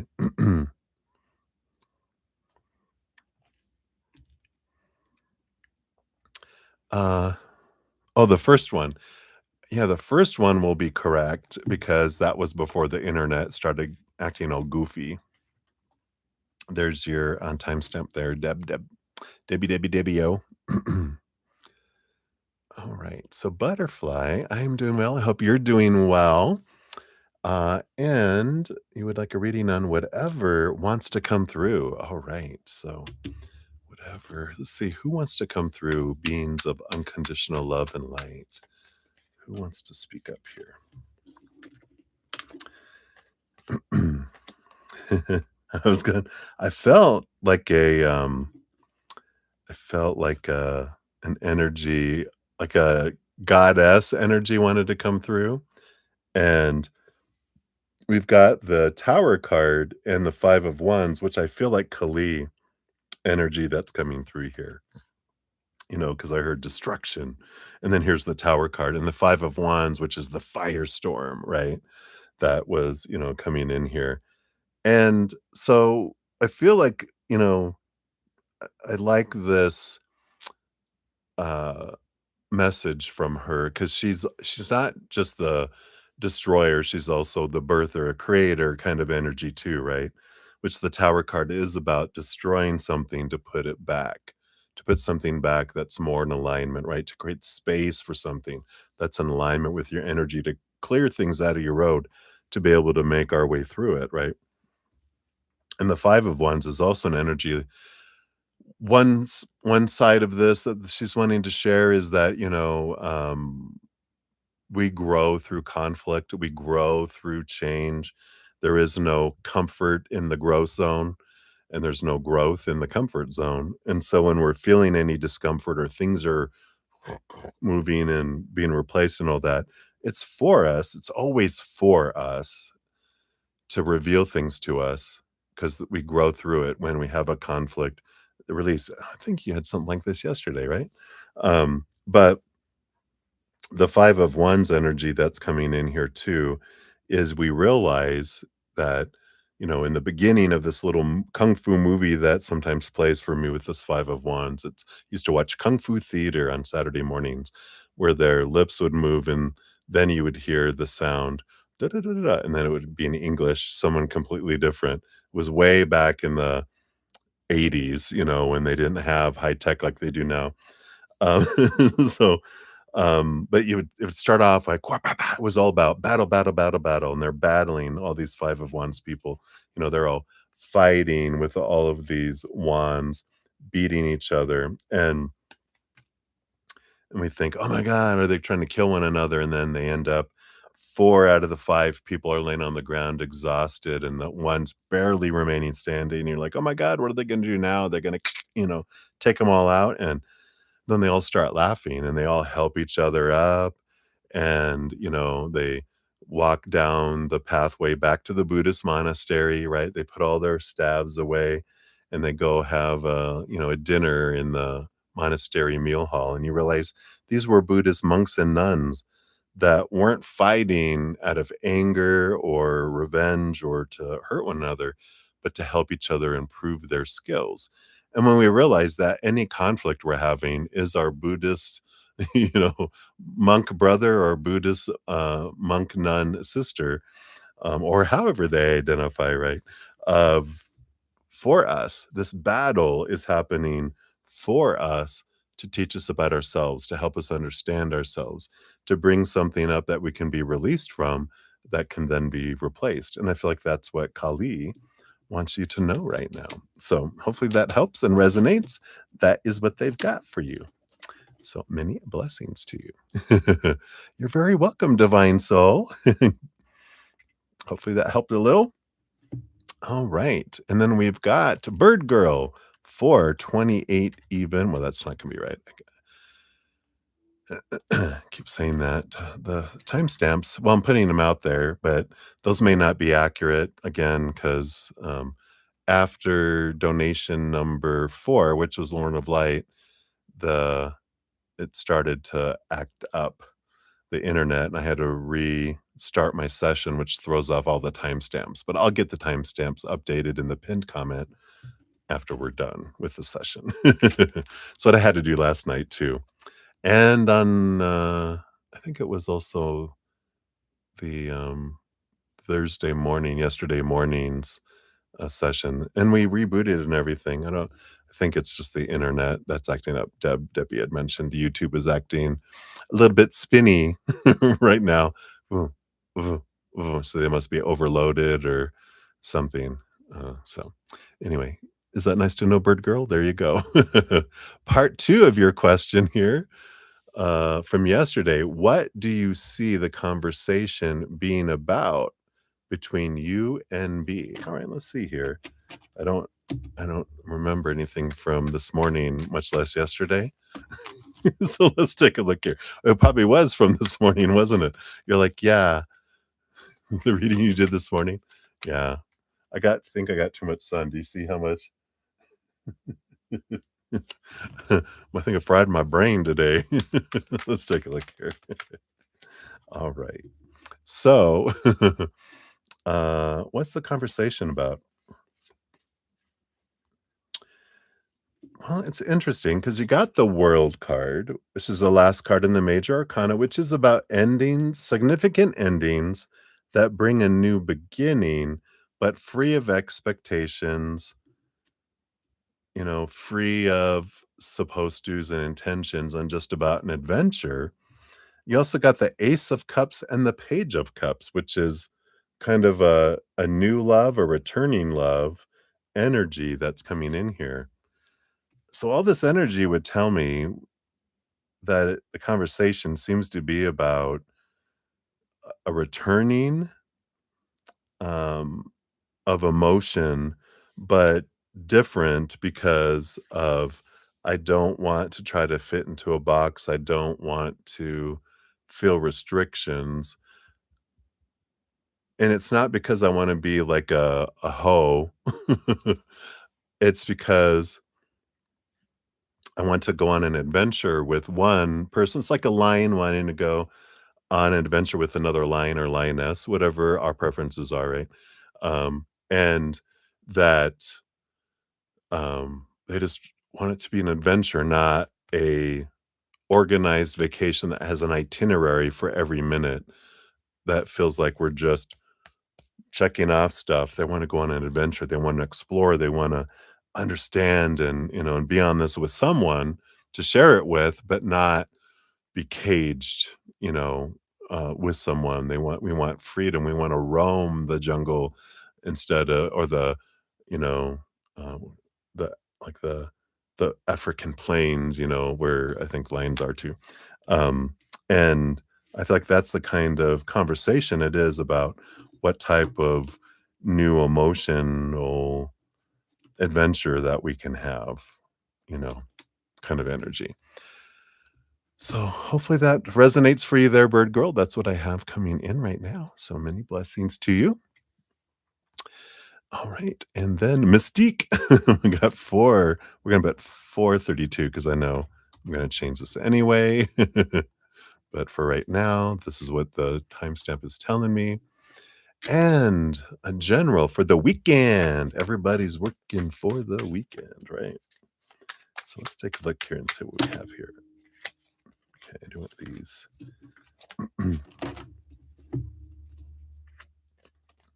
You got the Four of Cups and the Judgment card. So, yeah, I feel like for this weekend here, it's like the Four of Cups represents kind of boredom. I want to do something different. I don't want to keep doing the same old stuff. This is like stagnant. I feel like something's calling me. That Judgment card is your higher self. Do do do do. It's an even funny the way it looks like here is they're aiming it right at you. They're come on, come out and play, come out and do this new thing. I feel like you're being drawn out either by friends or by spirit or spirit to go do something different, do something that you wouldn't do before. And so look and see what interests you, see what's where you're being drawn out, see what's saying, come here, come play. And you're like, let's go. I'm gonna go do this. Let's go karting. What? Go-karting? Yeah, let's just go try it. Or um let's go fishing. What? Fishing? Yeah, I've never done it before. Let's go try it. Okay, let's go do it. It'll be fun. We'll take snacks. We'll listen to some music. We'll just drink some beers and catch no fish, or whatever. It's do something different. I feel like this weekend is what's coming in with all that. But feel the pull, honor the call that's coming in to your soul because it's like pulling you somewhere. And it's important to do that.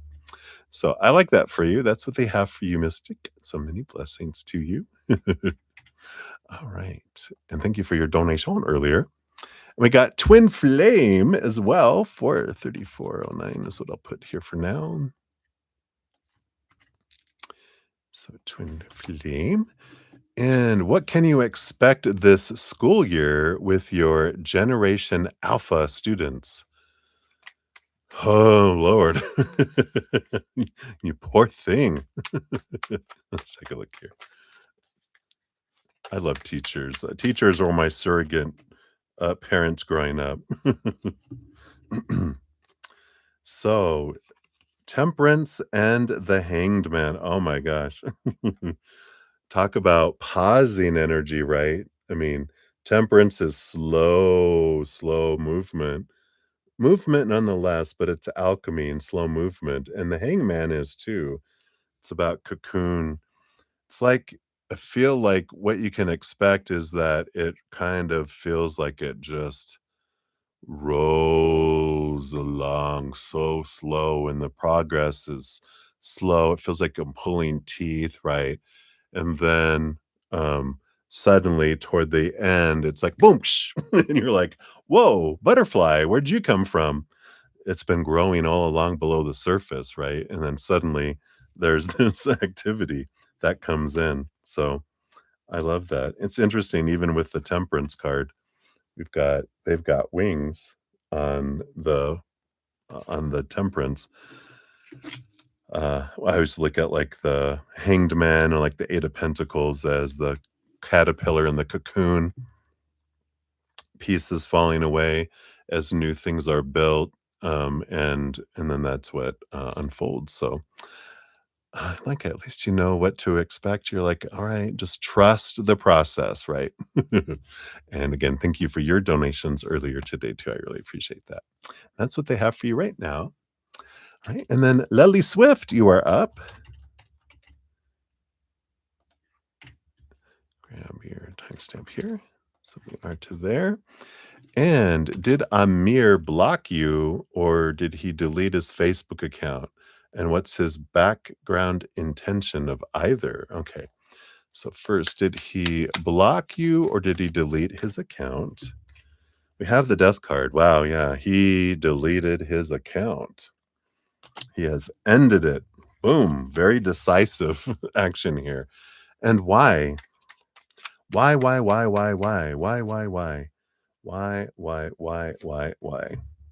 We got the 5 of wands. Wow, yeah, drama, big drama, firestorm.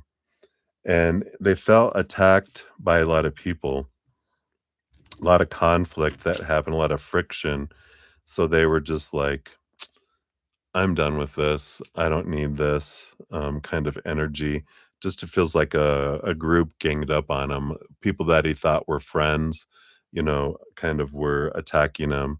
And he kind of felt like no one was standing up to for them and that everyone was against them. And so in fight or flight mode, we either fight or we flee. And he flew. He deleted his account. So off they went. So hopefully that helps. That's what I feel is coming in there. So I don't feel like he blocked you. I think he's just like gone, gone. All right. So that's what we have going on. Hopefully that helps and many blessings to you. All right. And then Moonlight, you are up.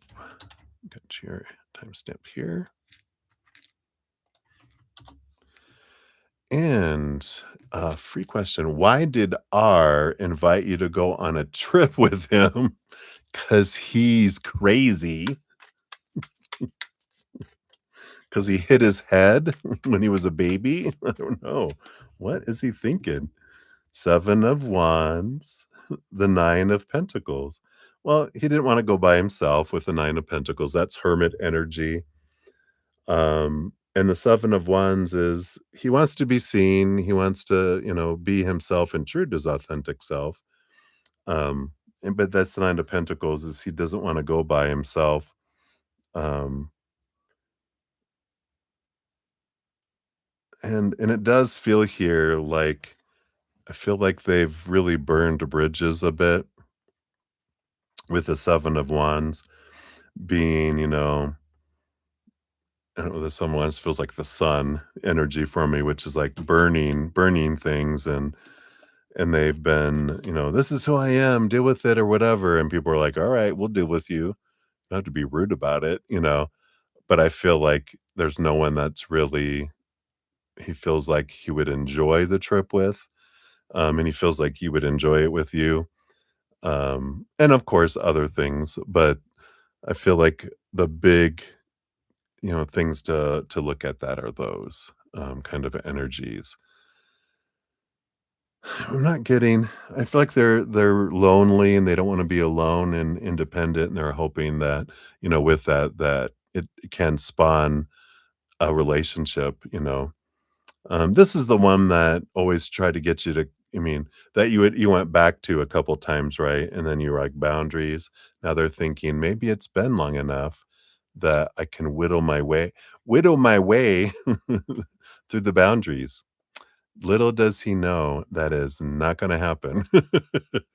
So, hopefully that helps a little bit there, Moonlight. Many blessings there. I hope you had a great night sleep. Alright, and then Olivier Vergara, you are up, Olivier.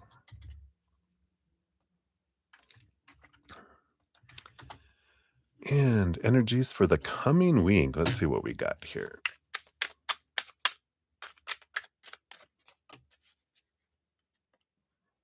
Put this one here too. So we've got the Justice card and the 10 of Cups. Yeah, this coming week seems to be focused on relationship energy. 10 of Cups is joyful energy, overflowing. It can be a relationship energy. The Justice card is Libra that does roll over the house of relationships. And Libra actually just went into, I'm sorry, Venus just went into Libra. So it's one of the actual houses that Venus rules over, one of the signs that it rules over. So beautiful balancing energies. There's this clarity that you're gleaning from it as well to understand what you are wanting from a relationship and what you are not wanting from a relationship. So, um, I do see this unfolding here, 10 of Cups is about family, but this feels more romantic kind of relationship energy that you're kind of getting some clarity is an overused word, but you're figuring out, you know, um, what what it is you truly want to achieve or feel from a relationship. Um, because I feel like you've been having a change and a transition from that you need one and that it needs to complete you and all that. I feel like you've become very independent over this last year, knowing that I'm all I need, but I'm ready to have, an above and beyond kind of relationship with someone that I my love and they are an expression of that love back to me. And I'm ready for that. But what do I want that to look like? Because it's been a year ish, it feels like, where you've changed. And so now the old rules, the old stuff is like, I need to update this. It's like your emotional resume. You're like, yeah, this is out of date. I need to update this. And I feel like that's what you're doing this next week. So hopefully that helps. That's what they got for you, my dear. So many blessings to you. All right. Then we got Ruby G in the house. So, Ruby, for your free reading here, you have a general. So, let's take another look here and see what else they have here for you. Okay, we got these. Got the Hanged Man and the Seven of Cups. I feel like there's a little bit of cocooning happening right now, and you're being able to be shown seeing something from a higher perspective, and I feel like you're in this space of being encouraged to feel all the emotions. You don't have to act on all the emotions, but you can feel emotions when you're in your cocoon, right? You can feel the sad emotions, you can feel the anger and the joy. There's those 3 emotions, right? It's one of the 3 usually, um, rooted in it anyway. And I feel like this there is no wrong emotion, there are just emotions to be felt, and it takes 90 seconds to fully feel an emotion go through us unless we suppress it or we begin to loop it and repeat it, repeat it, repeat it, repeat it, repeat it, and repeat it, and repeat it, right? Then it starts repeating on its own because it's like sometimes when you click something a whole bunch and it starts clicking it like 1,000 times more because of, we activate the clicking and we're like, "Uh-oh, that's gonna click for a while." But, it's this important realization that emotions happen to be felt, and we don't have to act on them, hurt ourselves or hurt someone else, but we can feel them, and then after we feel them, the charge is gone, and we can try to question ourselves why we're feeling what we're feeling, and that's kind of the hangman too, seeing something from a higher perspective to understand it. So I feel like that's what they're talking about right now, and hopefully that helps. So many blessings to you, Ruby. All right. And then we have Moncloa for 4508 coming in here. There we are. And then will your next job be more likely at a tech company or medical device company? All right, let's take a look here. So we'll pull energy around tech or around medical device, see what the energy is around each. So for a tech company, you got the Queen of Swords, which is a balance between mind and heart. It's a very compatible energy. So we like that. Yeah. And then medical device company, we got the Three of Swords, which is that'd be a no. So between those two, it feels like it is a tech company that you are coming through with that there. So that is what they have for you, Monclo. Easy breezy, short and easy there. So many blessings to you. Right. And then we got Tanya Hikes up for 4611. Again, these timestamps are not accurate, probably because of the internet, but we will correct them afterwards. So I'm doing well, Tanya. How are you? Are you hanging in there? You'd like a general read, a general message. Let's take a look here. And we've got the Knight of Cups. Wow. And the King of Wands. So, you definitely have this emotional knight that's approaching here, the Knight of Cups. It's interesting because it is someone that's offering emotion that's coming towards you. And right now, I kind of feel like you're in the King of Wands energy where you're kind of in this I'm alone on purpose. I cleared the throne room. I want to sit, connect with my heart, get out of my head to connect to my heart, figure out what I want to do, then I put an action plan together and get going. And it's like, here comes this person going, here, I have something to give you for your heart. And you're just like, whoa, whoa, whoa, wait. I'm right in the middle of doing this, and I do want that heart. I do want this, offering of heart energy, but it's almost like they need to wait outside the big doors of the throne room because you are working on yourself. And as soon as you're got, okay, I know what I want from my heart, then I open the doors and there's someone there waiting patiently, and they're like, "Hey, sire," or queen, my queen, or, whatever, and you're like, "Wow." So I feel like after you figure it out what you want, when you open the doors back up, then there is someone, like, right there waiting, offering, um, that which helps you on your emotional journey. So I like that for you, Tanya. Hopefully that resonates. That's what they got for you right now. So many blessings. All right. And then Maria P., you are up for 48.34. So thank you for your donations earlier and congratulations once again. And general for you on your love meeting your soulmate. Let's see what's come out. Yeah. So meeting your soulmate. It's just, there we go. Got it. Been sitting for too long, right? After I worked out yesterday. Crack, crack, crack. Like the Tin Man. Where's my oil? All right. So what about meeting your soulmate? What do we got going in here? You got the devil, the 10 of wands energy coming in here. So, we do have here the message that's coming in here is meeting your soulmate. The stepping stones, the mirrors that you've had in relationships have been all showing you the burden of how much energy, might even got this on your relationship reading earlier, but how much energy that we put in with the 10 of wands that feels like a burden when we're trying to live up to all these expectations of the devil card, all these supposed to be's and should be's and need to be's, long held beliefs that we were fed all along, right? And when we realize and we kind of remove as much of that old stuff, that was there, then we move from burden to abundance.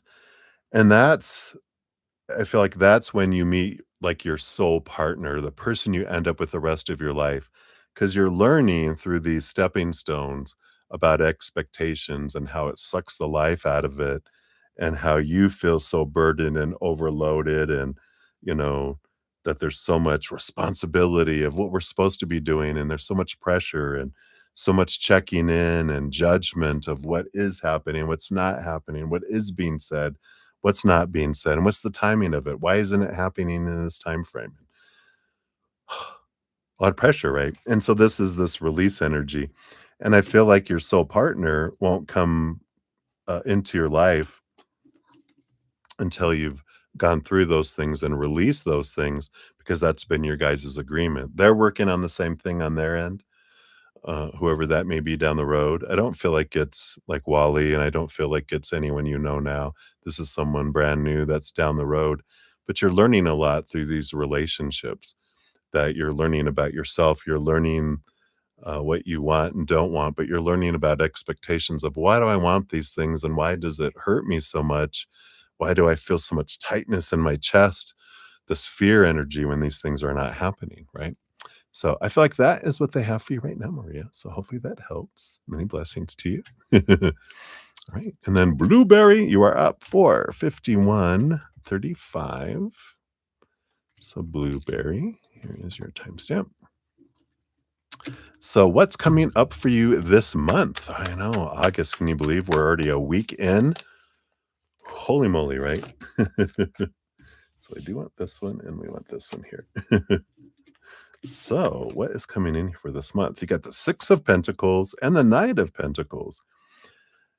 So we've got this kind of slow, steady, balanced energy this month that feels like, abundance and the fullness of life with all this Pentacles energy.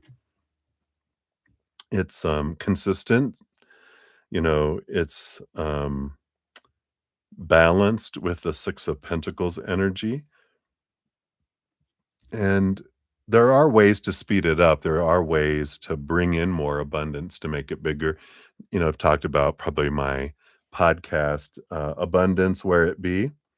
And for anyone that's interested here, I'll throw it out in the chat.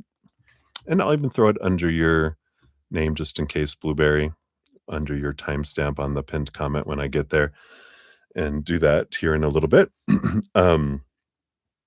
But it talks about the Six of Pentacles, which is sometimes we have an out of balance rate of exchange where our inner child feels we have to give so much to deserve so little. And when we look at that and we go, why do you have that, little one? They tell us, well, when we were younger, I felt I gave all this and I got so little back from, father, from mother, from whoever, grandpa, grandma, aunt, uncle, you know, spiritual leader, whoever it was that was important in our life that we felt we gave a lot and got not little back. And we thought, that's what I deserve. That's when it went down to the subconscious and what we've been running our life off of on autopilot with, right? Until we bring it into our consciousness, transform it by talking and showing our inner child the more fair and loving thing. And then that's what, allows us to bring things in. And, that video, that episode talks about tools and how we can raise our vibration, we can adjust those. And then that brings things in faster and bigger too. So it doesn't have to stay this way, but it is kind of just, it's steady, slow coming in.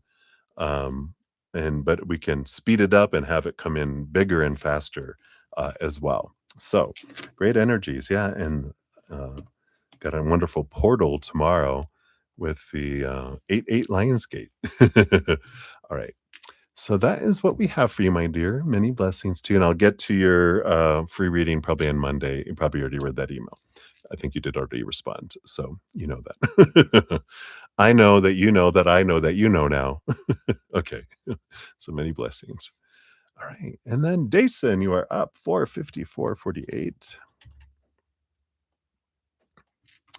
Is your timestamp here.